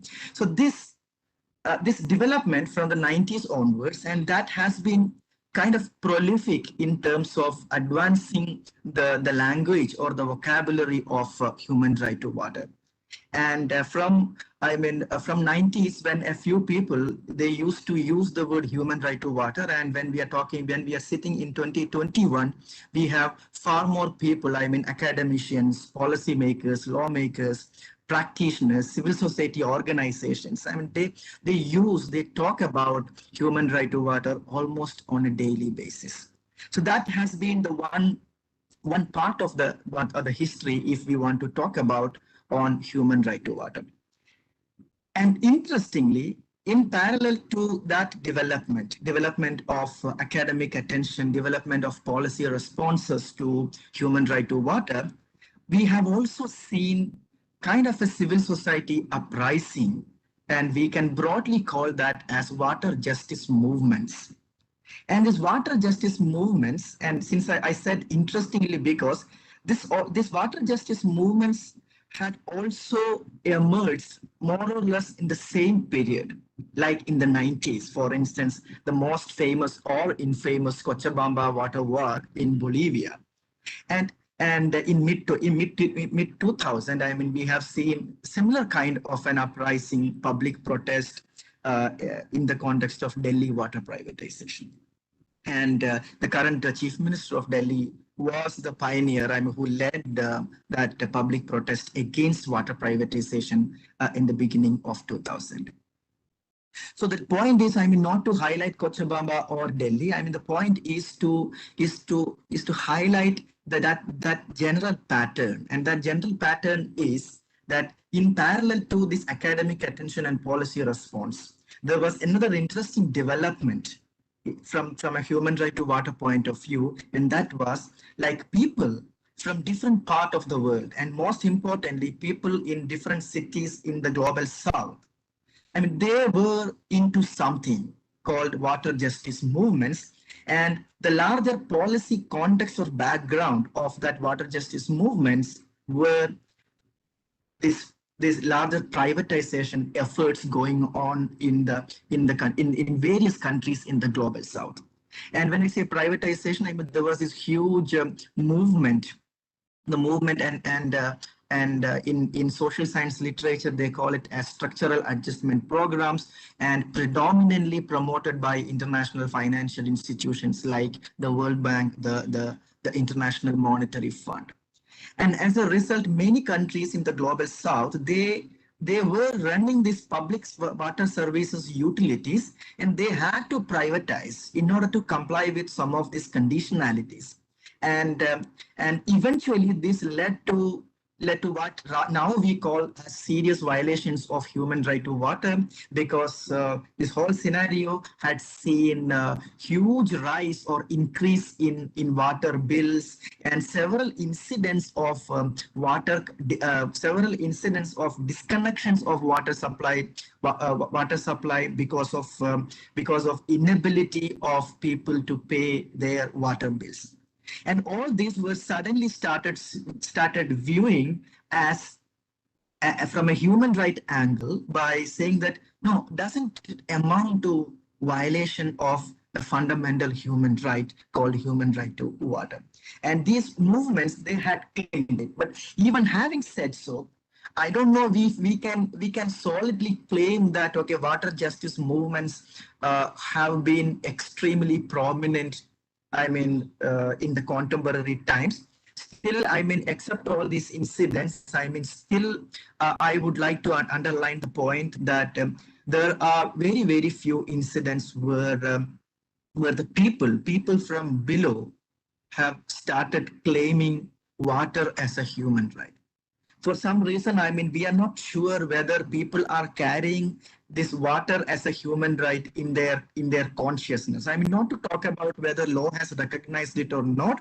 This is just to talk about whether this is part of our moral or ethical standards or our belief that, yes, I mean, water is not a commodity, but it is a human right. It is a nature's gift, etc., etc.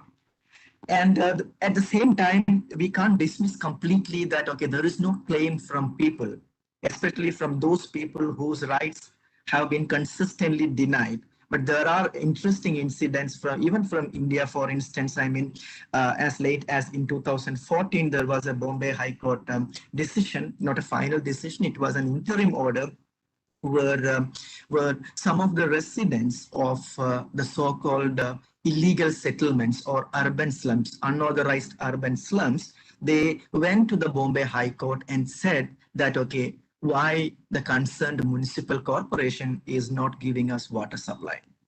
If it is human right to, if there is something called human right to water, then how can you justify not providing us water supply? So there are interesting incidents like that, but I'm not getting into such things. I mean, there are literature available on these aspects. So this is interesting and parallel. I mean, both these movements kind of emerged from the 1990s onwards, and it in fact grew out of that moderate beginning or the modest beginning in the 90s. And eventually we have seen what we can call as juridicalization of human right to water. It means human right to water is being transformed from a political idea to a concrete legal claim. And that we have seen in the case of several international treaties, important documents like General Comment Number 12, UN General Assembly Resolution 2010, which I have heard Professor Rajalakshmi emphasizing a lot. So we have seen that interesting juridicalization exercise of human right to water, and apparently elevating it from a political principle to a concrete legal claim. And at the domestic level, we have seen some kind of conversion of human right to water or explicit recognition of human right to water in domestic legal instruments, and including documents like constitutions. For instance, the classic illustration of that is the South African Constitution. And even though Indian Constitution is silent about it, but we have human right to water as a derivative right deriving from Article 21, the right to life. So which we can broadly call as these whole movements kind of led to constitutionalization and juridicalization of human right to water. So right now, today, I mean, we can find these things, these legal norms of human right to water being present in a large number of instruments, and we can see a number of interesting public movements utilizing the language of human right to water. So many academics and even this very conference itself testifies that increasing attention being given to various issues related to water, including the human right to water. And if we may need to summarize these things, what we can see is that the relevance of human right to water is, on the one hand, people are using it as an emancipatory tool in order to fight discrimination, in order to fight denial, etc., etc. And there is a huge argument that, okay, there is something, this human right to water means it is a universal free water. And but at the same time, this idea of universal free water is not universally accepted. In fact, it is extremely contested, both at the international level as well as at the domestic level. And equally interesting fact is human right to water is not just invoked by the so-called water justice movements. Human right to water is also invoked by this large water selling companies like Coca-Cola, Pepsi, Bisleri, etc., etc. And they generally rely on a narrative, a description that, look, I mean, we are not against human right to water. We are participating in all efforts to make human right to water a reality. And what they generally do is, or their narrative is, that we are helping to people realize their human right to water by providing good quality water and by making water available. Of course, there is a very interesting footnote to it, and that footnote is it is available for a price, and that price is not a very negligible price. I mean, roughly speaking, I mean, it is like around 200 or 250 rupees for a liter. I mean, if you calculate the price of the bottled water we get in the market. And the law's response, as I said, that the constitutionalization, juridicalization effort has been that, yes, I mean, what the law is interested in is to respect some of the contents or the aspects of human right to water, like accessibility, non-discrimination policy, etc. But they don't, I mean, law is in fact, I mean, trying very hard to keep itself away from the political aspects of human right to water, like privatization debate.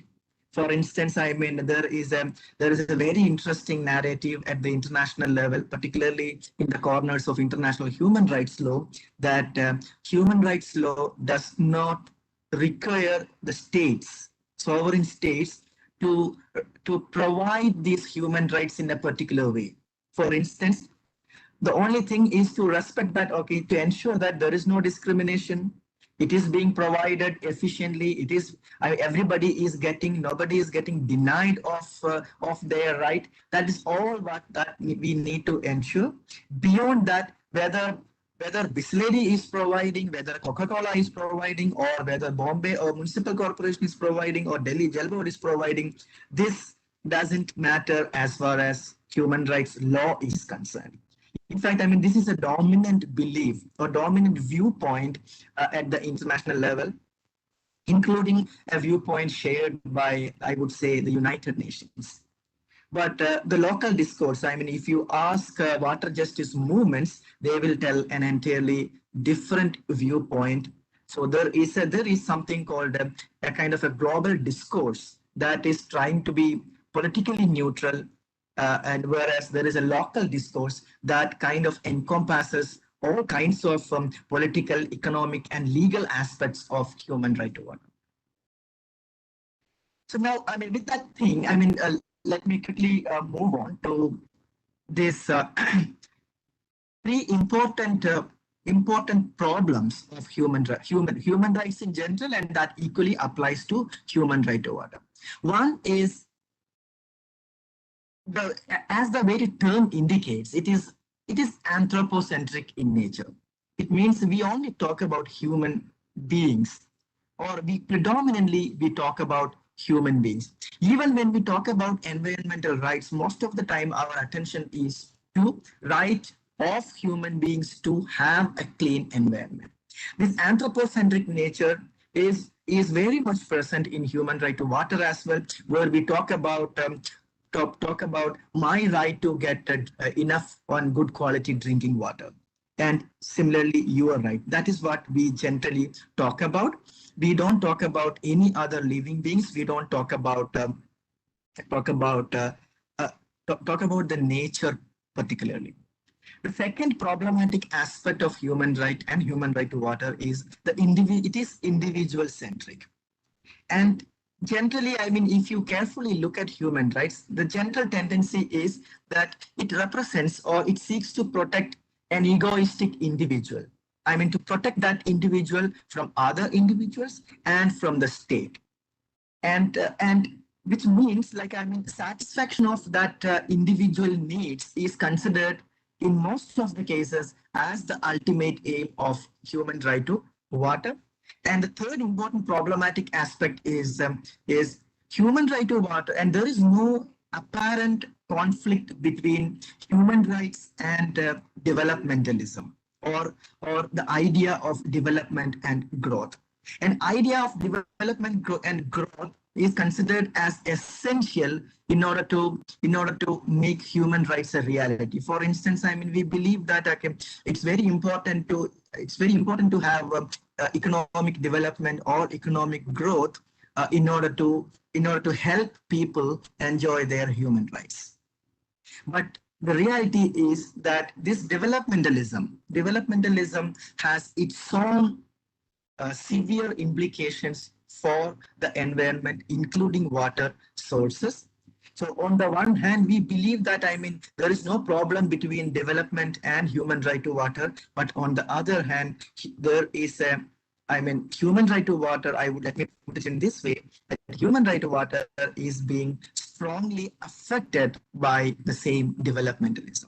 So it is kind of a conundrum that we are dealing with here, because on the one hand, I mean, it is not to, okay, let me underline this point, that we are not arguing for a complete dismissal of human rights. This is just to do a kind of a reassessment that is it sufficient in 2021 or in 21st century, is it sufficient to have this kind of conception of human rights and human right to water, or do we need to change it? So I have mentioned this. So anthropocentrism, the impact is marginalization of the nature. You neglect nature. Individualism, you neglect communitarian aspects. And developmentalism, then it gives kind of an immense, very strong moral legitimacy to all your exploitative efforts, because it is the developmentalism that supports this ongoing exploitation of nature, and it happened even in history as well. So while this being the case, we have seen that human rights are important. We have seen that human rights have some kind of problematic areas because of its Anthropocene individual focus, and its wonderful friendship with developmentalism in many aspects. Then what kind of problems can emerge when we talk about the Anthropocene? Anthropocene, I mean, to talk about very briefly, is considered as, I mean, is an era. I mean, it's called as a geological scenario, geological epoch, where human beings are able to, I mean, affect the planet, because until a couple of centuries ago, still, I mean, the planet Earth was being constantly, I mean, changed. It was not being static, but those changes were attributed to nature's own mechanisms, not to any particular species. But at least from industrialization onwards, according to the scientists, human beings have increasingly become capable of changing planet Earth, and mostly, changing planet Earth in a negative sense, and that is what they called as Anthropocene. And this is considered as a dangerous scenario where the previous geological epoch was called as Holocene, and Holocene is considered as a long period of planet Earth's environment where it was relatively stable, and that led most of these positive changes, including the emergence and development of human beings and various other species to come on the planet Earth. And as a result, this Anthropocene is considered as dangerous, and many people said that, it has already started. Some people say that we still have some time to control it. Some people say that, we have also, we have crossed that tipping point. But in any case, the reality that they all agree is that we are entering into a scenario, kind of a natural scenario, where the planet Earth is going to be highly unstable and highly unpredictable. And human beings are probably not going to be able to plan properly in order to address this. And there are many reasons, and they have introduced this concept called planetary boundaries, and they say that this dotted line in black is considered as the safe limit, and some of the issues like climate change, biochemical flows have already exceeded that limit. Freshwater is regarded as within the limit, but constantly pushing towards the limit. So the idea is, once we are crossing all these limits, then the reality is anything can happen, and we are left with only one emotional feeling, that is to regret. And equity, and when we say about it, it's very important to underline that when we talk about Anthropocene, it is not just to use this universal narrative that, okay, human beings have done it, but it's very important to underline the critical aspect of that, and that is, it is not that every human being in this world and their previous generations have contributed equally to Anthropocene. Some of the critical scholars, they said that this colonialism coupled with capitalist mode of production and consumption, and that has been the main reason, driving force behind Anthropocene. And if that is true, then most of the or almost all of the rich countries in today's world, or the previous colonizers, and they are to be considered as primarily responsible for Anthropocene thing. And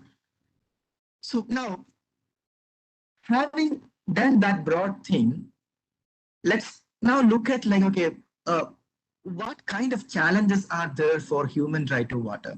If we talk about Anthropocene, this unpredictability, all kinds of nature's changes, and how it is going to impact human right to water. One is, until now, when we discuss, because of its anthropocentric, individual-centric view, what human right to water has been focusing on is that whether we are able to satisfy individuals' entitlements, whether we are providing enough good quality water or not. And if our answer is yes, then our query ends there, and we conclude that, okay, all good for human right to water. But the point is, human right to water, realization of human right to water is seriously contingent on a lot of ecological factors. It's not just rainfall, it is related to forests, it is related to oceans, it is related to climate change and global warming. So it is related to everything. And that is where we call, as there is something called the principle of ecological integrity. Ecological integrity means, that the principle is that, ecology cannot be, or the nature cannot be understood in silos, in compartments, in part by part. And ecology cannot be understood and governed by using an outsider's approach that, okay, I am an outsider and I am here to manage. The reality is we are very much inside that system. Because until now, what we have been doing is, I mean, we have put a job on ourselves that, okay, we will take care of everything. Like we have entrusted that kind of agency upon ourselves. But now the problem is that this whole human-centric and individual-centric approach might not be a solution, because until and unless we take care of all those ecological elements that are necessary for effective realization of human right to water. For instance, like availability and quality of fresh water is in a crisis now. Again, when I say crisis, it's not a crisis for everyone. It is crisis mainly, I mean, at the international level, this is a crisis for countries in the global south. At the national level, this is a crisis for the poor and the marginalized. And this is likely to create a lot of conflicts. Water conflicts are constantly emerging. This is not to say that, I mean, we are all fighting with each other for water.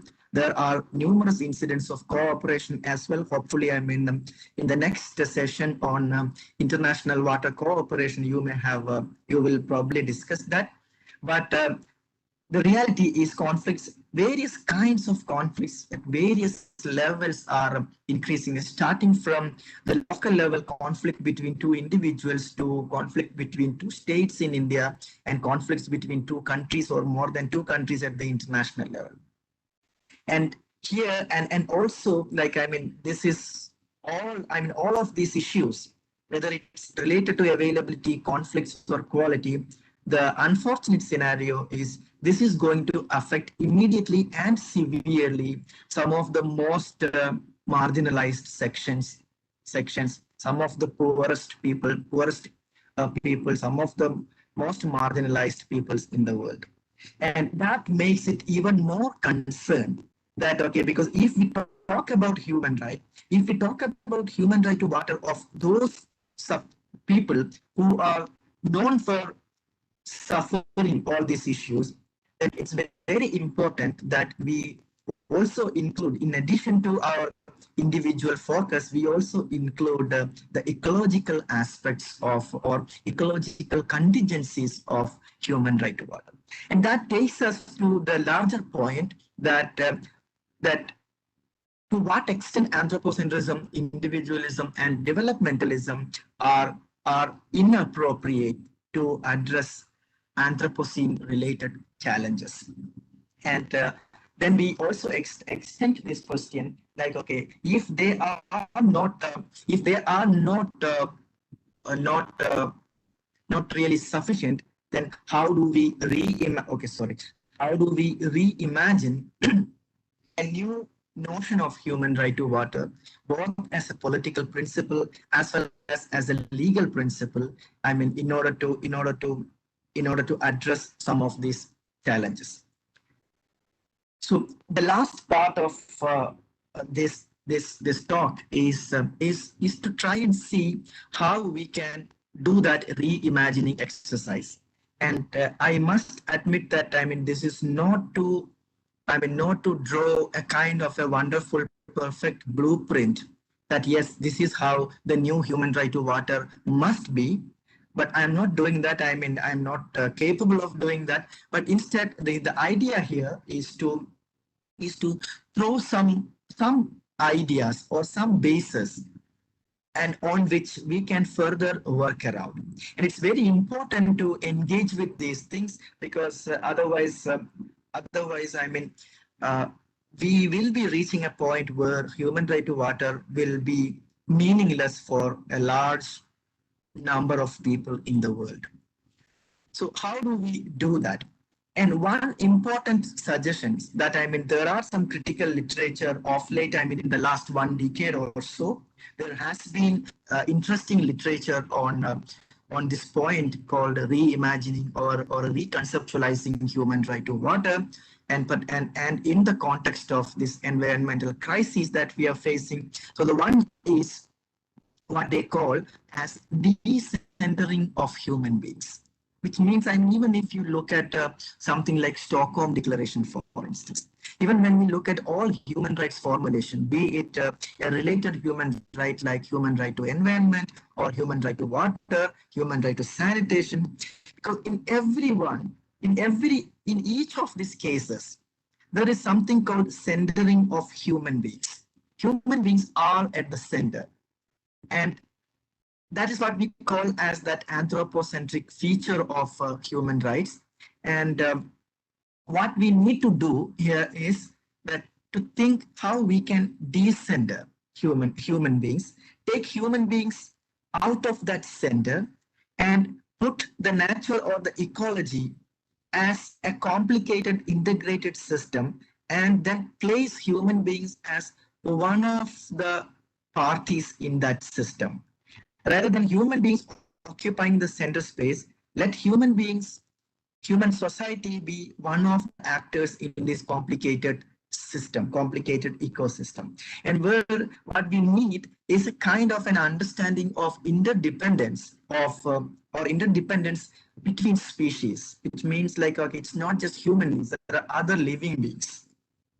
And it's also not just between relationship between different living beings, it's also between living beings and the non-living part of the system. And all these are extremely important if at all we want to address some of these Anthropocene related challenges. And there's another emerging idea, and of late, even at the international level, I mean, so many literature has been, I mean, popping up of late on this aspect. And we also have seen similar debates being, I mean, happening even in India also, and that is called like how to, I mean, as part of this decentering of human beings, how to bring nature, I mean, as the dominant actor. I mean, even for the purpose of law. It means it's an idea of considering nature as a person, or nature having its own claims, or nature having its own inherent value. Because right now, in a typical anthropocentric system, what happens is nature, and for that matter, all other, all other living beings except human beings are considered as having only instrumental value, because they are considered as, I mean, they are there for the human beings to, I mean, exploit or use. For instance, mountains. I mean, mountains are there for the human beings to do mining.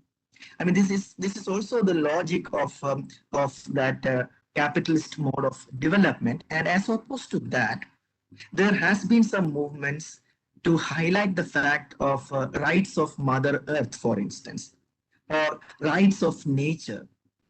It's not just about right to environment, it's also about right of the environment. And in the context of water, and there has been very serious, interesting debate on rights of rivers, where some jurisdictions, some countries have declared some of their rivers as living beings, as legal persons. In India, I mean, we have seen at least, I mean, two high court judgments from Uttarakhand where they took the same stand. So this is considered as one step towards decentering or uplifting the role of nature in the whole system, or it could be considered as one step forward towards decentering of human beings from this whole debate. And the second aspect, or second important element towards reconceptualizing human right to water is what we call as decolonization of nature and people. So what is today's problem? One of the major problems that today we are facing today is, like, we have human beings at the center, but not all human beings.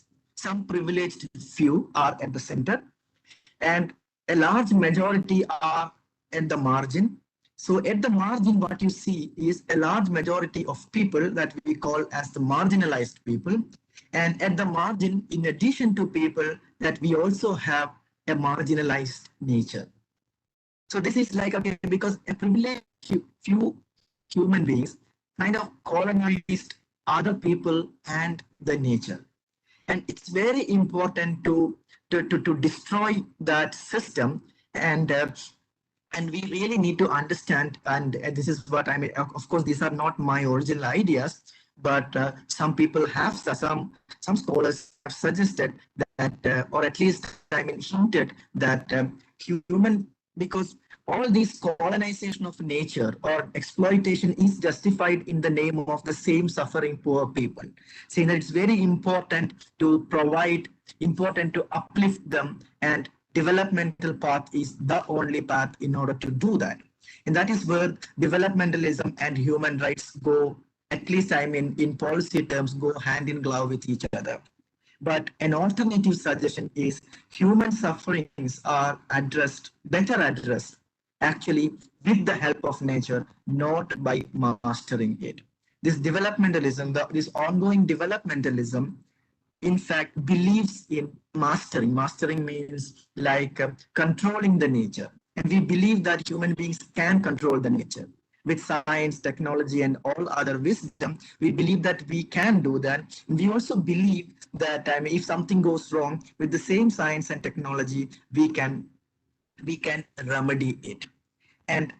But we nowadays, I mean, we are increasingly reaching a point where we understand the limit of human capacity. We understand the limit of the science and technology we produce. And in that case, I mean, whether it is a time to correct or rectify some of the misconceptions we have been following. And the third way in which this reimagining can happen is what people have been calling as a complete change from the existing capitalist mode of production and consumption, where the larger argument is that given the way our production and consumption are going, given the way we are all carrying our beautiful dreams, which are a reflection of that capitalist system, whether we would be able to protect our environment with all that system, whether we can protect the environment by keeping the existing way of living. Some people argue that, well, that's only a dream. It is not possible. And that is the same reason why they say that the whole idea of sustainable development itself is an oxymoron, meaning that I mean, most of the time, I mean, these so-called two elements of sustainability and economic development, they cannot go, I mean, like they cannot go together. They are diametrically opposite, and eventually at the end of the day, you can have only one. And in the existing system, most likely we will have economic development and we will sideline the sustainability part. So what they generally suggest is it's very important that we have to reduce the number of rich people. We have to reduce the quantity that we consume and produce, particularly of those 10% richest people in the world. And eventually they make a very scary proposition that we don't need just zero growth, but what we need in order to address these challenges is actually degrowth. So there are literature making that such radical propositions as well. But altogether, the idea is there is no consensus or clarity on how to move way forward. But at least there is some consensus on clarity on the fact that we are at a very kind of dangerous point, and we probably need to rethink many of our institutional mechanisms, not just law, not just human rights, but we need to probably rethink many of the things if we want to address these issues. And I think, I mean, in the coming years, probably some of the cutting edge research on water, and particularly on human right to water, is likely to happen in these areas, like, okay, how and to what extent it is feasible and possible to reconceptualize or reimagine some of the fundamental concepts, including human right to water. Okay, so I hope I haven't exceeded my time limit, but this is where I would like to stop. And thank you so much. Thank you so much, sir, for your insightful talk on the right to water and the Anthropocene. Now we'll begin with the presentation. The presenters, please note that Dr. Shushmita Dhar, Pearl Monterio, and Dr. Mukta Verma will stay in this link only. And the other three participants, Shampa Dev, Abhishek Chakravarti, Sonam Narayan, and Charu Shekhar, they'll have a parallel session, and the link will be sent to you in the chat box only. And I would like to welcome the moderator and co-chair of this session, Dr. Lakshmi Priya Vinjamuri, who is an associate professor at Uttaranchal University, and our rapporteur, Ms. Sanjana Ramanathan, who is a lecturer at Jindal Global Law School. Over to you, ma'am. Sanjana? Yes, ma'am. Any questions that the resource persons have to?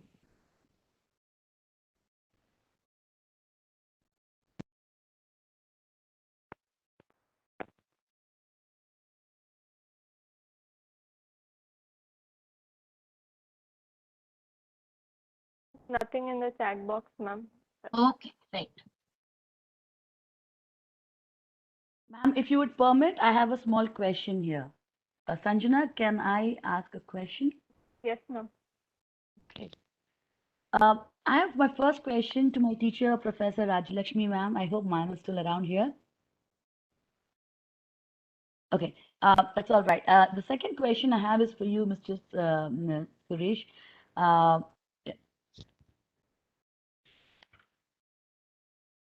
I completely agree with your point of view when it comes to believing that sustainable development per se is probably a misnomer or is something which doesn't really happen in the practical sense of the word.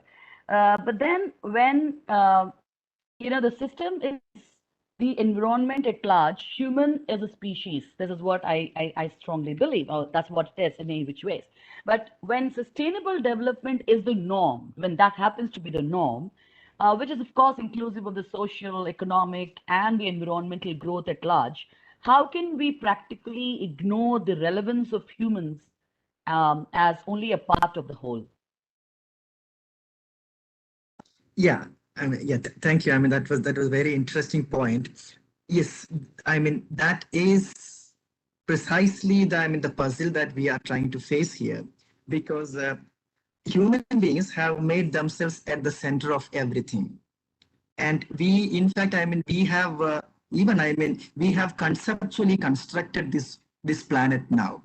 And we are trying to, govern this whole planet through a system of norms that we have made. And as you said, the sustainable development is one such principle that we are hoping to govern this world with. And increasingly, it has become a sort of, I would say, so fundamental that it governs everything, not just law, it governs almost everything, including economic policies, multinational funding, and everything is being governed, or at the core of it is that principle called sustainable development.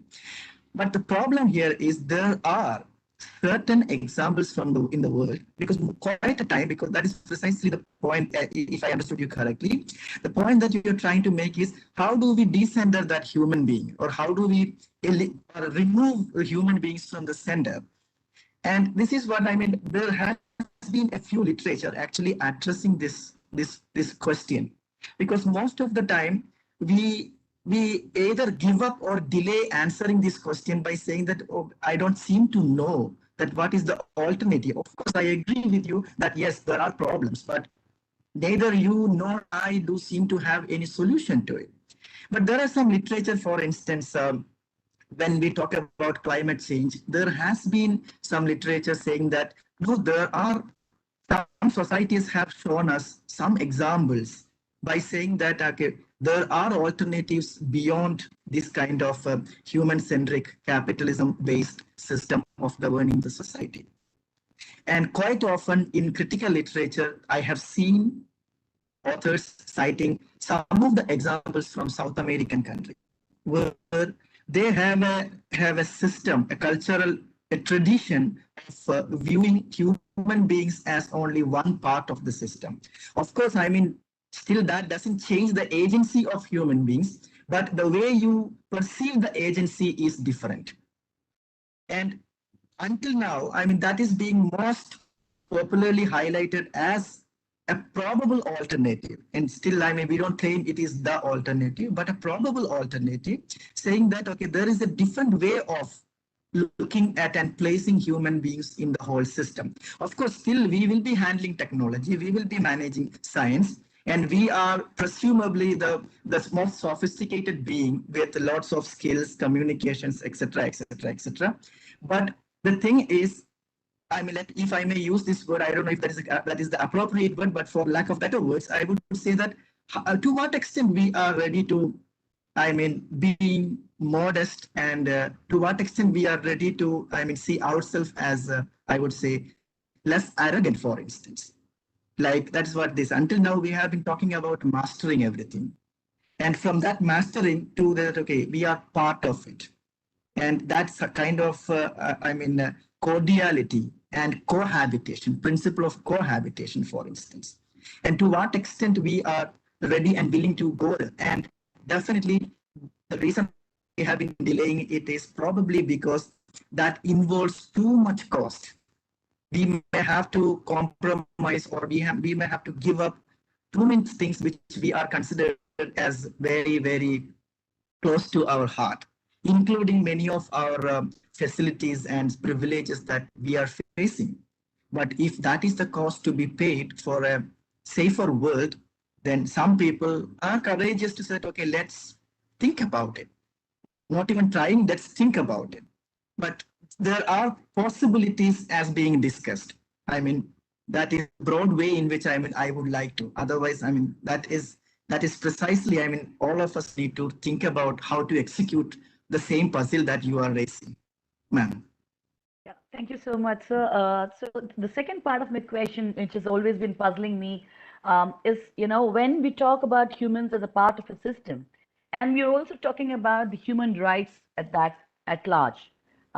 We are talking about the human rights of what kind of humans? This is my big question here, because the people who are actually being affected, the people who do have issues of water scarcity, or or lack of water, or the displaced communities, the vulnerable communities, the marginalized communities, they are the ones who are actually facing the real brunt of the situation. And so we cannot say that the anthropocentrism should not exist, because some of us, the lucky few who happen to know how to get the best, as you said, the privileged few, these were your words, are at an advantage. But then here it is human versus human, even before human versus nature.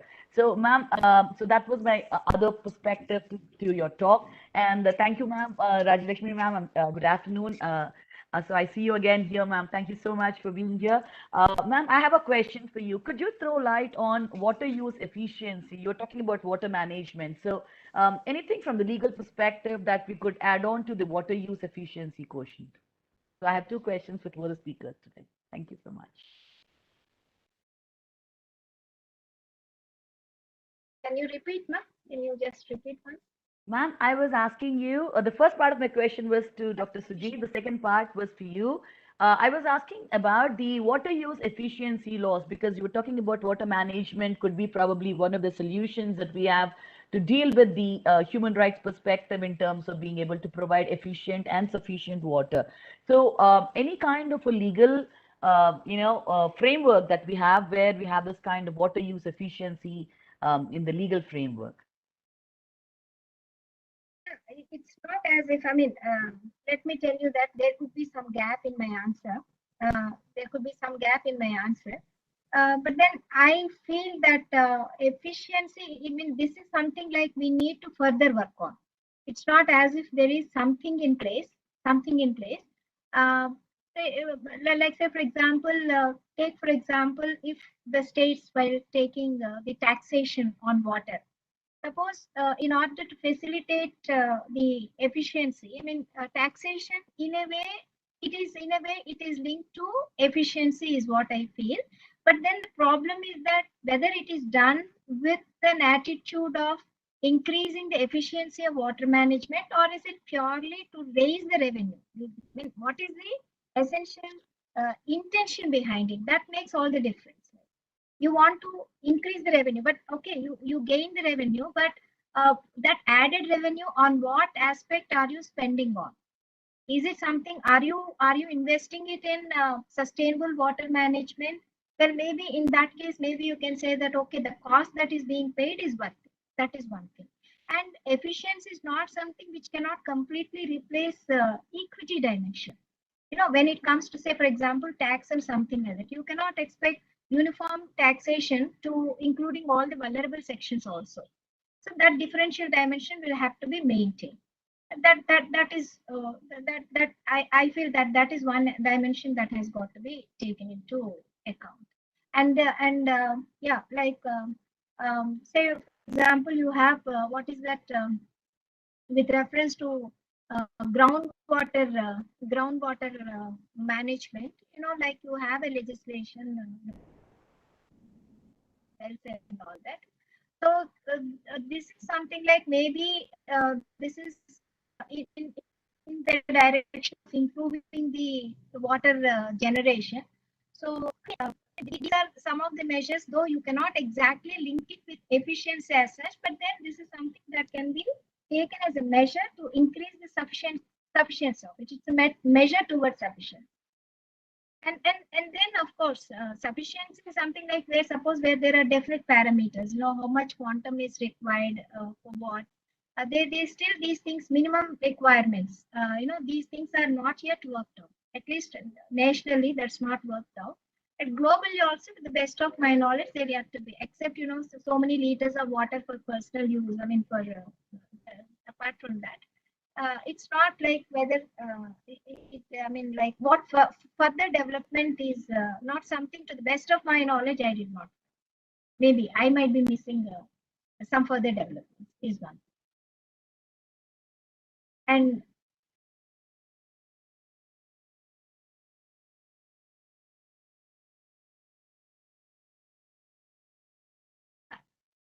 is my audio, my video problem or Lakshmi Priya's? Oh, ma'am, I can hear Both you. are visible, ma'am. Okay, okay. Okay, Lakshmi Priya ma'am, you have another what time till 4:30? Yes, ma'am. Sure, ma'am. You have to wrap the session by 4. Yeah, sure, ma'am. And if you permit, I'll just give one my reflection on that anthropocentric question which Lakshmi Yes, Priya ma'am. has. That would be wonderful. Yes, ma'am.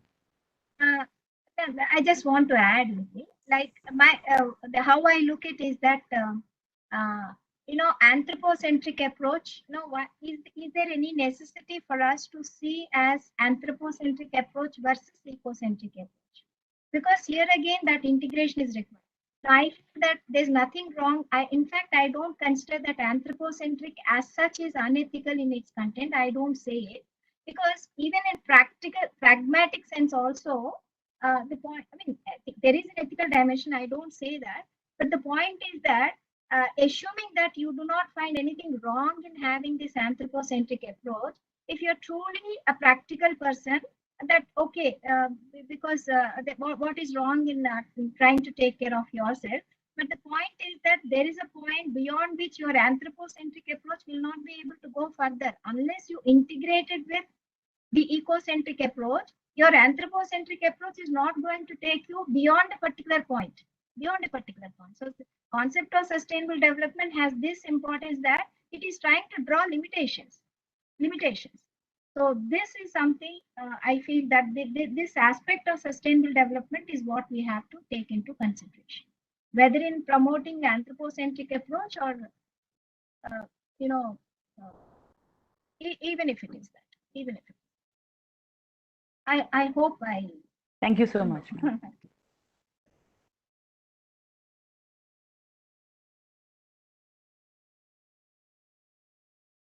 Can we begin with presentation? Sure.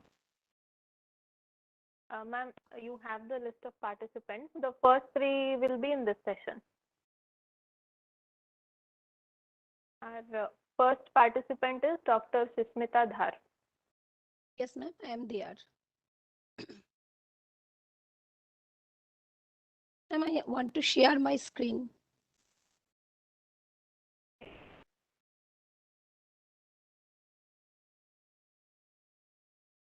If IT department is there, please give her access.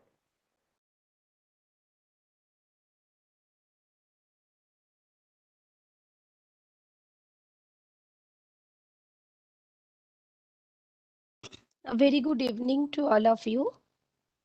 Respected moderator ma'am, Shudha ma'am, and my keynote speakers, Rajyalakshmi ma'am and Shojit Kannan sir.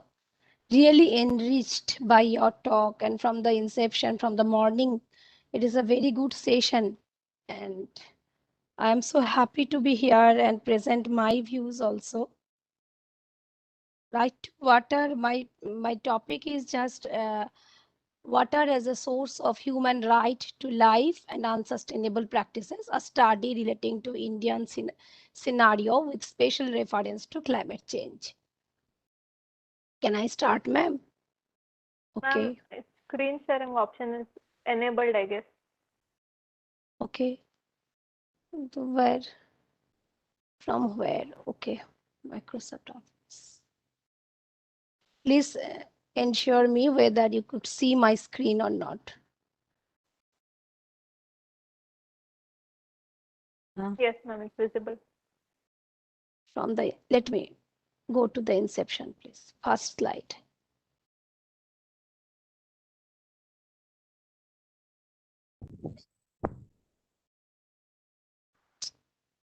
How could I minimize this screen of WebEx?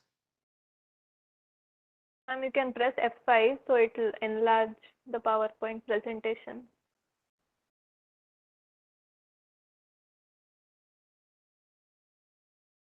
But it is visible to us, ma'am. From inception? Okay.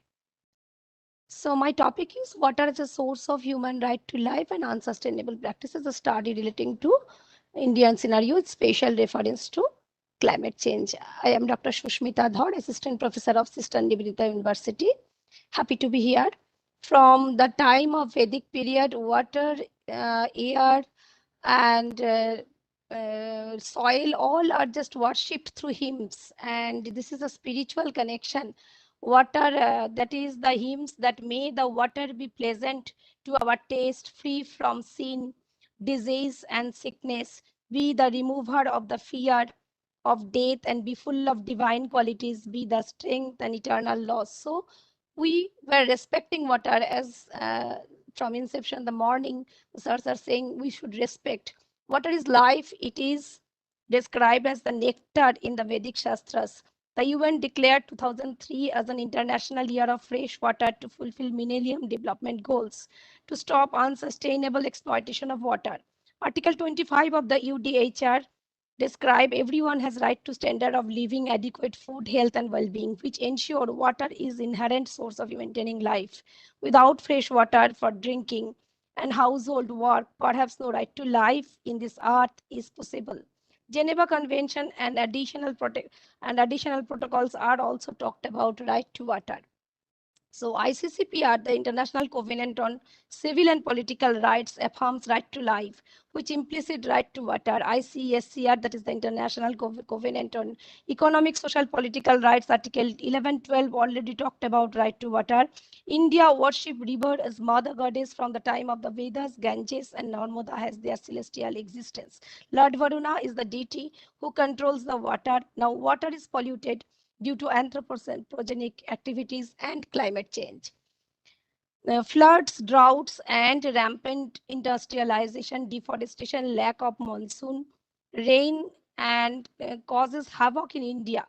1.5 million children is died of diarrhea in India every year. Experts claim 40% of people may not have the access to clean water by 2030. Climate change also have a sign in India, and Indians are facing melting of the Himalayan glaciers, floods and droughts, late monsoon, loss of water, conservation, waterborne diseases, etc. Sustainable use of water resources is need of the hour. We must stop unsustainable use of water, as only 1% of water in this earth can be used as drinking water. So in this beautiful habitat, we the human beings are the most intellectual species. So we claim rights and we have duties too. Water is gift of the God and every species has right to water. Without water, we lose life. Nay, earth will be barren. The earth is covered with water at least 70%, but that is not good for human consumption, only 1%. Clean water is there for consumption. Ancient Indian sages from the time of the Vedas worship this. And methodology, I have took doctrinal methodology and my hypothesis is water is precious precious for right to life, and unsustainable use of water and climate change hampers this right to life. Water is a part of aquatic ecosystem, which is the main composition of this habitat. Fresh water, marine water, rainwater, and brackish water, and the water bodies have salt content between 5 to 35 ppt. Estuary water, wetlands, all are there in this earth. Water of this earth are now polluted due to human activities. Poor sanitation is the most unsustainable use of the water, which causes health effect. Pure water is our right to life, and water use preservation is the great concern of today. We lose groundwater level. Because of this, we need protection. Climate change and its effect. Climate change is the biggest issue of this time, and which is also a great cause of water loss, floods and droughts. And India is also facing this. And water conservation, protection, pollution is a big issue in India today also. Climate change is now climate emergency, which results in climate catastrophe. Climate change is the most important problem of world India is facing today. And IPCC published its first report in 1990 that states that the global climate, which has a potent effect on policymakers and public opinion. So climate change, the UN of July 2010 recognized right to water as a human right and said that clean drinking water and sanitation are essential for realization of all UN rights, and in resolution number ARES 64 by 292. General Assembly also reaffirms that. Now in this world, 844 million people are facing lack of access to safe drinking water and sanitation. The human right to water and sanitation was taken into importance in last 3 decades through various international treaties. The Convention of Rights of Child, Committee on Economic, Social, Cultural Rights 2002, and adopted General Comment number 15 on this right to water. Article 1.1 states human right to water is indispensable for leading a life of human dignity. It is prerequisite for realization of other human rights. Every life in this earth needs fresh, safe, clean water to survive. This flora and fauna biodiversity solely depends on the access to water. The human beings are also dependent on water for domestic use, drinking, and survival. The right to development of human being presupposes right to life as a universal principle, and every human being without discrimination have right to water as a sustainable development goal. The SDG goal 6 also talked about access to free or fresh water, availability, accessibility, quality, safety, affordability of the water should be sufficient for all human beings to maintain his or her right to life. The quality of human right to life depends on consumption of clean water, which is not polluted. The social, cultural, legal, political, economical right will have no meaning if the human being cannot have access to clean water, which is the basic requirement of any life in this earth. The Millennium Development Goals acknowledges water as the human right, and the governments to satisfy that. WHO guidelines for drinking water provides the basic development of national standard, and implementation of safe drinking water is an acceptable and affordable condition.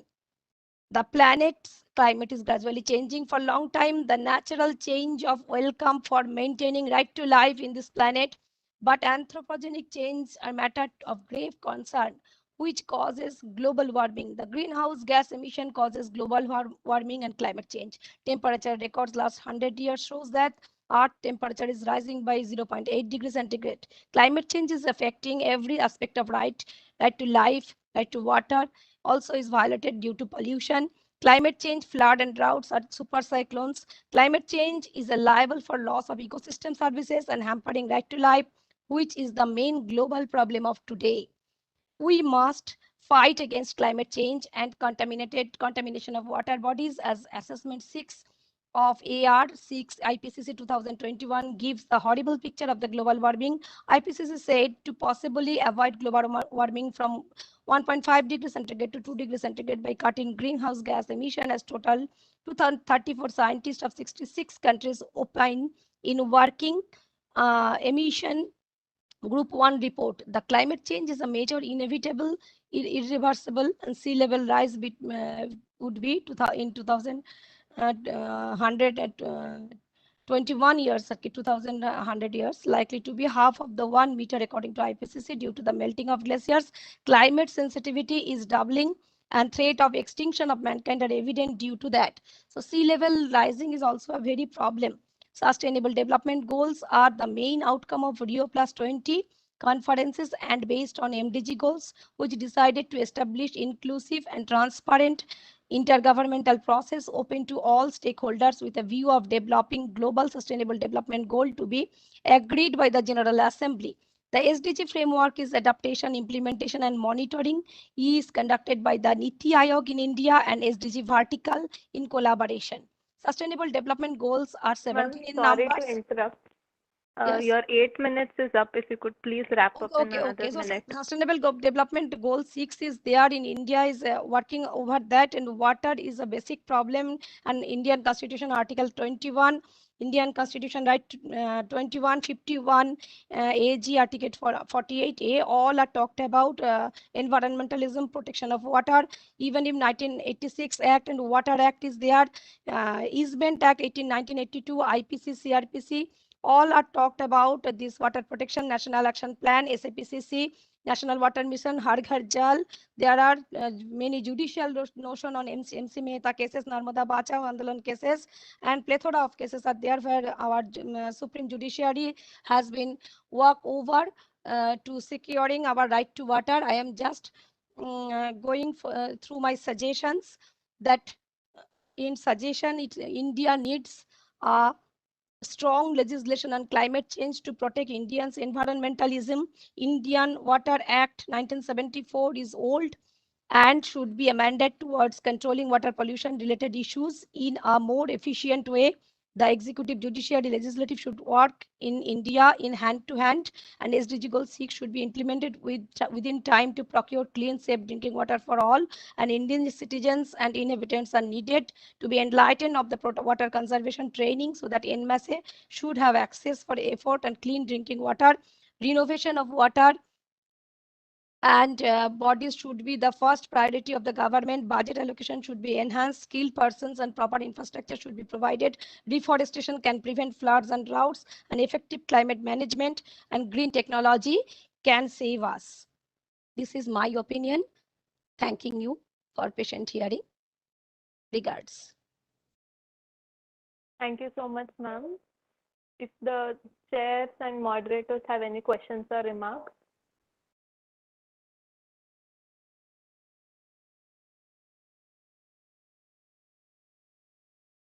6 minutes, Sanjana. I think we should start with the next presentation. Yes. We'll move on to our next presentation by Ms. Pearl Monterio on the topic of access and sharing of water.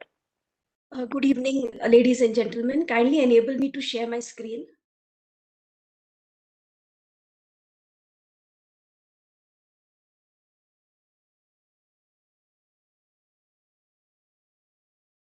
Ma'am, you're presenter now.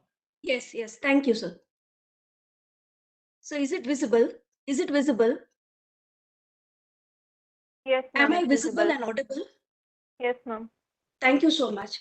The sad story of India appears to be that we have water everywhere, but not a drop of water to drink. Water is a human right. Water is a fundamental right. But this right is being denied by the state due to its action or inaction. My paper focuses on a particular inaction or action of the state, wherein the state, by contributing to interstate water disputes and not solving them, has made the problem more manifest. So water is a human right, as access to safe water is a fundamental need, and without water, there is no life. As I said earlier, 98% of the Earth's water is saline, 2% is supposedly available for drinking, but out of that 2%, 50% is polluted, and 130 million Indian people do not have access to potable water. Now, India, as you know, is a federation, and unfortunately, somewhere or the other, this has caused some kind of a problem between sharing of water. The rivers flow across India, they do not care for geographical boundaries, and our governments are autonomous, and they, even though they are not supposed to be legislating on interstate rivers, still somewhere by their deliberate actions or inactions, they are hampering the sharing of water. Now, our constitution provides for all kinds of disputes between center and states, and between states inter se, with the original as well as exclusive jurisdiction of the Supreme Court. However, water being such a sensitive issue and such a hard-pressed core fundamental necessity, it has been observed that somehow, somewhere or the other, the framers of the constitution saw in their wisdom that the jurisdiction of the Supreme Court be removed and tribunals be constituted to share this particular problem. Now, unfortunately, in spite of there being tribunals, in spite of there being the Supreme Court, there have been constant water disputes, and there are numerous ones which are active today. I am only focusing on two of them. One is the Kaveri water dispute, which is between Karnataka and Tamil Nadu to a major part. So what happens is, this is a perennial dispute. It has crossed centuries, and neither party is amenable. Neither party seems amenable to settlement. Latest twist to this tale is on the 27th of August, wherein the Tamil Nadu has approached the Supreme Court claiming that Karnataka is again building dams and diverting the flow and altering the quantum of water which is available to Tamil Nadu. For information's sake, at some point of time, the tribunal which was constituted finally came up with a decision whereby the tribunal said that approximately 200 TMC feet is supposed to go to Karnataka, and double that, around 400, is supposed to go to Tamil Nadu. Obviously, Karnataka was not very happy with this decision, and they approached the Supreme Court. Now, Supreme Court also has upheld the decision of the tribunal, but again, Karnataka appears to be building dams on the river, and therefore Tamil Nadu has again approached the Supreme Court a few days back. Now, the second dispute which I'm talking about is the Madai dispute. It is again between Karnataka and Goa. Now, here also the dispute is regarding the river Madai, which flows into both these states. Mostly it flows into Goa, but it originates from Karnataka. So that this dispute is 30 years old, and what has happened was a tribunal was constituted. Approximately some 24 TMC feet was given to Goa, and around 5 was given to Karnataka. But Karnataka was very unhappy with this decision, and somewhere the central government the matters in the Supreme Court, but somewhere central government has given 24, has increased the giving of the water to Karnataka. So the point I'm trying to make here is, we are one country. We have disputes regarding sharing of water between the states. We are unable to settle these disputes. One side we have the constitution. Other side, we have got the constitution, we have got the Supreme Court, we have got the tribunal, we have got the act also. But somehow or the other, we seem to be unable to settle this dispute. It looks to be a joke. The tribunal says one thing, somebody goes to the Supreme Court. So in the middle, the central government intervenes. So to quote, unfortunately, to quote Fali Nariman, it appears to be a failure of the tribunal. It appears to be a failure of the federal system. It appears to be a failure of everything, that we are unable to decide how to share water between ourselves.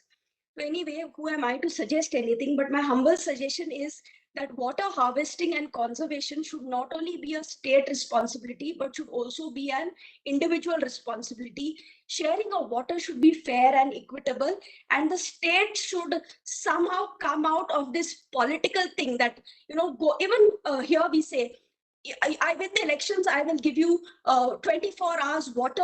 I will see that Karnataka doesn't get any water. So we should the politicians should come out of this politicizing of water, which is a fundamental right, which is a human right, and should go for fair and equitable sharing. And at some point of time, there should be an end to litigation. There should be an end to fighting over water, wherein the state fights over water, the individual fights over water. There is loss of life, there is loss of property, there is loss to the nation. Thank you so much for a patient hearing. Thank you so much, ma'am, for your presentation. Now we move on with the third and final presenter for this session, Dr. Mukta Verma, on the topic Right to Water, Issues and Challenges. One word to Dr. Tony George. Good evening, sir. There's one presenter left for the second session. We'll complete that, and then we'll move on to the third session. Okay. Dr. Mukta Verma. Yes, am I audible? Yes, ma'am. Okay, I'm just trying to share the PPT. Yes, ma'am.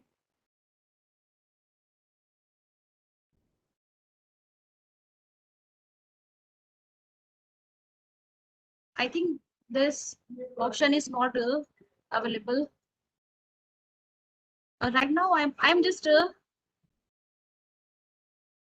IT department could please. Yes, share content is disabled. One second. You start your presentation. We'll tell them to enable it. Okay.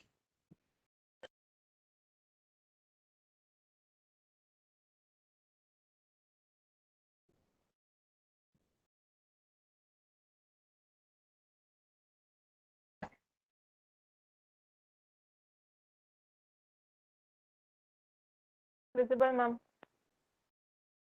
Okay.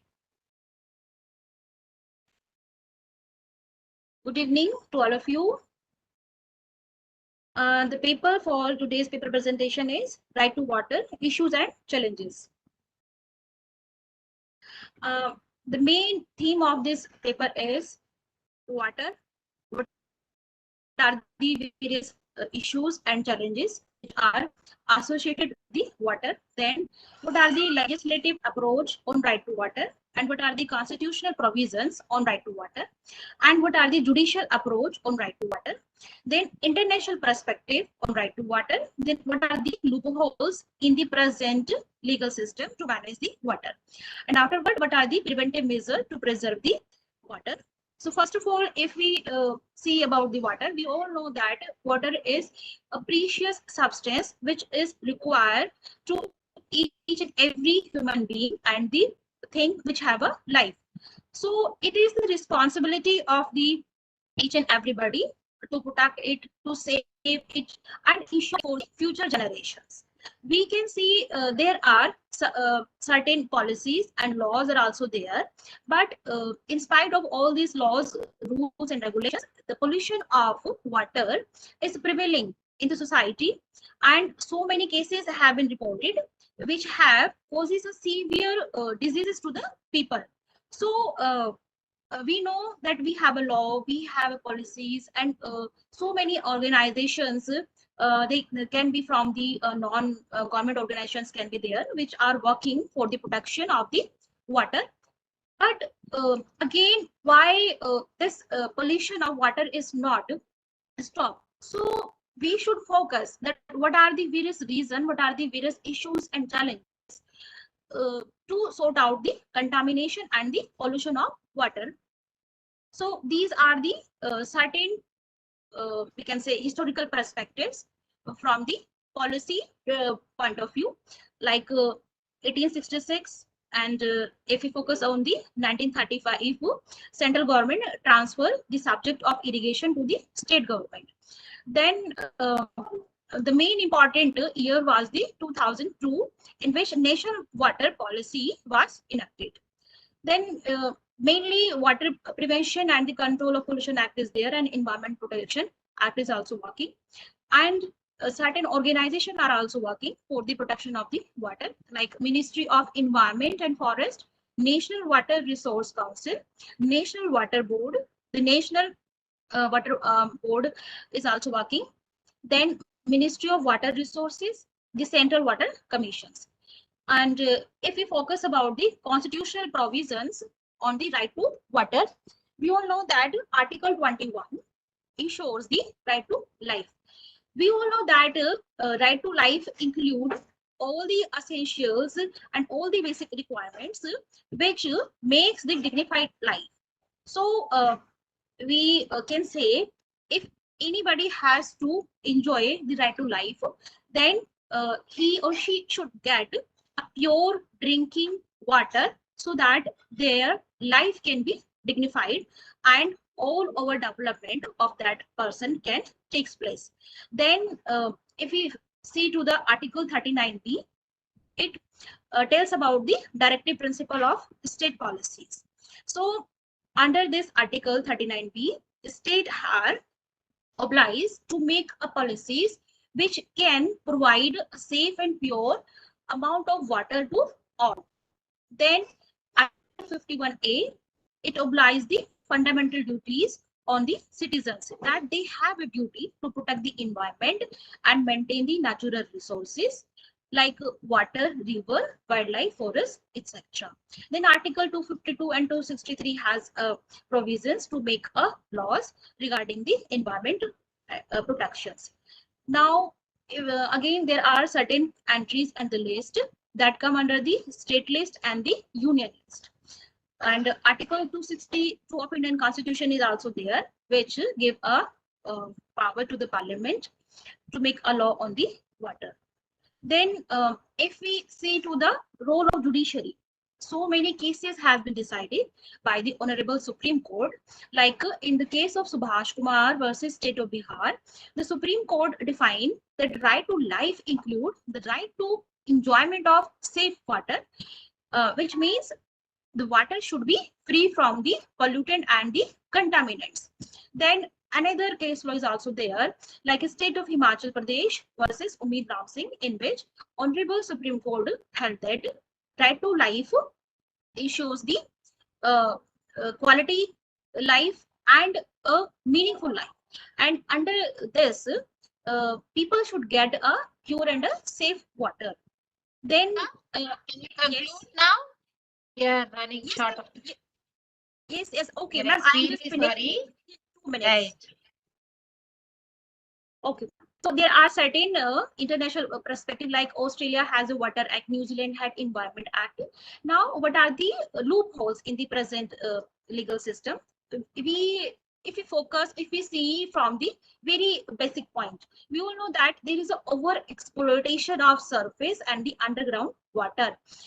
Suppose if any landowner is there and he is over exploiting the water, then there can be certain laws so that the over exploitation of water should be stopped. Then people who are not in a position to get a pure and safe drinking water, so it is a responsibility of a state that pure and safe drinking water should be provided to the needy people. Then there are certain preventive measures. First important thing is here that implementation of law should be there, and the main focus should be on the reuse, recycle, and preserve the water by the people and the other state bodies, so that the water cycle will remain and equally in the ecosystem. And there should be a comprehensive law on the Clean Water Act. So this is the responsibility from the people, from the society, from the state and the central government, that there should be implementation of law, and there should be a spirit among the people that they have to preserve the water from their own and they have to do this thing through a campaign. And if any person is misusing, or if any person is polluting, then strict penal provision should be there. And the main important thing, that is global warming, should be tackled with the sustainable development. So in a nutshell, we can say it is the responsibility of the state and judiciary, and we should be responsible for the protection, preservation, and the management of the water. Thank you. Thank you so much, ma'am. If there are any questions or remarks from moderators and co-chairs. This is my question to, not a question actually, Mukta Verma ma'am, good evening. But I guess you, in your presentation, you were talking about Article 39B, in which the directives, principles of state policy obliges states to make policies for providing safe, pure, and adequate amount of water to all. I guess you'll have to recheck if you're talking about the Indian Constitution at large, because Indian Constitution talks about ownership and control of material resources of the community, so to which are so distributed as best to subserve the common good. So probably you'll have to just change that. You know, yeah, that's not 39B per se. Now you have said something like Water Act is old, not suitable for present socio-legal conditions. Which part of the Water Act are you trying to comment on? Ma'am, I am just focusing that we can say that the social legal condition of society changes. No, your statement was, Water Act is old, not suitable for present socio-legal conditions. So I do understand the socio-legal condition you're talking, that you come from Allahabad University and you know how things are in Prayagraj. I do understand that. But then, for having said that, which part of the Water Act are you trying to focus on when you talk about it being old? Ma'am, the main focus here, if we see about the main focus here is to see about the radioactive substances are also there, or we can say like biological hazards also there. If we see the pandemic, there is no provision for the biological hazards from this pandemic point of view. These things should be focused.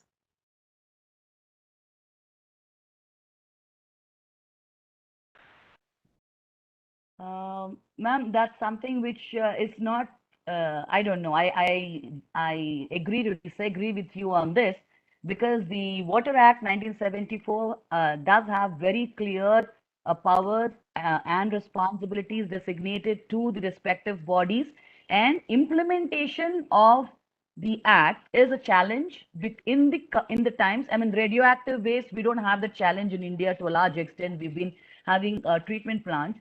But then the loophole you're talking about, the second one is about no strict penal provisions.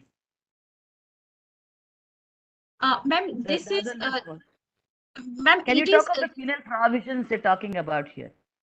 The main point to focus here is that we can say people are just throw the garbage in the river, or certain dead bodies can be seen through during this pandemic. So many cases have been seen, ma'am. So why these things are happening? So this thing should be controlled. That's the point to which I focus that point. Okay, but then I still think we do have the implementation of the polluter pays principle and the precautionary, along with the public trust doctrine, that is being implemented very effectively pan-India. If not, you wouldn't have even the ministers in this country being under the scanner, you know, if in case you go ahead and go back and look at the Span Motels case, you know, I mean, I'm sure in a pandemic, the situation is a lot more psychologically oriented than, you know, than to get into the regulation and control, which of course is a part of the civic sense. But I really didn't understand that. Any which ways, thank you so much. It was a very nice presentation. Thank you so much. If I have time, Sanjana, I have just one question for the previous speaker who spoke about the Kaveri water dispute and the Mahadayi water dispute. Is Madam still around here? I don't remember Yes, her name. ma'am. Yes, ma'am. Pearl. Yes, Miss Pearl. Yes, Dr. Yes, Pearl. Yeah. not doctor, ma'am. Unfortunately, not doctor. Very good evening, ma'am. Very good evening. So, evening, ma'am, ma'am. you said something like a Supreme Court's jurisdiction Yes, ma'am. being removed to make way for tribunals. Remove in the sense, ma'am, the constitution says that if the parliament may by law provide for alternative settlement of disputes. So rather than going under 131, it could go to the tribunal. That was what I meant to say. But your statement was Supreme Court's jurisdiction be removed to make way for tribunals. I was just wondering if I missed out a legal provision. No, maybe in I the- wasn't clear, ma'am. Maybe I wasn't clear. I'm sorry. I No, wasn't. that's fine, ma'am. I was just trying to understand. Second thing is upholding the decision of a tribunal. Supreme Court upheld the decision of Yes, the yes. tribunal, and you Yes. also said something was the tribunal was exclusively constituted to deal with the Kaveri water dispute. Yeah, there's a tribunal to settle the dispute between Tamil Nadu and Karnataka. Hmm. Yes, Yeah, but ma'am. then I didn't get the question. no, my question is, you said that it was exclusively constituted. I thought it always existed. Yes, ma'am. Okay. Now, I wanted you to tell me just one question for you, ma'am. Which act is being visited for the water sharing issue? Which act? You said that there is no implementation of the. Interstate water disputes. 1956 Act. I believe there's now a bill of 2019 which seeks to kind of reduce the period within which the tribunal should give its decision. That is as far as the Dr. Lakshmi Priya, we have to conclude now. Yes, ma'am. Not an issue. I just had two questions for them. Thank you so much, Ms. Pearl and ma'am. Sudha ma'am, thank you so much. Nice seeing you in the virtual mode. And thank you, Kiran and Sudha ma'am, for giving me this opportunity to co-chair this particular session this evening. Yeah, and very well handled by Sanjana there. Thank you, ma'am. Thank you, Sudha ma'am.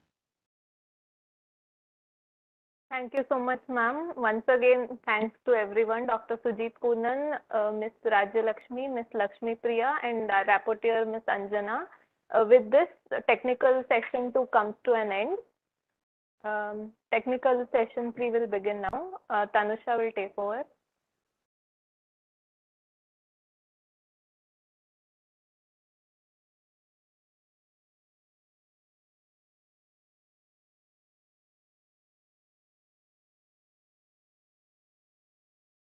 Start, Tanusha.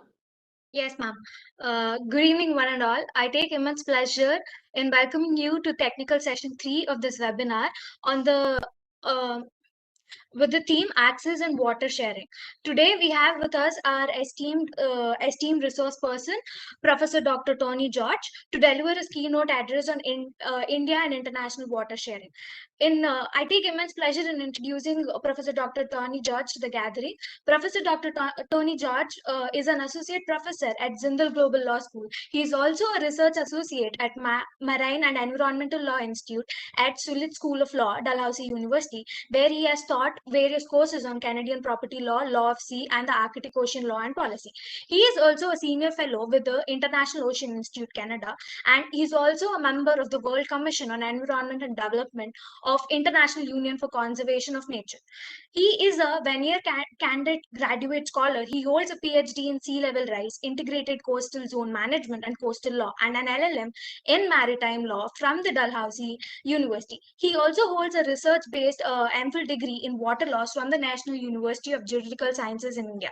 To his credit, he has more than 3 dozen publications, and among his publications are his 2 major books, one being From Shipbreaking to Sustainable Ship Recycling, Evolution of a Legal Regime, and the second one being Towards a Sustainable Coastal Development, Insualization, Integrated Coastal Zone Management, and Coastal Climate Change, Adaptation in South Asia.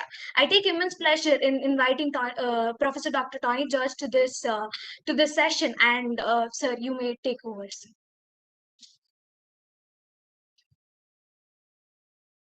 Sir, you have to unmute yourself. Yeah. Sorry. Can you hear me now? Yes, sir. You're audible, sir. Yeah. Okay. So thank you very much, Tanusha, for those kind words of introduction. Yeah. So good afternoon, everyone. I know it's almost going to be 5 o'clock, but I'll take quite some time to discuss this topic of India and international water sharing. I think Anjana Ramanathan will be sharing the slides, I guess. not able to see it, but I think it should all be in order. Anyways, I'll get to the topic. Without any further ado, I'll get down to the I'll get down to business. Okay, so as far as my topic, as you all know, it's about India and international water sharing. So as far as this topic is concerned, the presentation is concerned, I have basically divided it into two parts. First, I'll give a brief introduction to international water law and where does India stand as far as international water law is concerned. And thereafter, I will provide a brief snapshot of three of the major water sharing relations that we have with our neighbors. One is in the context of water sharing relations with Pakistan. The second one is with regard to Bangladesh, and the third one is with regard to Nepal. Okay, and with that overview, I'll draw out some conclusions, and with that, the presentation will come to an end. Okay. So as far as international modern international law, fluvial law is concerned, even though it's deep rooted in history, it can be traced right back from Hammurabian times, from the Code of Hammurabi. As far as the modern avatar of water law is concerned, it traces its roots to 1966, the International Law Association's Helsinki Rules on the use of international water courses. So it is with the Helsinki Rules that the initiation of modern water law comes into existence.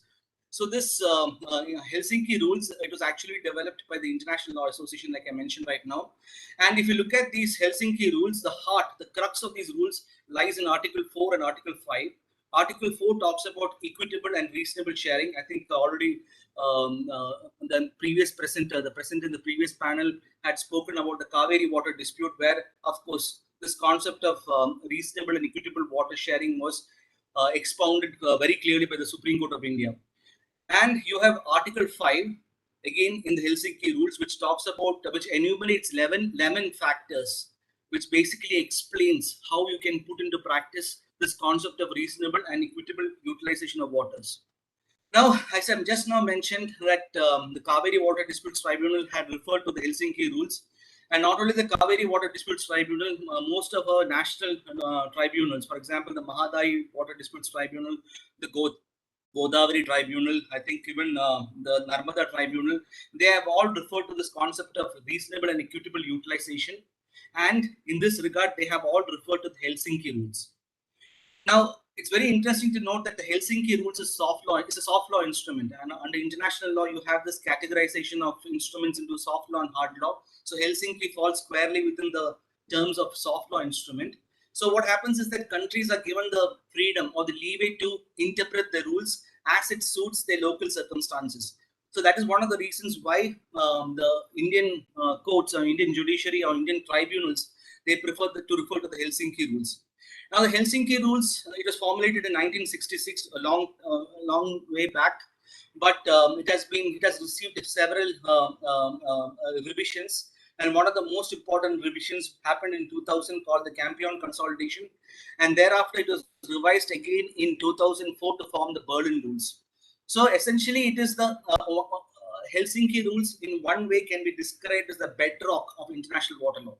And India, as a sovereign nation, India prefers to subscribe to the Helsinki Rules because it's a soft law instrument, it is not binding, and we have considerable freedom to interpret the rules according to our local circumstances. In addition to that, you have another important convention called the European Water Convention. So I'm not going to get into those terms. It's a regional convention, but it was adopted in 1992 at Helsinki. But later what happened is that given the importance of this particular instrument, in 2016, the UN General Assembly sat down and said that all countries can actually ratify this particular instrument. So even though it's a regional instrument, you have a unique scenario here. A regional instrument is given broad-based universal application, and some of the African countries have actually ratified and acceded to the European Water Courses Convention. So that's a different thing altogether. Now, the most important instrument is, of course, the UN Water Courses Convention of 1997. So, as you know, as I already told you, the Helsinki Rules began its journey from 1966. So, in 1970, what happened is that the UN General Assembly, they sat down and they said that we need to have a hard law binding instrument as far as the law relating to international water courses is concerned. So, pursuant to this mandate, they entrusted the task of developing a hard law instrument with the International Law Commission. So the International Law Commission began its work in 1974, and it took 20 years for them to develop a draft text of the UN Watercourses Convention. And finally, in 1997, the UN Watercourses Convention was adopted in New York. In 1997, 106 countries voted in favor. Now, it's very interesting to note that only 3 countries opposed the UN Watercourses Convention. And one of the major countries which opposed the UN Watercourses Convention is China. China, as you know, has a very important role to play as far as India's water relations is concerned. In fact, the entire South Asian water relations is concerned. Not only South Asia, but also Southeast Asia, because China is the upper riparian as far as the Mekong River is concerned. Mekong involves the entire South Asian countries like Vietnam, Cambodia. So I'll come to that later. So China is one of the countries which actually opposed the UN Watercourses Convention. Now there were 26 abstentions, and 31 countries did not participate in the UN in the proceedings which led to the adoption of the UN Watercourses Convention.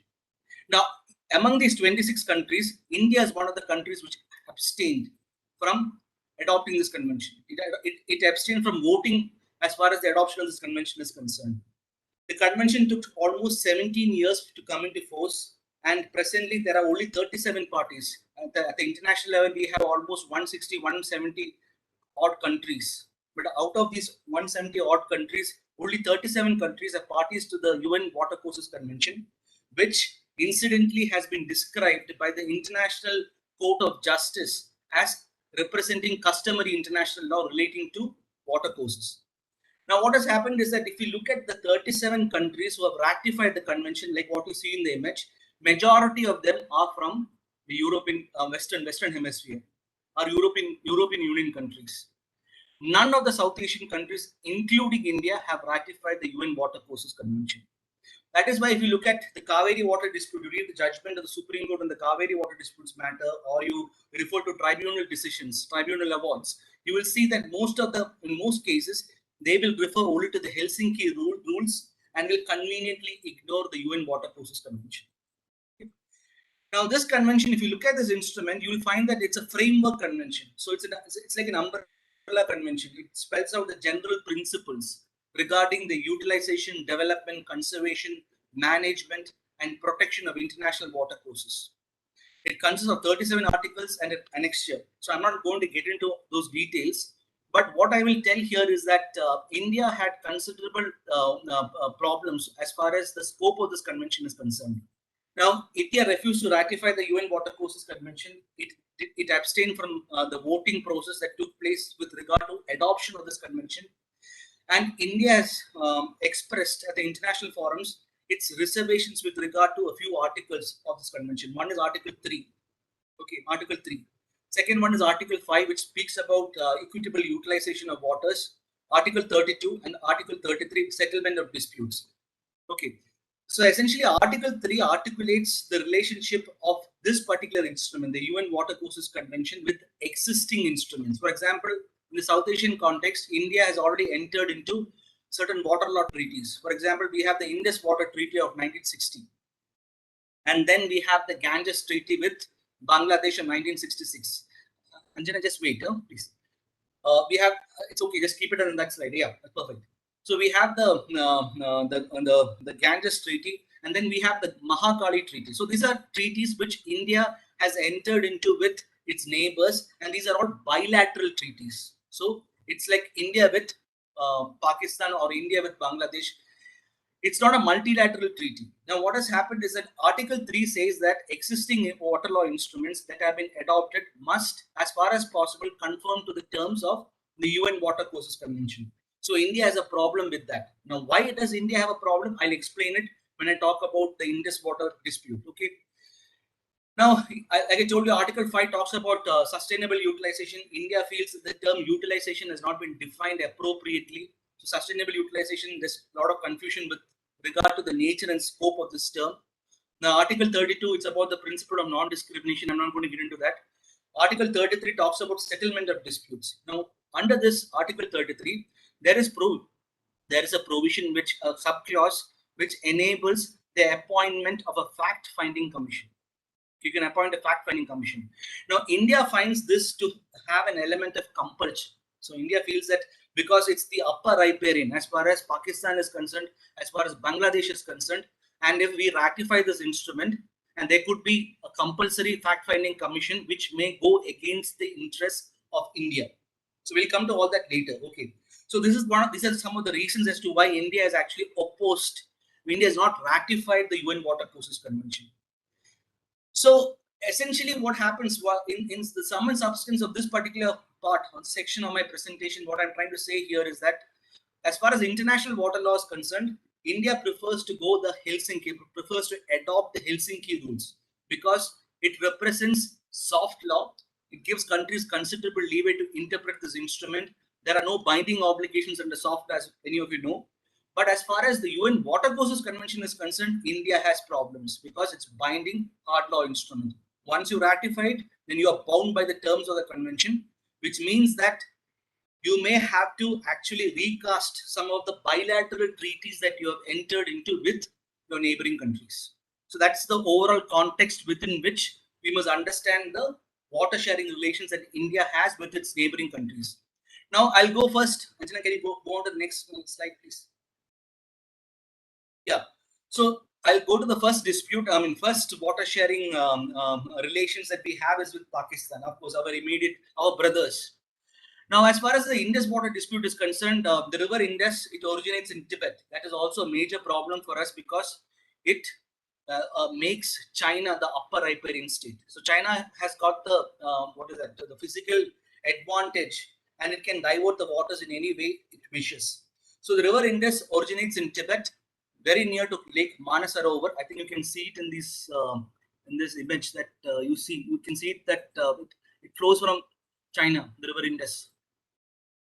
And then thereafter, what happens is it enters India's territory, and then it drains through the high mountains of India, and then finally it enters Pakistan. It is the lifeblood of Pakistan. Pakistan depends entirely on the river Indus for its water requirements, agricultural requirements, and finally the Indus River, it meets the Arabian Sea in the Indus Delta, very near to Karachi, the city of Karachi. So this is how the geographical landscape is. Now, I told you that as far as Pakistan is concerned, India is the upper riparian. But with regard to China, when you place Pakistan, India, and China becomes the upper riparian. So when you look at the river Indus, what you see is that it consists of the main stem called the river Indus. That's the main river, the river Indus, and it has nearly 5 other tributaries which flow through India. There is one more tributary which flows from Afghanistan. It's called the Kabul River. So we're not going to get into that.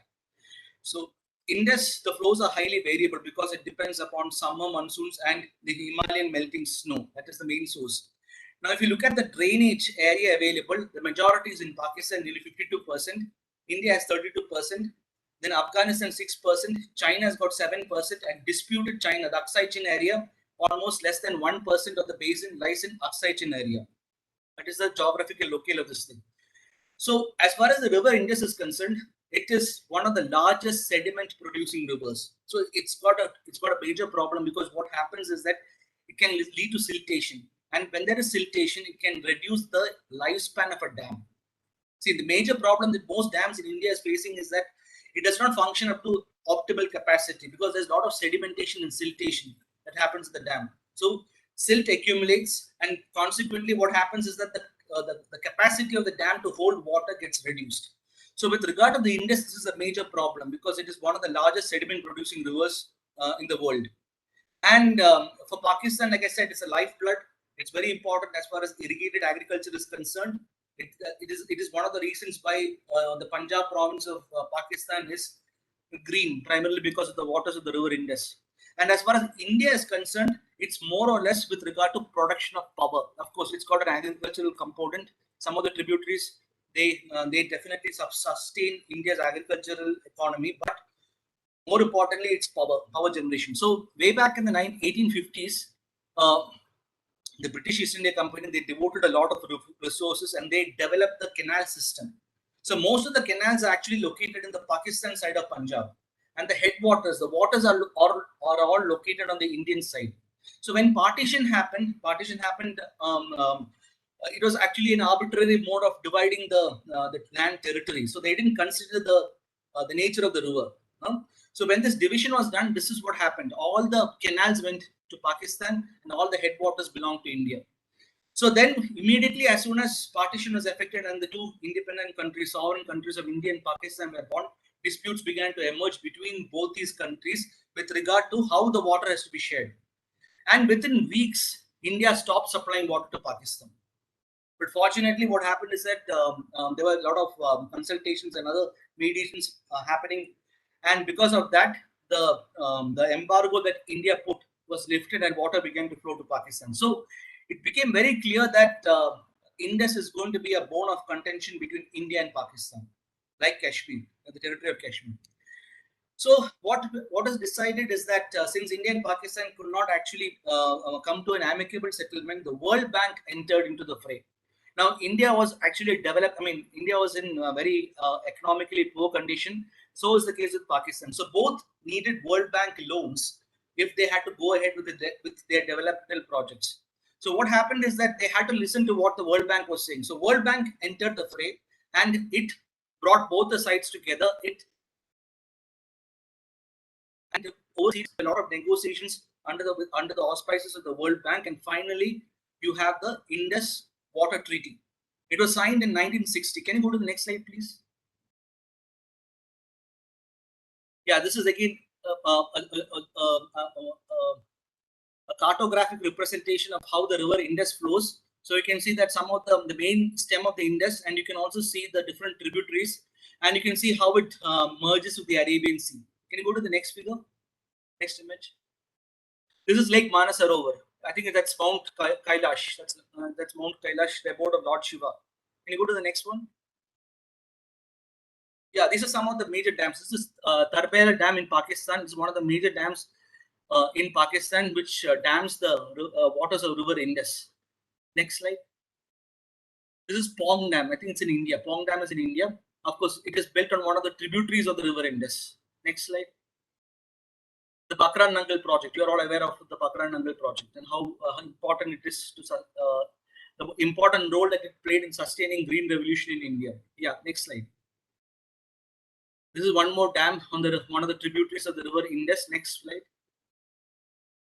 Mangla Dam is in Pakistan. Major dam which dams the waters of river Indus. Next slide. Yeah, this is the signing of the Indus Water Treaty. It happened in 1960, September 19th to be precise, and it was signed by Pandit Nehru from the Indian side, the Indian Prime Minister, and Ayub Khan. I think General Ayub Khan from the Pakistan side. And the World Bank, interestingly, the World Bank was also a signatory to this treaty for certain specific purposes. We'll come to that in a few minutes. Yeah. Yes. Just wait a minute. Yeah. Now, as far as the Indus Treaty is concerned, what happens is that usually, like for example, the Kaveri water dispute. Now we have the river Kaveri, and what did the Supreme Court do, or the tribunal do? The tribunal actually computed the total quantity of water that is available in the river Kaveri, and then it divided the water between the competing states depending upon their water requirements and the quantity of water that is available in the river. Now, with regard to the Indus, this was not the form. This standard formula is this, what I said right now. That is, you compute the total quantity, you apply the principle of equitable utilization, and then you divide the water between the competing states. Now, as far as the river Indus is concerned, they didn't go for that kind of formula. What they did was they allocated 3 eastern rivers, namely the river Ravi, Sutlej, and Bias. They are all tributaries of river Indus, and they are rivers in themselves. They have the status of rivers by themselves. So Ravi, Sutlej, and Bias was allocated to India. India will have complete control over Ravi, Sutlej, and Bias.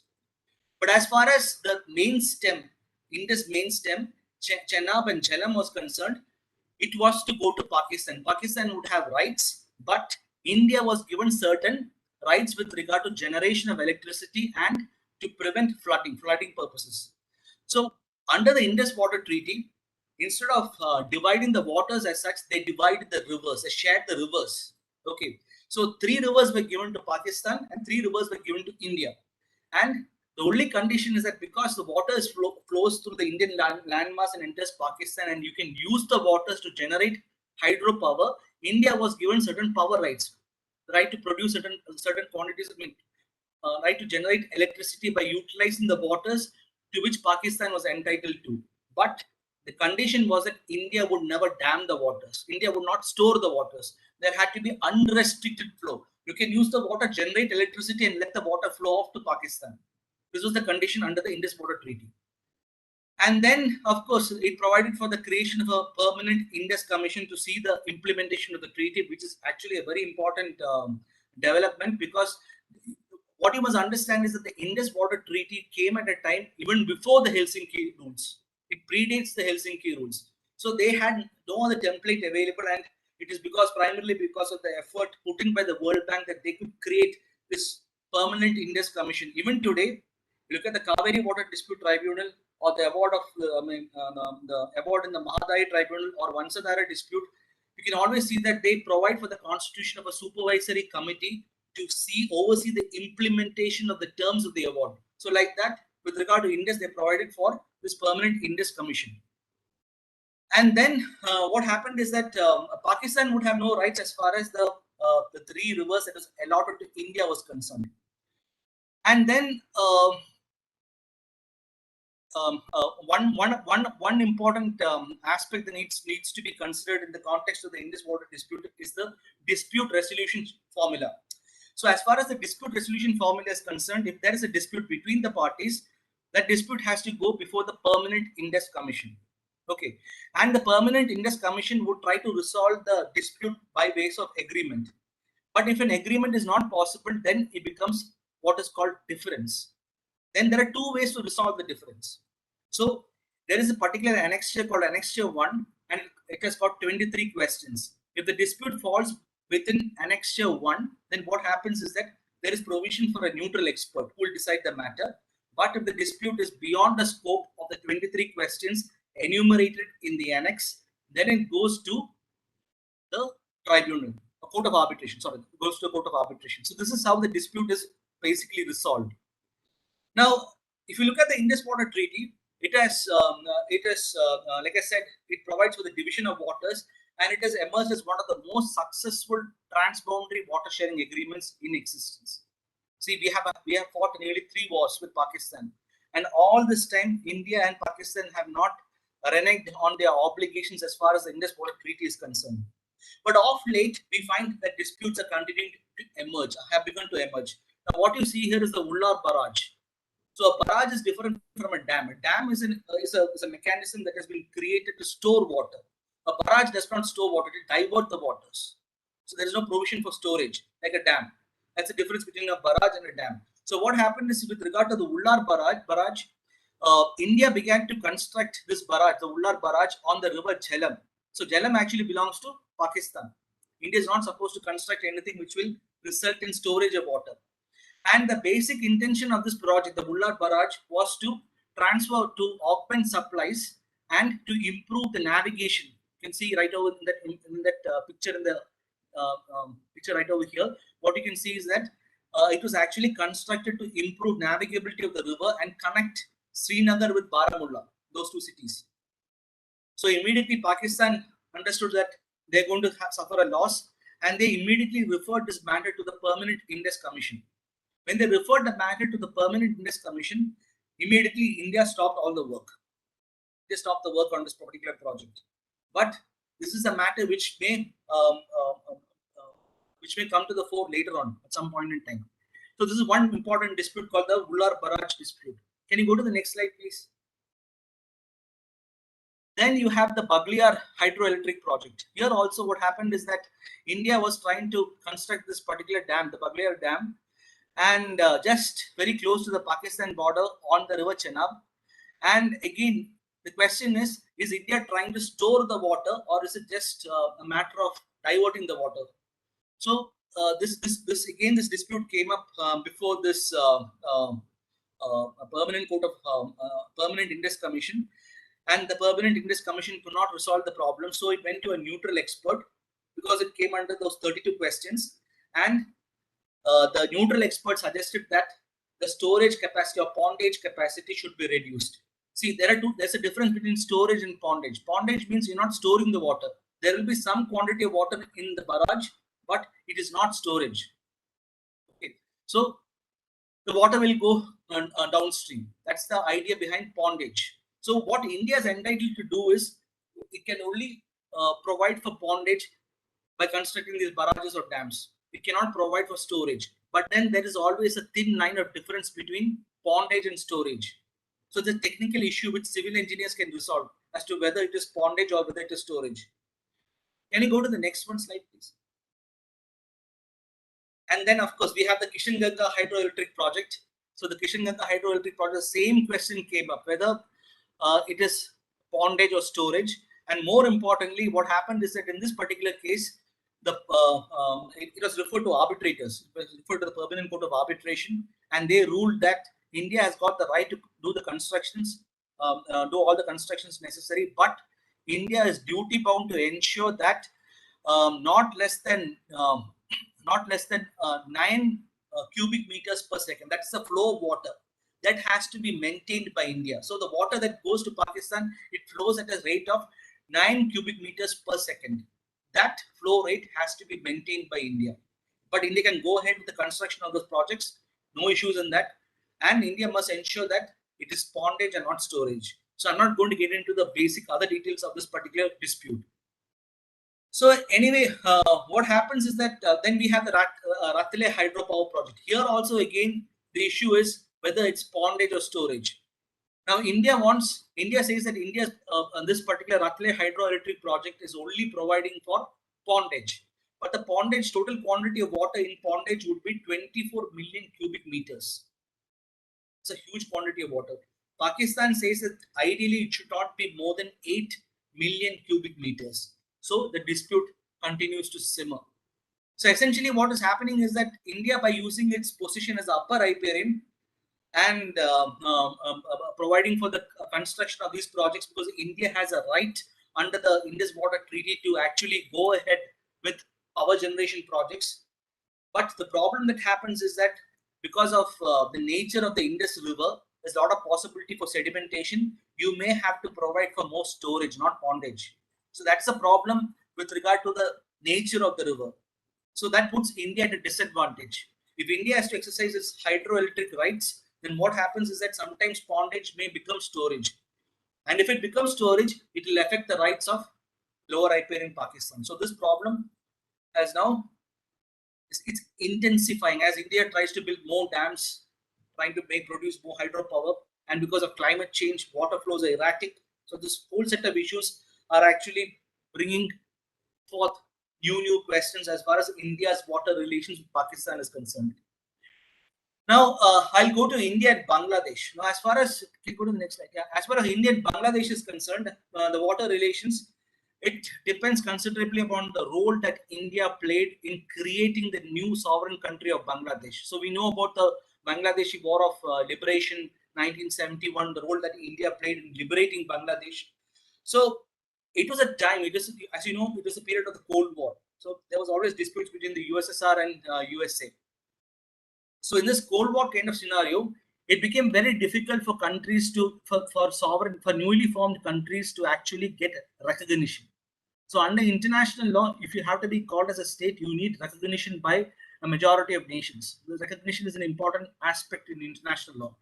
So as far as Bangladesh, the newly formed country of Bangladesh was concerned, very few countries were actually ready to recognize Bangladesh. So here again, India stepped in. India not only liberated Bangladesh from Pakistan's clutches, but more importantly, it recognized Bangladesh. And because India was a leading figure in the non-aligned movement, and India was also in very good friendly relations with the Soviet bloc, many countries began to slowly recognize the newly formed country of Bangladesh. And Bangladesh, as you know, was economically in a very poor condition. So India, despite being a poor country itself, used to provide sufficient financial and technical aid to help Bangladesh stand on its own feet. So Bangladesh was beholden to India. Like it depended upon India for everything, and it could not actually assert its water rights. Now, what happened is that the main water dispute between India and Bangladesh revolves around the construction of the Faraka barrage. Can you go to the next slide? This is actually, of course, the liberation war and Pakistan surrendering to India's troops. Now, this is actually, of course, the Ganges, the Brahmaputra. So these are the two main systems that flow into Bangladesh, and they join to form the river Patma, and then they open out into the Sundarbans Delta. So this is the basic hydrography as far as the river systems are concerned. Next slide. So this is the Faraka Barrage. So the entire dispute between India and Bangladesh as far as water relations is concerned revolves around the status of the Faraka Barrage. So it's very interesting to note that even before Bangladesh became independent, Bangladesh was a part of Pakistan right from the 1950s onwards. India had this idea to construct the Faraka Barrage, because what happens is that in the summer months there is very little flow in the Hooghly River, and it's one of the tributaries of the Ganges, which flows very close to Calcutta, flows into Calcutta and out.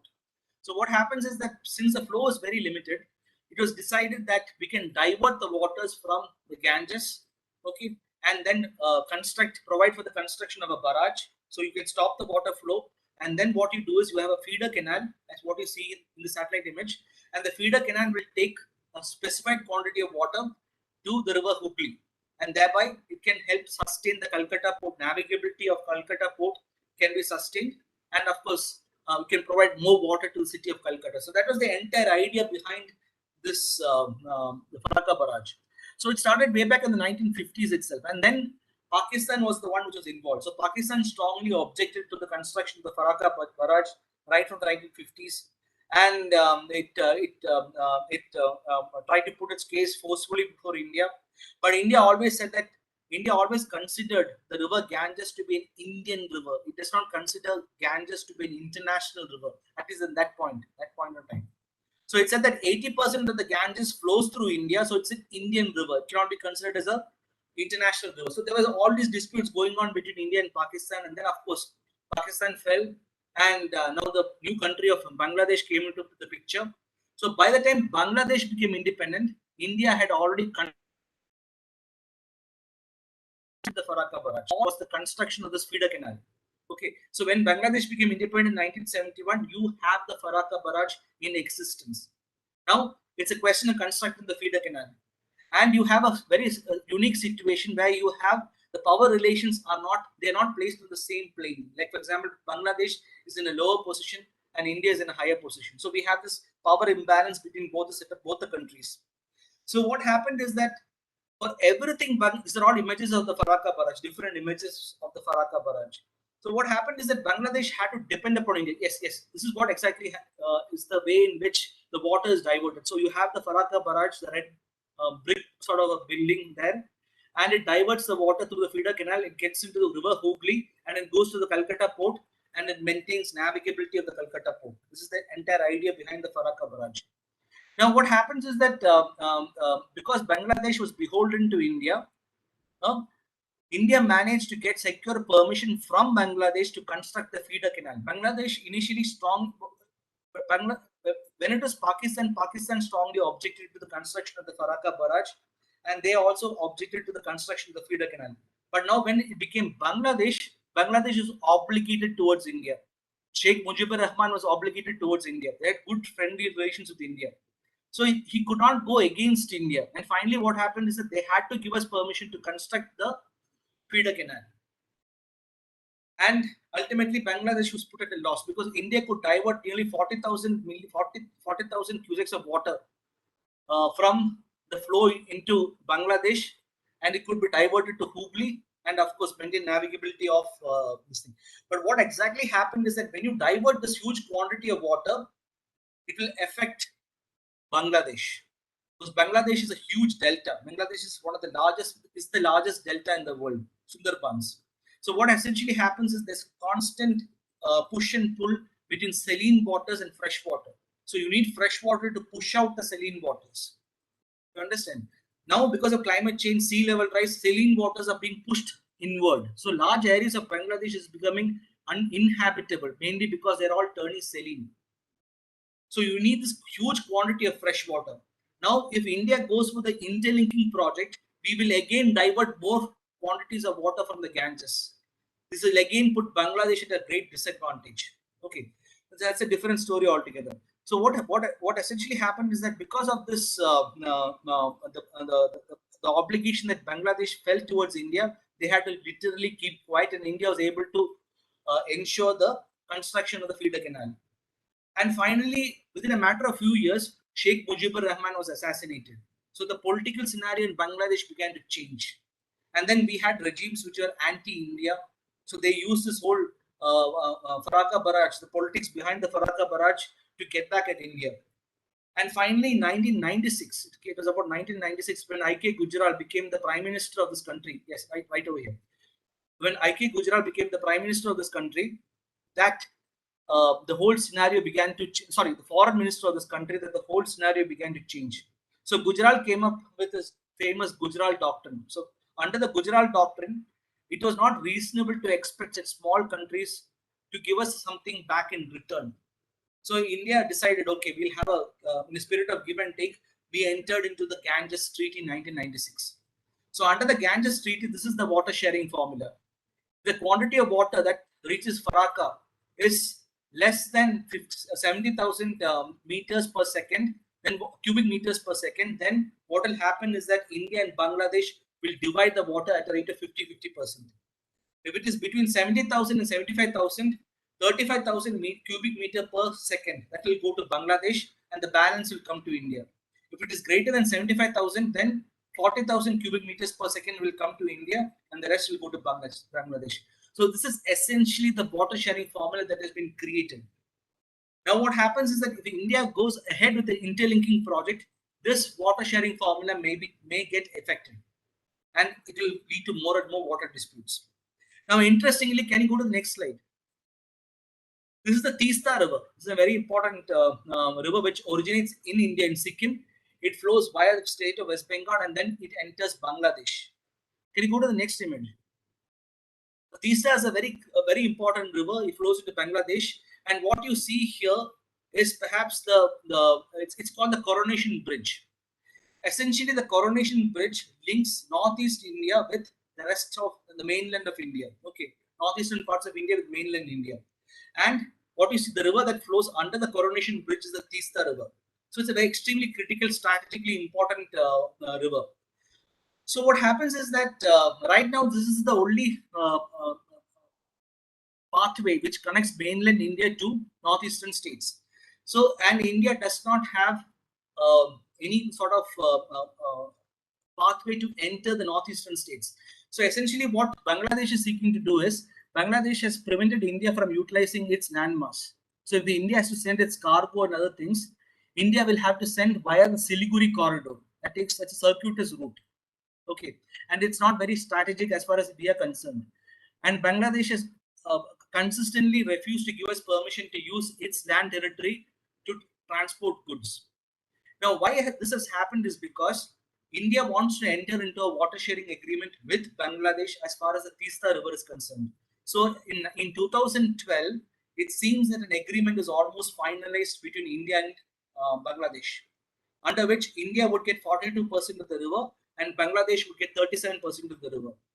But unfortunately, the central government could not proceed with this agreement because the state of West Bengal, headed by Mamata Banerjee, they strongly opposed this agreement. So now we have a unique situation where one of the states of the Indian Union is actually objecting to the shaping of India's international water relations, and this can have serious security ramifications as far as our country is concerned. Okay, so this is basically the story of India's water sharing agreements with Bangladesh. It's mainly based upon the Ganges Treaty, the Faraka Barrage.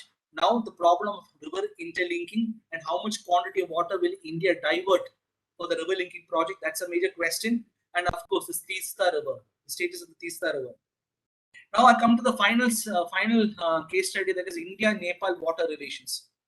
And with regard to India-Nepal water relations, it is always centered around three rivers, namely Kosi, Gandak, and Mahakali. Mahakali is the major one. Okay, can you go to the next slide? So with regard to Indo-Nepalese water relations, it is always based upon the 1950 Treaty of Peace, which India entered into with Nepal. Now, under the Treaty of Peace, it basically seeks to facilitate Indo-Nepal relations, but ultimately what has happened is that India basically restricts the capacity of Nepal to enter into foreign relations with other countries. Okay, so there's a big problem as far as the 1950 peace treaty is concerned. But still, Nepal has not rescinded this international treaty. It still is the core legal document. Now we come to the Kosi River. The Kosi River is the largest, Nepal's largest river. It originates in Tibet, again bringing in China, and it is the largest tributary of the Ganges. Now this is Kosi flowing through Bihar. It is called the sorrow of Bihar because every year Kosi used to wreak havoc in states of Bihar, in Bihar and other states. Okay, so right after independence itself, Pandit Nehru, he wanted to develop a particular scheme to actually reduce the fury of the river Kosi. Now, what happened is that in 1954, India entered into an agreement with Nepal with regard to sharing of the waters of river Kosi. And unfortunately, what happened is that the treaty was not balanced because India is a superior power. Nepal is not, it's an inferior power. And using our superior position, we entered into an inequitable agreement in 1954 with regard to sharing of the benefits from the projects that would be implemented on the river Kosi. Now, the 1954 agreement was highly criticized in Nepal. And what happened is that the Nepalese government felt that the situation may go out of hand. So finally, India had to step in, and India promised Lal Bahadur Shastri, then Prime Minister, he promised his Nepalese counterpart that they would revise the 1954 agreement. And the revision was very extensive. Almost every clause had to be rewritten because initially the agreement was entirely lopsided and completely in favor of India. So in 1965, I guess, the entire agreement was revised, completely revised. 1966, the entire agreement was revised. It just had to be completely rewritten. Okay, so as to make it at least some sort of rights are given to Nepal. Now, if you still look at the benefits of the Kosi projects, the projects implemented over the river Kosi is concerned, you must understand one important point here because Nepal did not have the financial resources to implement projects to harness their rivers. Nepal is cash strapped. India had the cash, the money, as well as the technical know-how to implement projects to harness these rivers and create more benefits. So Nepal was again power imbalance, and Nepal was dependent upon India. So India used a superior position to browbeat Nepal's interest, and that is why we had this inequitable agreement in 1954, which had to be revised in 1966. Now, still, after all this, if you look at the area that is irrigated by the Kosi project, the benefit that goes to Nepal and the benefit that goes to India, you will understand the difference, the iniquity still latent in this agreement. Okay, now as far as the Kosi River is concerned, it's got an eastern canal, and it irrigates almost 11,300 11,300 hectares of agricultural land in Nepal, and in India it irrigates about 356,610 hectares of agricultural land. So that itself shows you that imbalance in the way in which the benefits are being distributed with regard to the Kosi River project. Now I'll go to the next agreement, that's Gandak water sharing. Next slide, please. Take a few more minutes. That's a Kosi dam. That's how the water is divided. And now let's go to the next slide, please. Yeah, next slide. These are some of the tributaries that flow through. This is the map of river Gandak. Now, Gandak is also a similar case. Again, Nepal is cash strapped, does not have the resources to utilize the waters of river Gandak. India steps in as a savior and ultimately carries away all the benefits. Now, river Gandak was again a source of trouble for both the countries, and you have this Gandak project, which is a multi-purpose project. And what happened is that in 1959, an agreement was entered into between India and Nepal with regard to sharing of the benefits of the river Gandak.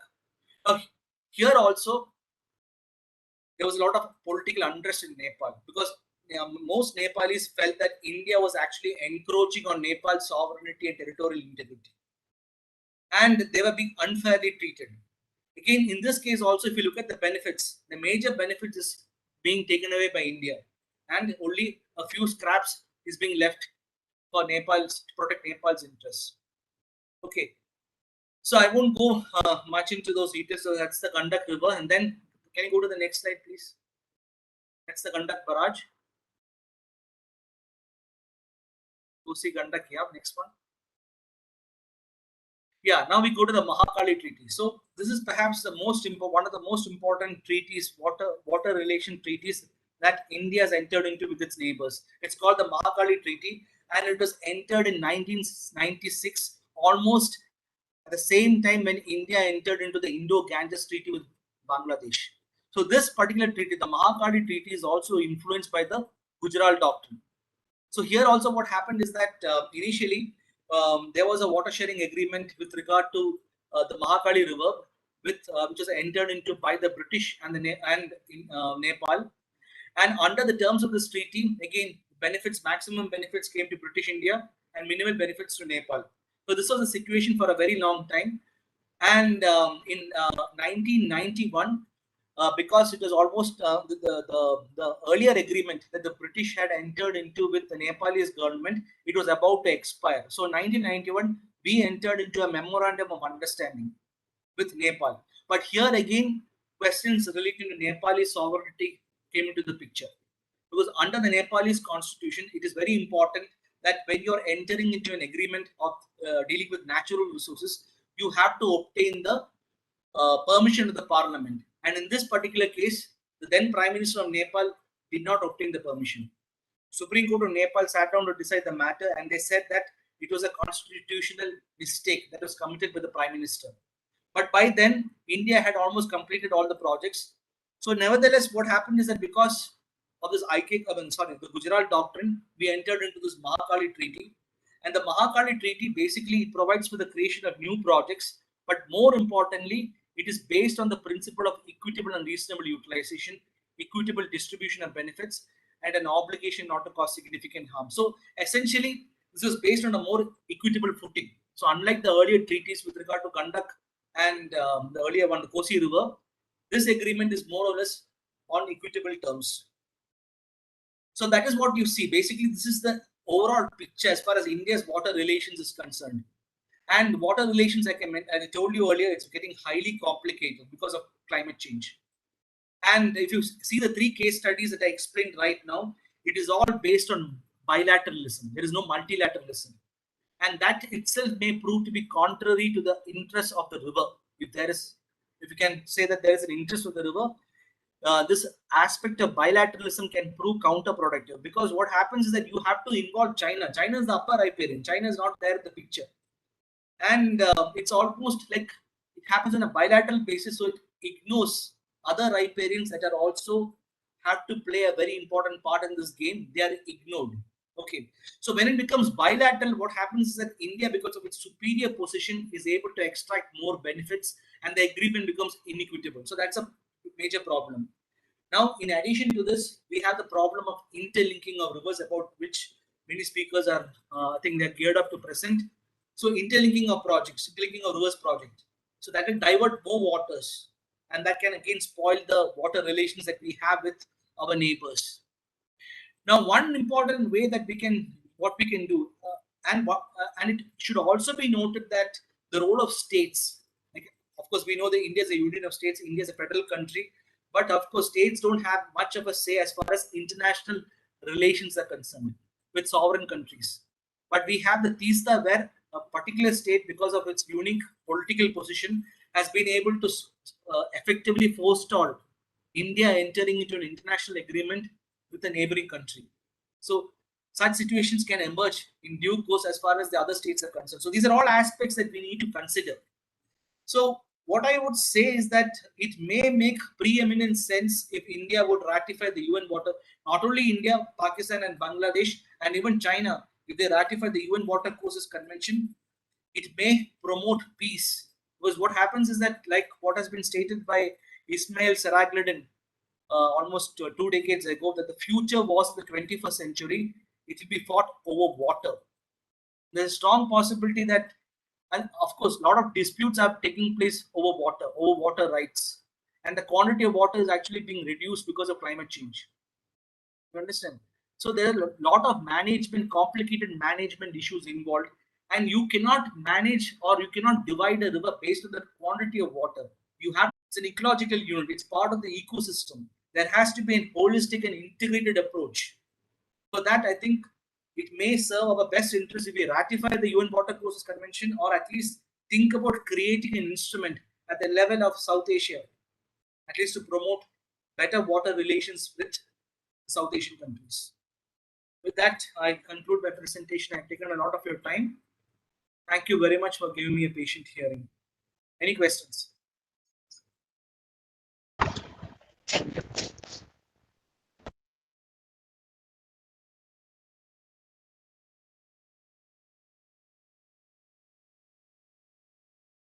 Any questions? Insightful lecture on the challenges and intricacies that India is facing with water sharing with its neighboring countries of Pakistan, Bangladesh, Nepal, and all the other countries. It was great pleasure having you here, sir. And moving on to the presentations part, today we have with us our moderator, Miss Anjana Ramanathan. She is a lecturer at Jindal Global Law School, and our rapporteur for today's session will be Mr. Amandeep Singh, who is an advocate at High Court of Madhya Pradesh. Ma'am, Anjana ma'am. Thank you so much, Tanusha. Can you tell me how I can stop sharing my screen? Because, yeah, I'd obviously like to give the other presenters. Ma'am, they will redirect it to the person who's going to share. Okay. Thank you so much. Thank you so much, Professor George, for that insightful session. Since you asked if there are any questions, well, I'd like to ask you like a quick question. You were mentioning about pondage and storage. So how do you differentiate? You also discussed this over the course of your speech. So my question to you is, how do you differentiate between pondage or storage, and what are each of their significance? As in, what are the implications vis-a-vis the nature of the river? You were talking about the nature of the river and which one of them will be beneficial. So can you explain how policy experts should look at either pondage or storage and when planning these projects? Yeah. Thank you, Anjana, for that question. It's a very good question. See, actually, pondage and storage are not legal terms. They are mainly engineering terms, hydraulic engineering terms. So it becomes very difficult for a lawyer to actually distinguish between pondage and storage. But essentially, the central idea behind pondage and storage is the capacity to hold water. With regard to pondage, for example, like I mentioned earlier, you have dams, you have barrages. A dam is a structure where you store water. You have the capacity to store water, huge quantities of water, and it will be stored for indefinite periods. And depending upon the person who has set up the dam, the water would be released or not released. It all depends upon other priorities. So that is basically what storage is all about. Storage is you're storing the water as such. But with regard to pondage, you don't store the water. A minimum quantity of water will be kept there for certain purposes. You understand? The rest of the water will have to flow off. That is pondage. So with regard to the Ratle project, Ratle project, India is saying that the pondage can be 24 million cubic meters. But as far as Pakistan is concerned, it's saying that anything above 8 million cubic meters would not be pondage. It will move into the realm of storage. So it's a factual matter depending upon the unique circumstances of the river that you decide whether it's pondage or storage. But as far as lawyers are concerned, the idea is if it is if you're going to store the water, in its most simplistic terms, if you're going to store the water, it will be considered as storage. And if the water is allowed to flow, it will be considered as pondage. But of course, in pondage also, you keep a minimum quantity of water within the confines of your structure, be it dam or be it a barrage. So it's a factual matter. It depends upon the circumstances. Okay. I hope I've answered your question. Yeah. Thank you so much, Professor George, for that answer.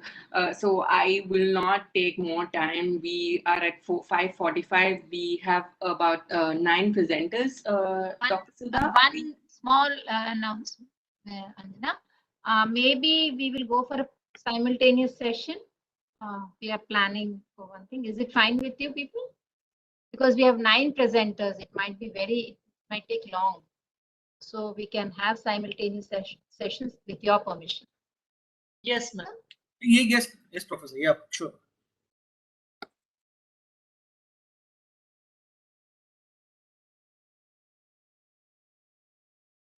Now you can go ahead. Okay. So who all will be presenting in this session, and do we have like a breakup, or it'll be put on the chat box? So it's there. We already WhatsApp. Yeah, those will be presenting. That is. Start with the first. So, yeah, it's 4. Thank you. Yeah.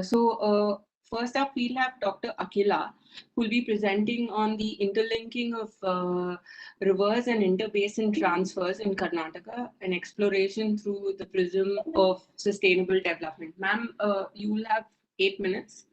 Yeah. Thank you very much. Very good evening to all of you. So I'm Dr. Akila Baslali, and my co-presenter is Ms. Nayashri Boske. We are from the Center for Water Resource Management and Law, Karnataka State Law University, Hubli. So recently we have initiated this project on interlinking of rivers and interbasin transfers of Karnataka. So this presentation is basically a brief idea of our research. So we have in our study identified the 4 links, that is Mahadayi and Malaprabha link, Netravati and Hemavati link, Beddi Varada link, and Krishna Almaty and Pennar link. So I'll be talking for about 5 minutes, and my co-presenter will be talking for 3 minutes. So the whole idea of ILR has sort of been viewed by the scholarship in 2 divergent ways. One view is being conservative and also yet conservationist view, which challenges the very feasibility and practicality of such interlinking of rivers. And this is very evidently found in the writings of Mr. R.R. Iyer.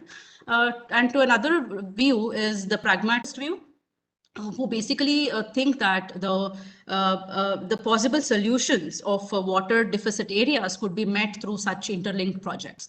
And also an exploration is made into the integrated management approaches, which is very exhaustively found within the writings of Professor P. Ishwar Bhatt. So let me begin with the first link, that is Mahadayi and Malaprabha link. So the Karnataka government proposed a project that includes the construction of a hydroelectric project along with another project that basically diverts water from Mahadayi to Malaprabha through 2 canals, which are Kalasa Banduri Canal. And apparently this was sort of contested by Goa, and subsequently the 40 years of dispute got some intermittent closure through the dispute settlement award that was given by the tribunal. So the tribunal here allowed the diversion, or rather it said the diversion can happen to an extent of 2.18 TMC and 1.72 TMC from Mahadayi River to Malaprabha through this Kalsa Banduri canals. Plus also there could be 8.02 TMC which could be used for hydroelectric power, but that shall be the unconsumptive use of such water. Now, this particular tribunal and these, these directions were only to be implemented by the Karnataka government after it gives a detailed project report to the CWC and also obtains the required clearance as per the law. Now, Goa has long contested these projects of Karnataka because they give the following reasons that the diversion of water from Mahadayi to Malaprabha decreases the flow of water, which would later have the repercussions upon the ecosystem that surrounds that particular area. So the wildlife, the ecosystem that is in that area would, have this deficient water, which would reflect in their sustenance.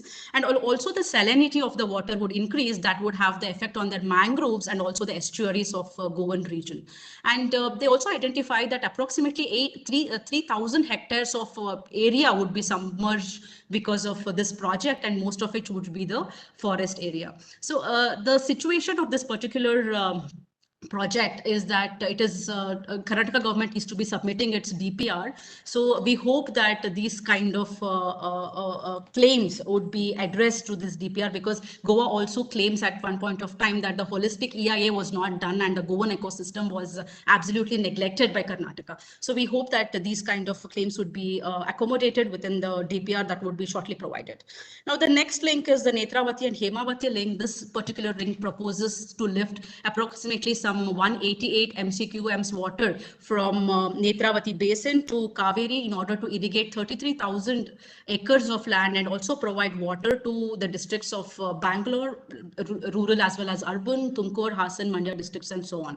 Now, this proposed project is to be taken up at 2 stages. First stage is being the lifting of the water from Ethinole Reservoir, which again has received a lot of contestations from within the state, because particularly the writings of the environmentalists from IISc Bangalore, they point out as to how the ecosystem surrounding the Western Ghats or the regions of Western Ghats would be very drastically affected if the diversion happens to take place from Ethinole Reservoir to the Hemavati. And the second stage of the project is to lift the water from Karihole as well as Hongadalad Reservoir. So approximately these 3 projects have land up in submerging approximately some 208 hectares of forest land alone. So this particular project is in the stage of PFR, which is the pre-feasibility report, and we hope that the feasibility report would address these issues of submergence, if there is any afforestation that is planned, or what are the basic remedies that they would suggest. The third link is Beddi Varada link, which lifts the water, that's a 242 MCQs water from Beddi basin and provides it to the short deficient Tungabhadra basin. And this is to be irrigating the land surrounding Raichur and also provide the drinking water facilities. This again is to happen under 2 stages. One is to link the dams of Patnadhole as well as Shamalhole, and then lift the water from Shamalhole Reservoir to Varada, which would subsequently be linked to provide irrigation. Now, this particular project is also expected to submerge 787 hectares of forest area. And in one of the studies that we found out, the kind of biodiversity that we find within this region is so intense that IUCN itself has pointed out that this is the biodiversity hotspot, and this is almost equivalent to the kind of biodiversity we see within Kerala. So this being the situation of Beddi link, we again see that it is in the PFR stage. Still, they have to clear this FR as well as DPR stage. So we hope that these kind of issues would be addressed. Now, the next link would be handled by my co-presenter, Ms. Naishri. Thank you. Ma'am, you have to unmute yourself.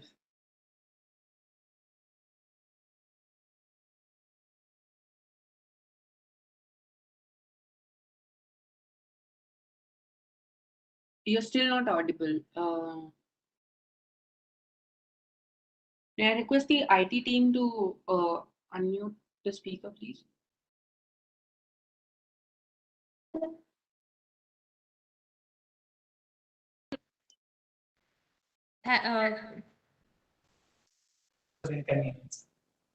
Yes, ma'am, you are audible.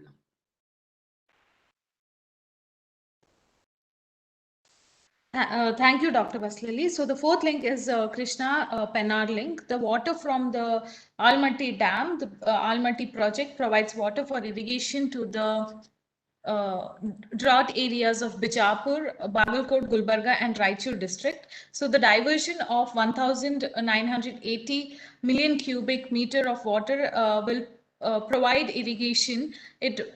Along with that, there will be a submergence of a total area of 48,787 hectares, of which 71,000 hectares is a forest land to be compensated through compensatory afforestation. Also, about 22 villages with 80,000 population will be affected due to this project. The feasibility report of Almaty Pennar link only focuses more on the rehabilitation and resettlement of the Andhra Pradesh district. With these facts and figures, we look at the possible solutions keeping in considering the environmental impact and the sustainable development goals, the first solution that we are proposing is looking at the solutions within the basin. The second solution that we propose is for the integrated water resource management from the writings of Professor P. Ishwar Bhatt on integrated approach on sharing quality management and conservation of water. We propose for integrating groundwater and surface water irrigation. The viable alternative is also which can be implemented speedily with the active participation of the community at very low cost is returning to the traditional irrigation system. The Center for Water Law also has studied the coastal irrigation systems, traditional irrigation systems in the coastal Karnataka. And so we propose for revival of these traditional tanks, the traditional irrigation systems, along with the recycling of water, recharge of groundwater, and rainwater harvesting methods. We also propose for afforestation and soil conservation methods, along with regulation of mining. We are also proposing for integration of water use and land use policies, along with appropriate irrigation planning and use of cost-effectiveness irrigation. We're also looking at integrating the agencies at all levels, central level, the state departments, municipalities, NGOs, Gram Sabhas should coordinate at all the levels, along with the implementation of soil and water conservation through micro watershed approaches. So the implementation of these location-specific solutions approaches would cost very less as compared to the interlinking of the rivers. Thank you so much for patient hearing. Thank you so much, ma'am. Thank you for also keeping to time, and thank you for those insightful, solutions that you all came up with. Yeah.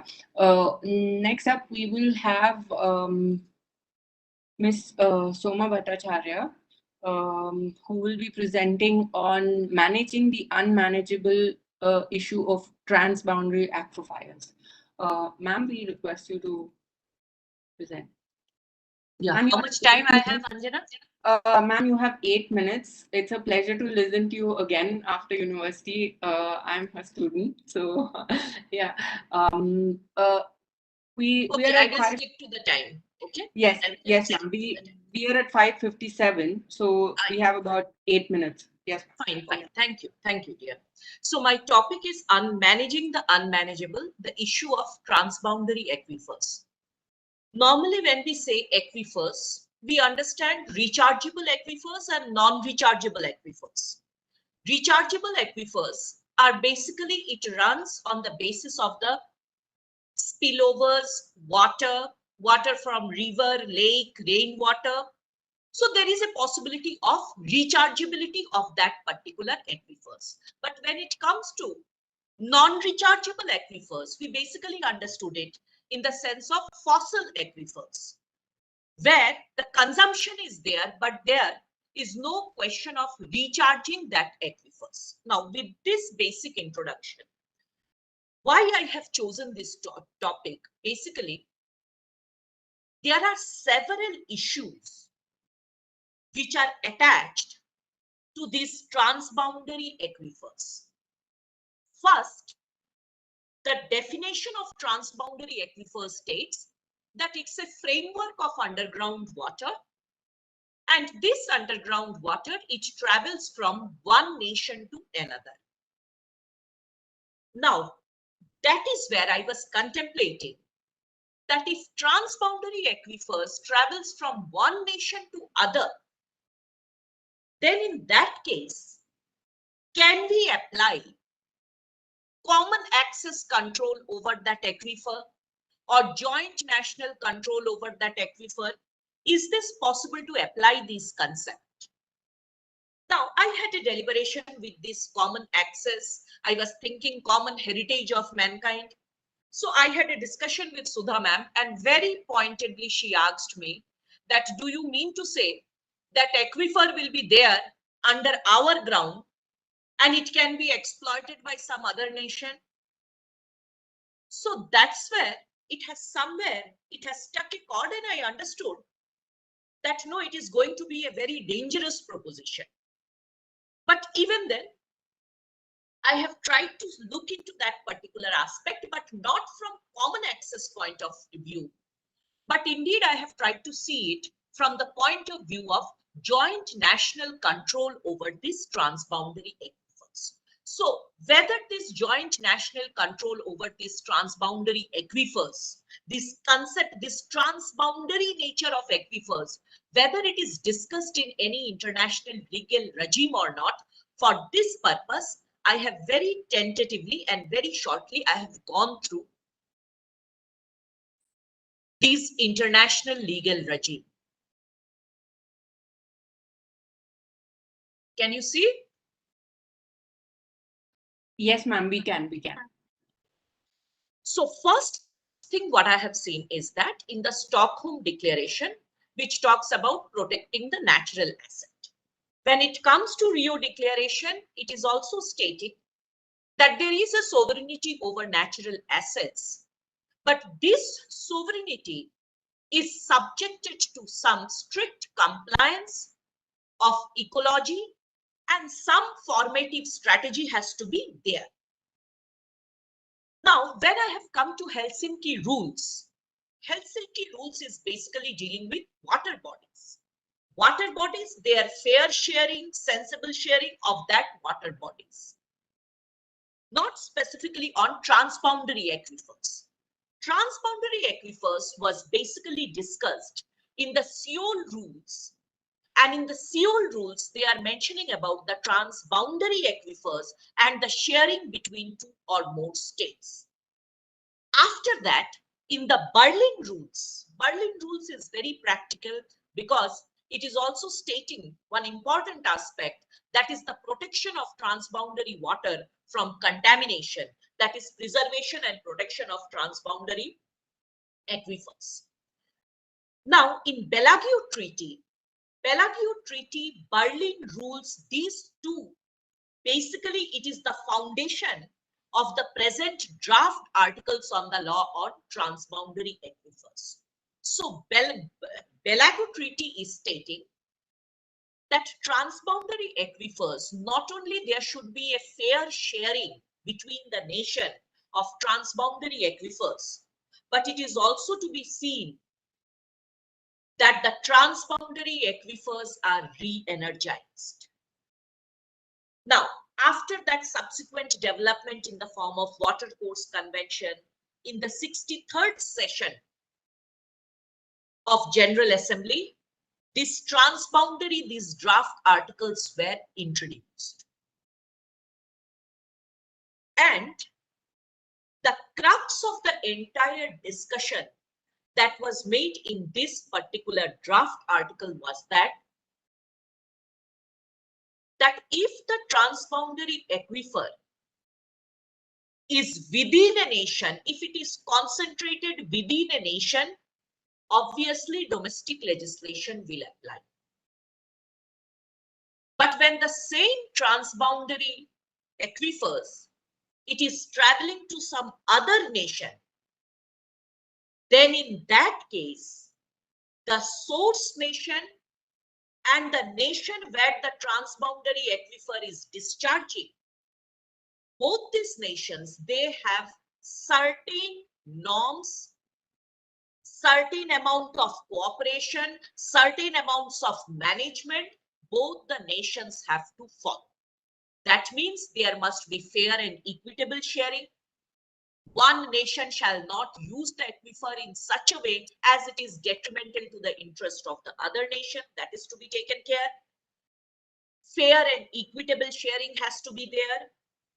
Not only this, they have also emphasized that if any further future assessment of transboundary aquifer is done, which they are using currently, whatever data they come across, whatever result they come across, there must be a sharing between the nation.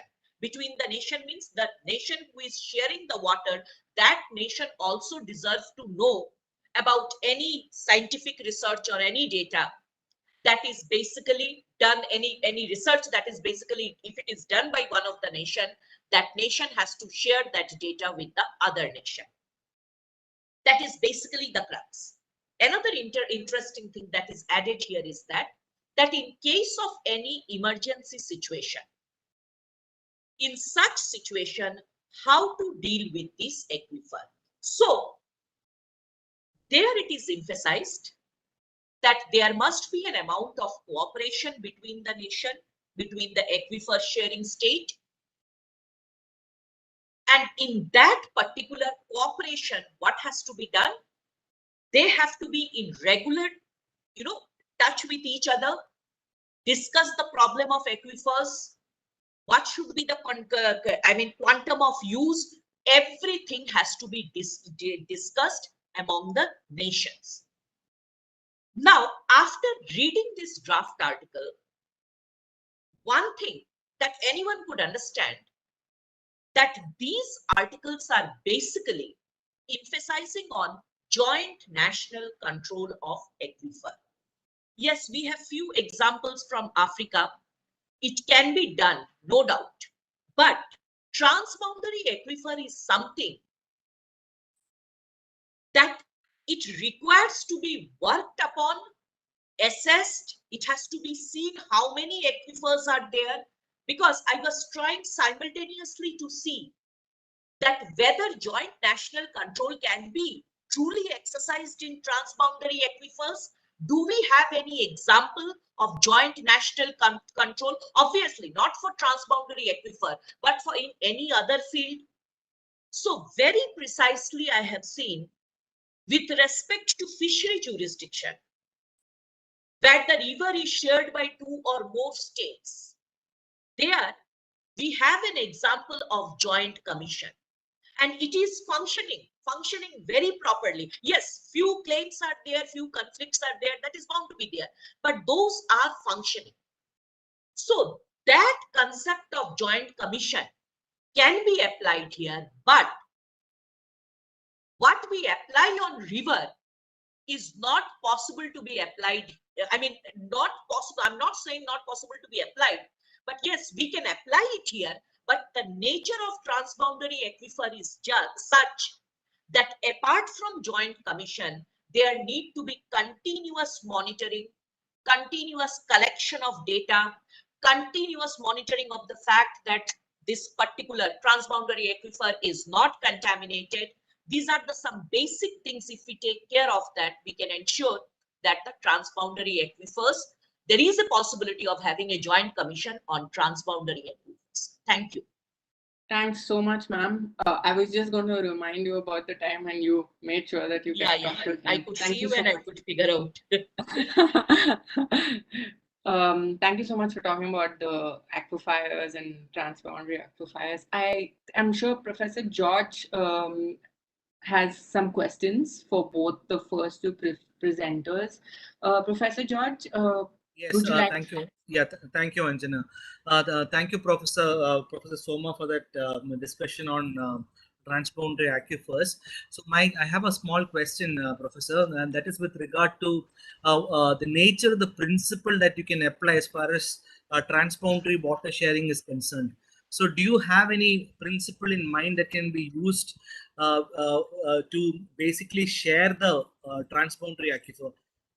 How can you ensure that the sharing of the waters will be equitable in nature? Sir, I have one example. If you permit, I can take it here. Sure. Please. Sir, there are around 3, but again, sir, it is not related to transboundary aquifers. Okay. I'm simply trying to see examples from other field. Right. So there is this US-Canadian water treaty that is there. So in that US-Canadian water treaty, they have actually mentioned that when the water is shared in such circumstances, what will be the amount of that equitable standardization? Like river also, it has its own resources, right? So what will be the equitable sharing? They have mentioned it in the agreement. So if we apply it here in the transboundary aquifers, in the initial agreement, whatever agreement that is being chalked out between the aquifer state, there are every possibilities that this equitable standardization, this equitable sharing can be mentioned. Thank you very much, madam. Thank you. Yes. Yes, I have a question to Miss Akila and Miss Nayashri. First of all, very nice to see both of you because we have worked on that book, the groundwater book. So nice to see both of you, and please convey my regards to Professor Bhatt, who's also my teacher. Okay. Of course, Yeah, sir. yeah. The feeling is mutual. Right. So my question to both of you is with regard to this interlinking of rivers. You looked at the problems in Karnataka, the implementation of this project in Karnataka.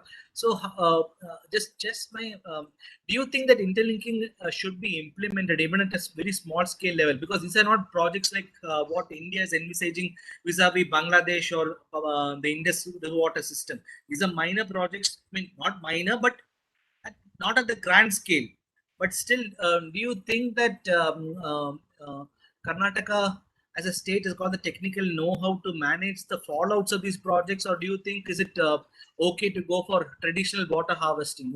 What would you suggest? Sir, well, we look for solutions at two stages. So the first means would be to look for solutions within the basin or look for some kind of solutions through the integrated management. But if such solutions are explored and even then there is some problem with the implementation of such solutions, or there is still the deficiency with the rainfall, I think then it's only time that you can explore the interlinking of rivers. Now, what happens is that 4 links that we spoke about within our talk, we understand that every link that we have discussed would have some kind of repercussions upon the environment. Like there is the submergence of the forest area, and the diversions are subsequently leading to the low water course through the lower riparian regions. So that is well accounted, but essentially the first solution would be to go for means like water harvesting or go for some afforestation, look for solutions within the integration perspectives, like you have the afforestation, you choose such crops, such agricultural crops that consume lesser water, you develop the more catchment areas. And also another project, if it interests you, we had taken up this project regarding reviving the traditional irrigation systems. So we had looked at how the coastal coastal Karnataka had this katta system where they would block the river or the rivulets after the rainfall, so that it provides water to the next summer. So the idea also is to revive these kind of traditional irrigation systems. The first attempt, as it did, would be to look for such basic local solutions, and if that doesn't work, then definitely we are wanting the government to go ahead with this projects. But all of that should be in line with the clearances and the remedial measures. Suppose afforestation is provided as one of those remedies in cases there is deforestation. But yeah, we have to see. So it's rather too early to be conclusive about if that would really fulfill the kind of remedial measures that Karnataka government proposes. Thank you very much and keep up your good work. Okay. Thank you so much. Thank you.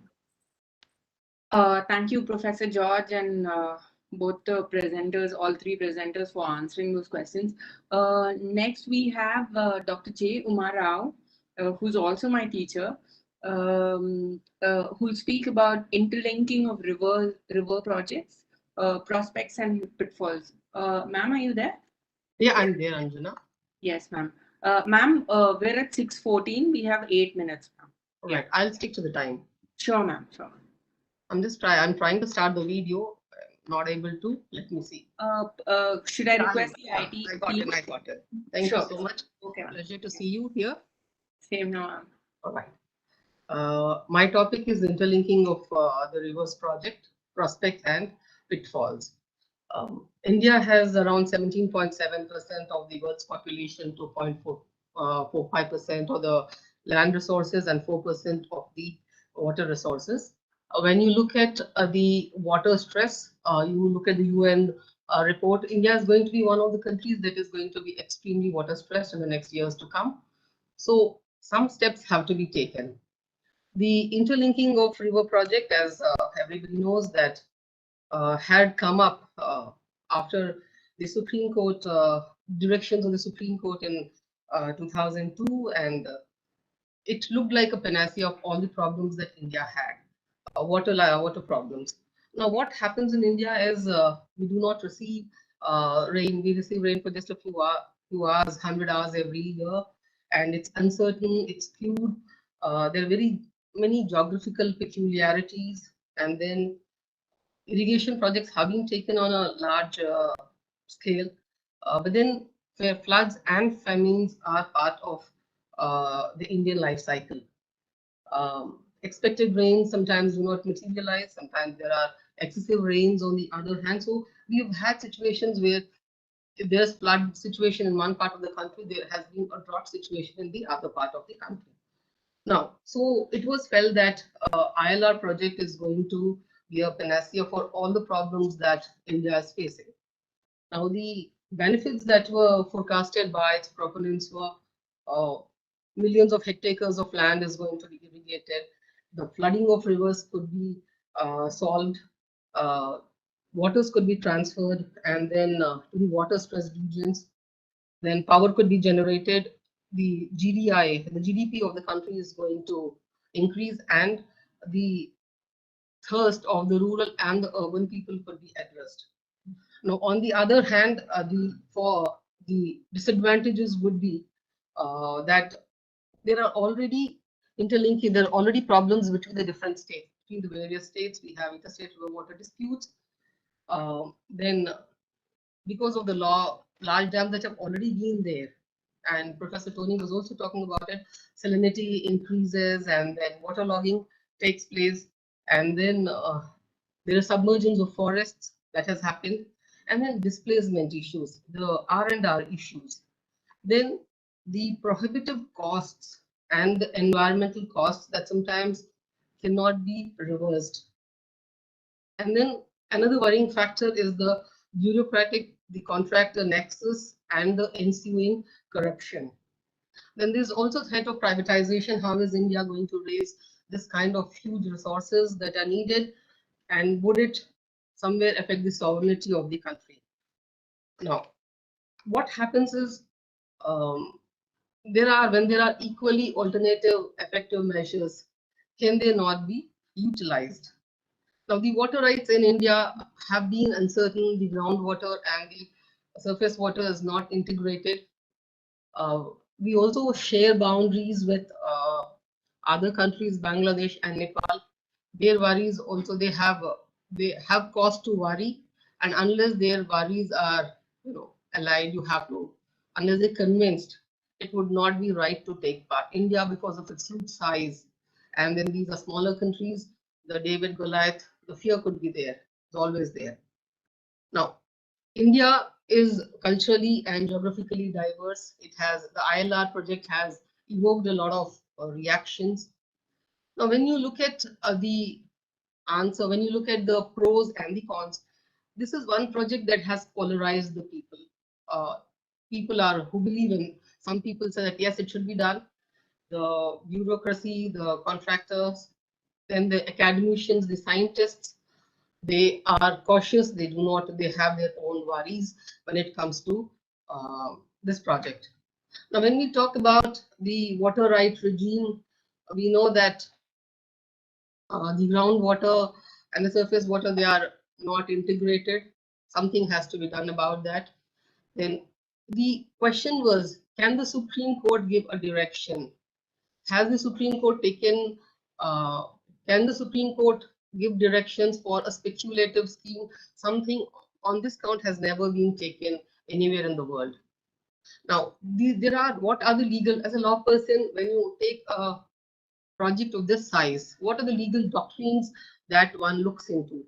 So the first is then one can oppose it on the public trust doctrine, the sustainable development, and the precautionary principle. These are the three principles that one can always oppose it on.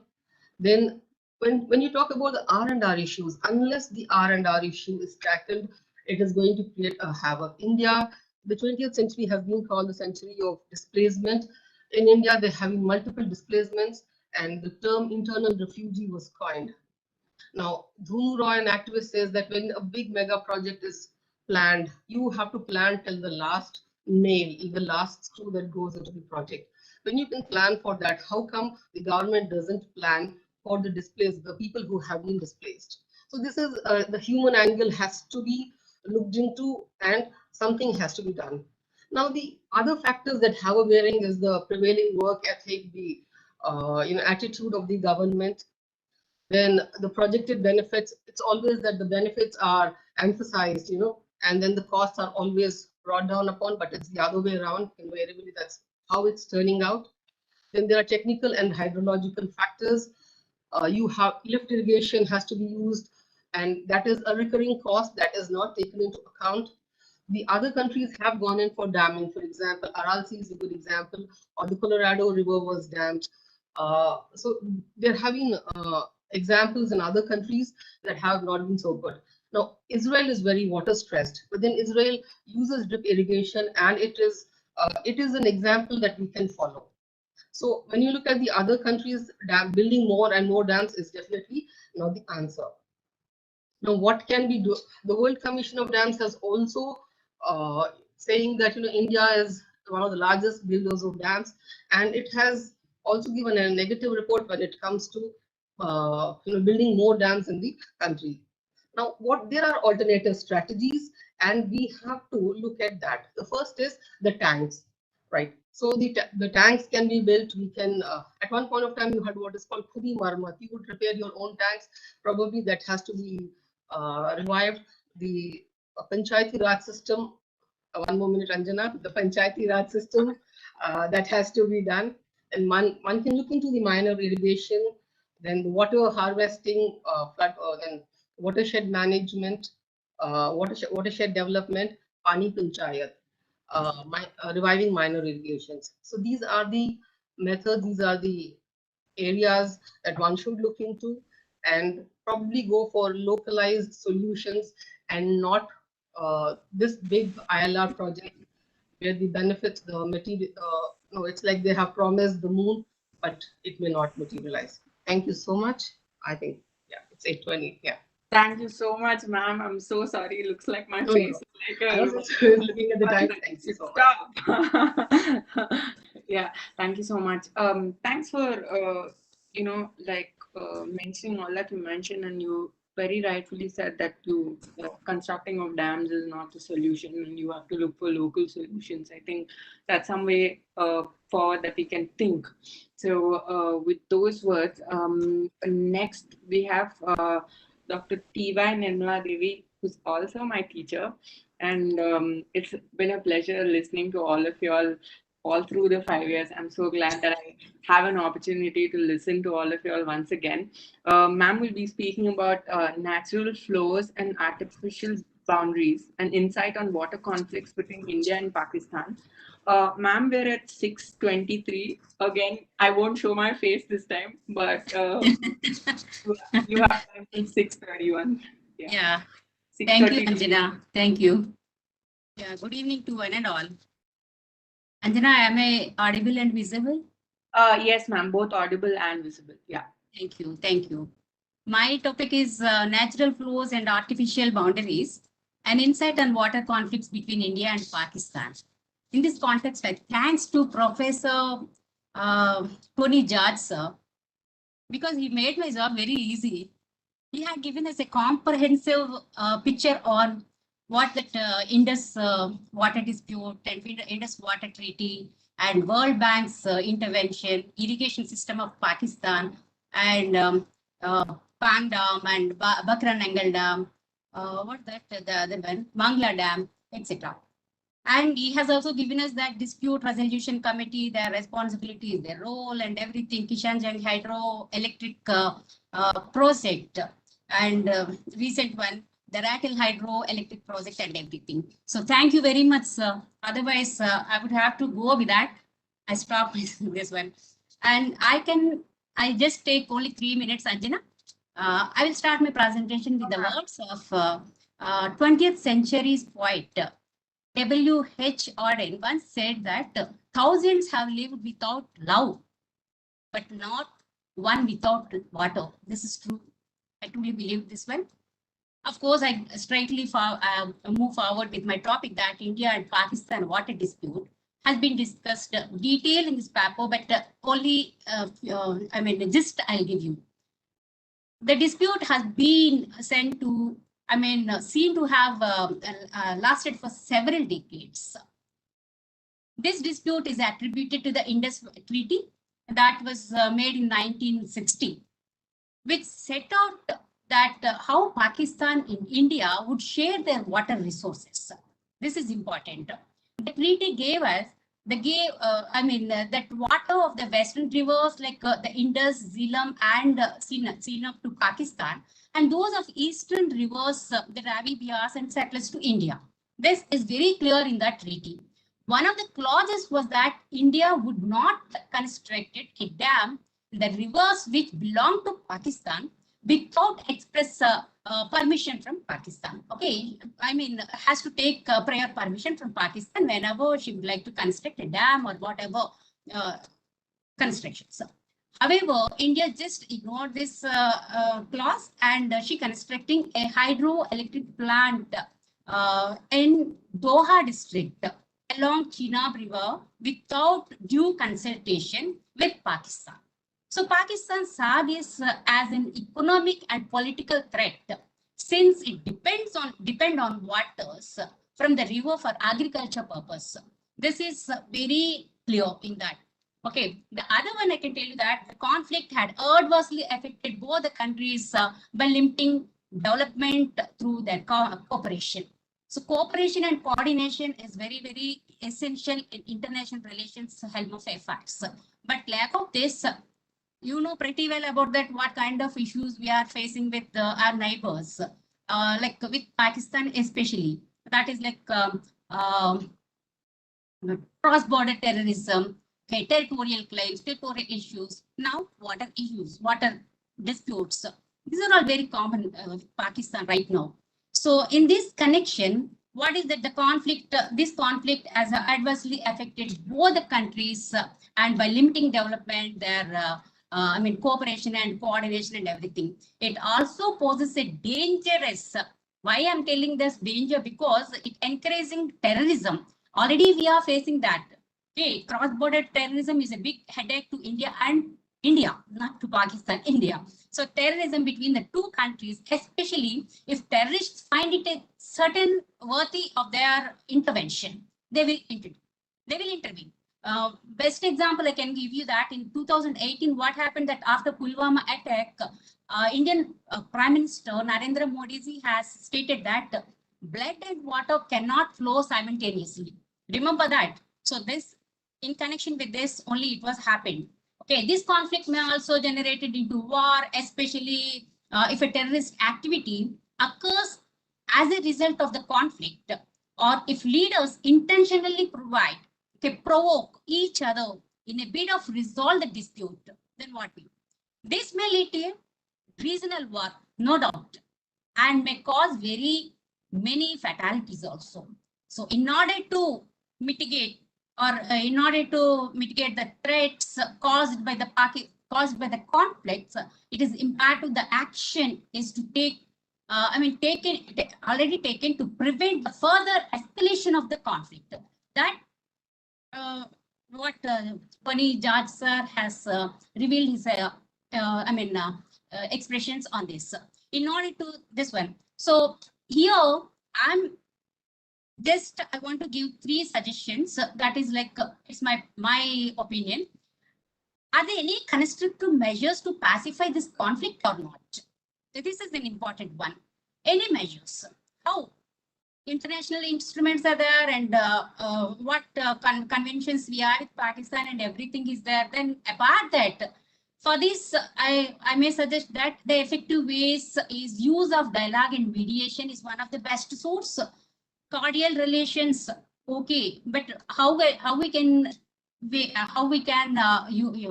go ahead with this dialogue and mediation. Dialogue and mediation enables the concerned parties to discuss all these issues and present them to a neutral mediator is compulsory here, who makes a binding decision on this concerning the issues, arising issues, whatever it may be. Another important one is I just wanted to tell you that renegotiation of the treaty, because since the treaty was made many decades ago and it overlooked certain societal changes which occur over time, a new treaty which replaces the current treaty and may be developed by Pakistan and India, that is good. And the treaty should predict future trends which may cause further disputes in future. This is also one of the things. And lastly, I would like to tell you one thing that finally, water conservation is an important policy which should be embraced by Pakistan and India to reduce expenses on water costs and prevent the depletion of the water resources. With this, I can conclude. Thank you all. Thank you very much. Thank you so much, ma'am. For giving me this opportunity to present my paper. Thank you.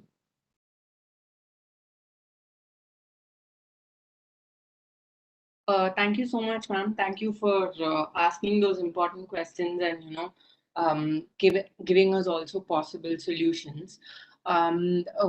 If I'm right, I think there's one more. There are two more presenters. That's Ms. Farheen Ahmad and Mr. Anmolan. They will they'll be presenting on environmental flows in South Asia, an ecocentric approach towards river management. So your time, we are at 6:31. So yeah. Are you there? Yeah. Yeah. Please take. I need to share my screen if it's possible. Yeah. Can I request the IT team to give the presenter access?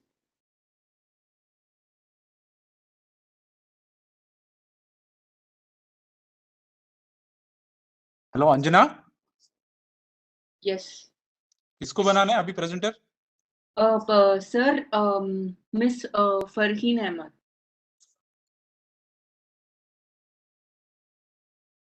Anyway, good evening to all of you. I would like to begin by thanking the organizers for giving us this opportunity to present our paper.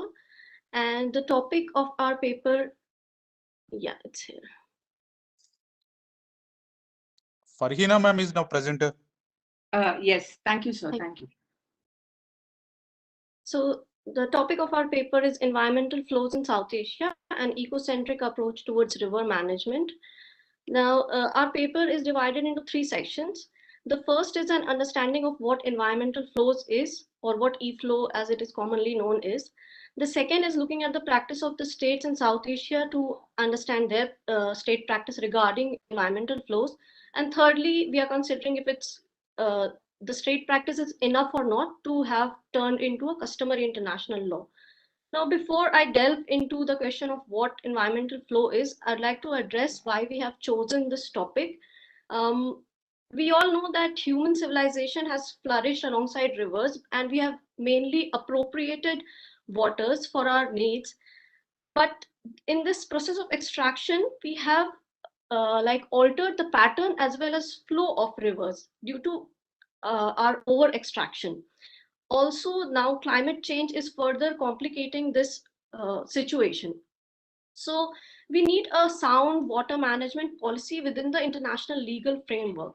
One of the ways this was done was through the UN Water Courses Convention of 1997.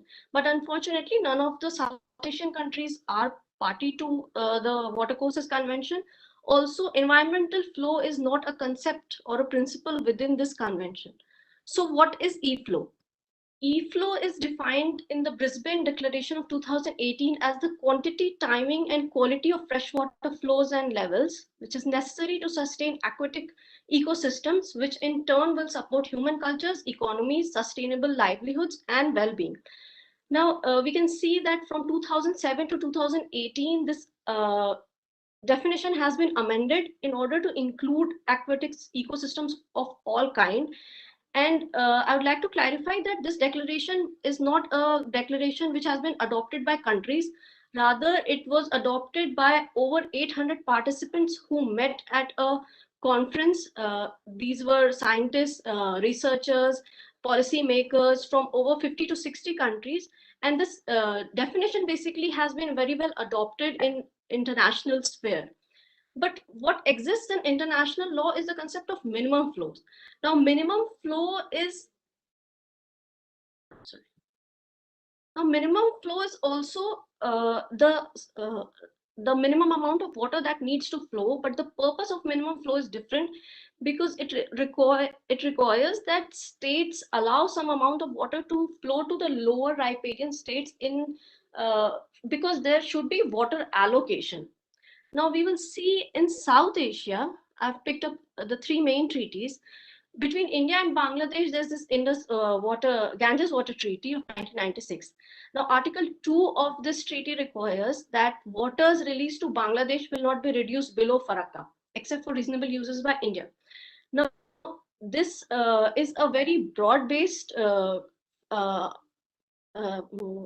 provision, and it's not very specific because the earlier 1977 agreement that used to say that below 80% it should not be there, but now the 1996 treaty only provides that it should not fall below 50,000 cusics in a 10-day period. If it does, then both countries are to come for emergency consultation, but there is no time limit for this consultation also. A more particular provision exists in the Mahakali Treaty, which exists between India and Nepal. Now, this requires that India has to maintain a flow of not less than 350 cusics downstream of the Sharda barrage. And it also requires that both the countries, they are not to obstruct or divert the waters of the Mahakali, which will adversely affect its natural flow. The third treaty which we have looked at is the Indus Water Treaty. Now, Indus Water Treaty, generally it says that both countries are under an obligation to let the water flow. And the most interesting thing about the Indus Water Treaty came through the Kishan Ganga arbitration of 2010. Now, in this arbitration, the question was whether India can deplete or bring the reservoir level of a runoff river plant, that is the Kishan Ganga hydro plant, below a specific level. The court in this case, it found that India was required to preserve downstream flows for two purposes. One was to protect Pakistan's right under the treaty and to protect environment as required by customary international law. Now, it is very interesting because this is the first international decision which deals with the concept of minimum flow. And in the words of the court, it calls it minimum environmental flow. The court basically what it was trying to say is that if we have to interpret a present treaty, then we have to do it in light of the existing customary international laws which are there for environmental protection. Now, when we try to assess these treaties, we see that none of these are very comprehensive arrangements for water share, for benefit sharing. These are mainly about water allocation. Since we have seen that in Mahakali Treaty, there's a provision of data sharing and making proposals regarding it, but there's a lack of will which has been seen regarding making this proposal. Then regarding Ganges Treaty, the problem is that it only talks about the dry season, and the Indus Treaty is also not taking a basin approach. It has divided the basin into three rivers. So the problem begins is that due to climate change, since dry seasons are changing, perennial rivers are turning into seasonal rivers nowadays, and all of these rivers we see are mainly dependent on the Himalayan glaciers. So the Himalayan glaciers, since they are being affected by climate change, there is erratic patterns of rainfall and as well as snowfall. So these treaties do not take into consideration climate change considerations, as well as we have seen that these cusic levels which has been decided, it's before 1990s level. It hasn't come after that. And the final thing is regarding customary international law. Now, the UNWC does not have any explicit clause regarding minimum flow, and even environmental flow is an even broader concept. It's so there's not ample amount of state practice to say that this has become customary international law. So the focus at best has been on the amount of water. It doesn't talk about the quality of water, its ecological importance, the social uses of water, the cultural uses, which the environmental flow concept talks about. So Finally, I'd like to conclude by saying that it is in the best interest of states to approach river management through a holistic lens for the twin benefit of both river ecosystem as well as the dependent population. Thank you.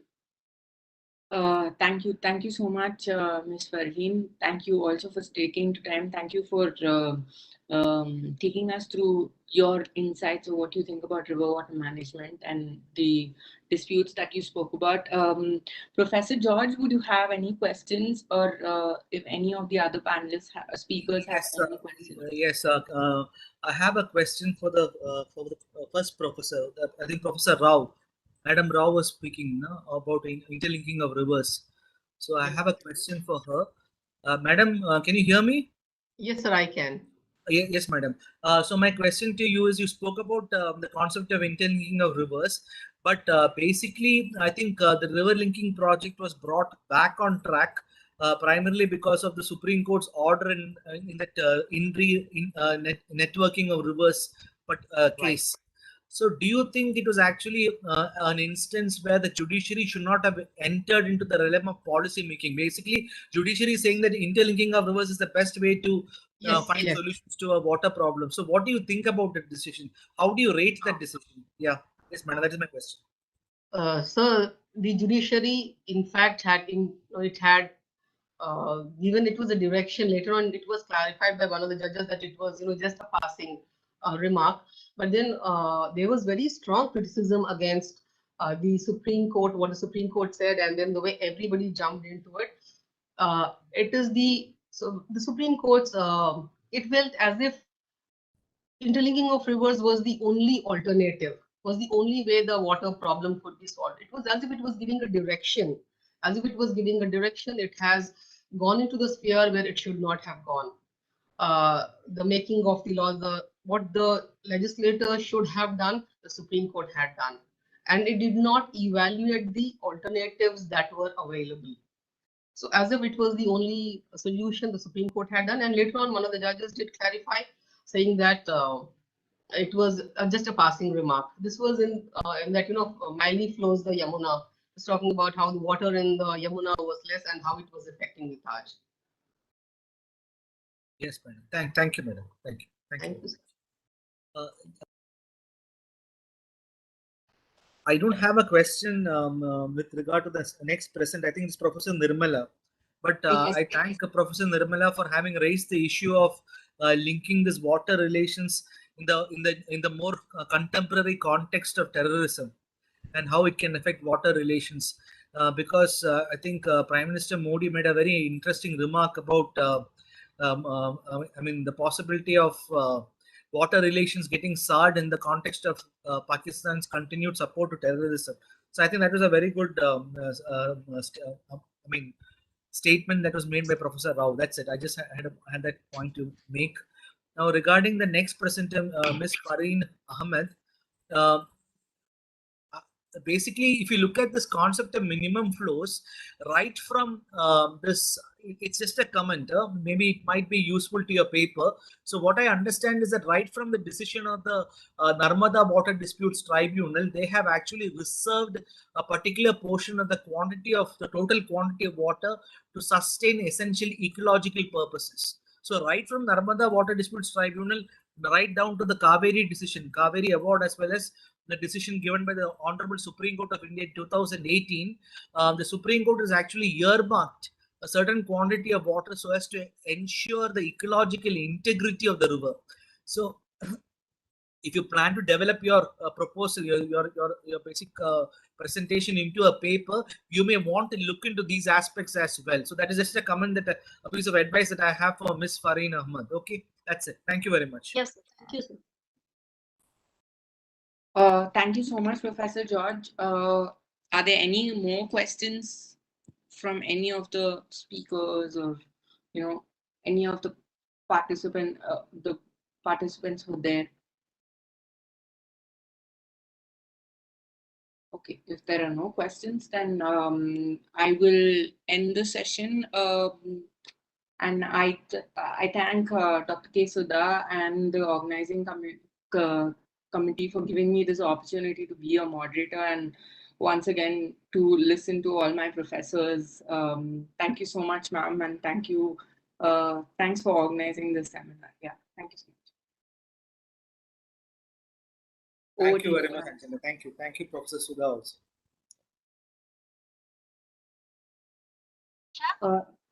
Tanusha, it's over to you. Yeah. Thank you, ma'am.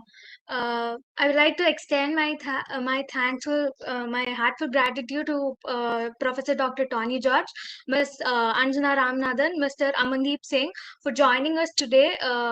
For the technical session 3, and with this we end today's session, and we will be back tomorrow at 10 a.m. For the second day of the National Seminar on Water Management Laws, Life, Livelihood, and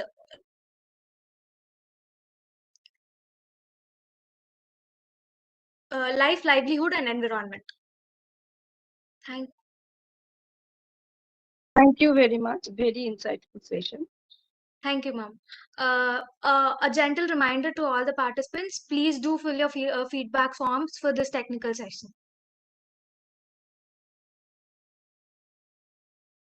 Asking for a feedback form, Tanusha.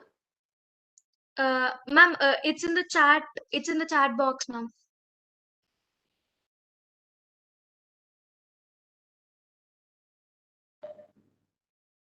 Tanusha, ask our team to share it again. Yes, yes, sir. I'm sharing it. Okay. Thank you, Professor Tony George. Thank you, Soma ma'am. Thank you, Uma, everyone. Thanks, ma'am. Thank you. Thank you very much for giving me this opportunity, Professor Sudha. Thank you so much. Thank you, Sudha, ma'am. Thank you, sir.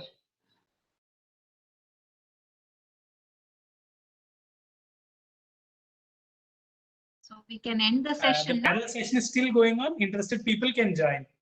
Okay. The Right. last presentation is going on there. So interested people can join. Yes, Kiran.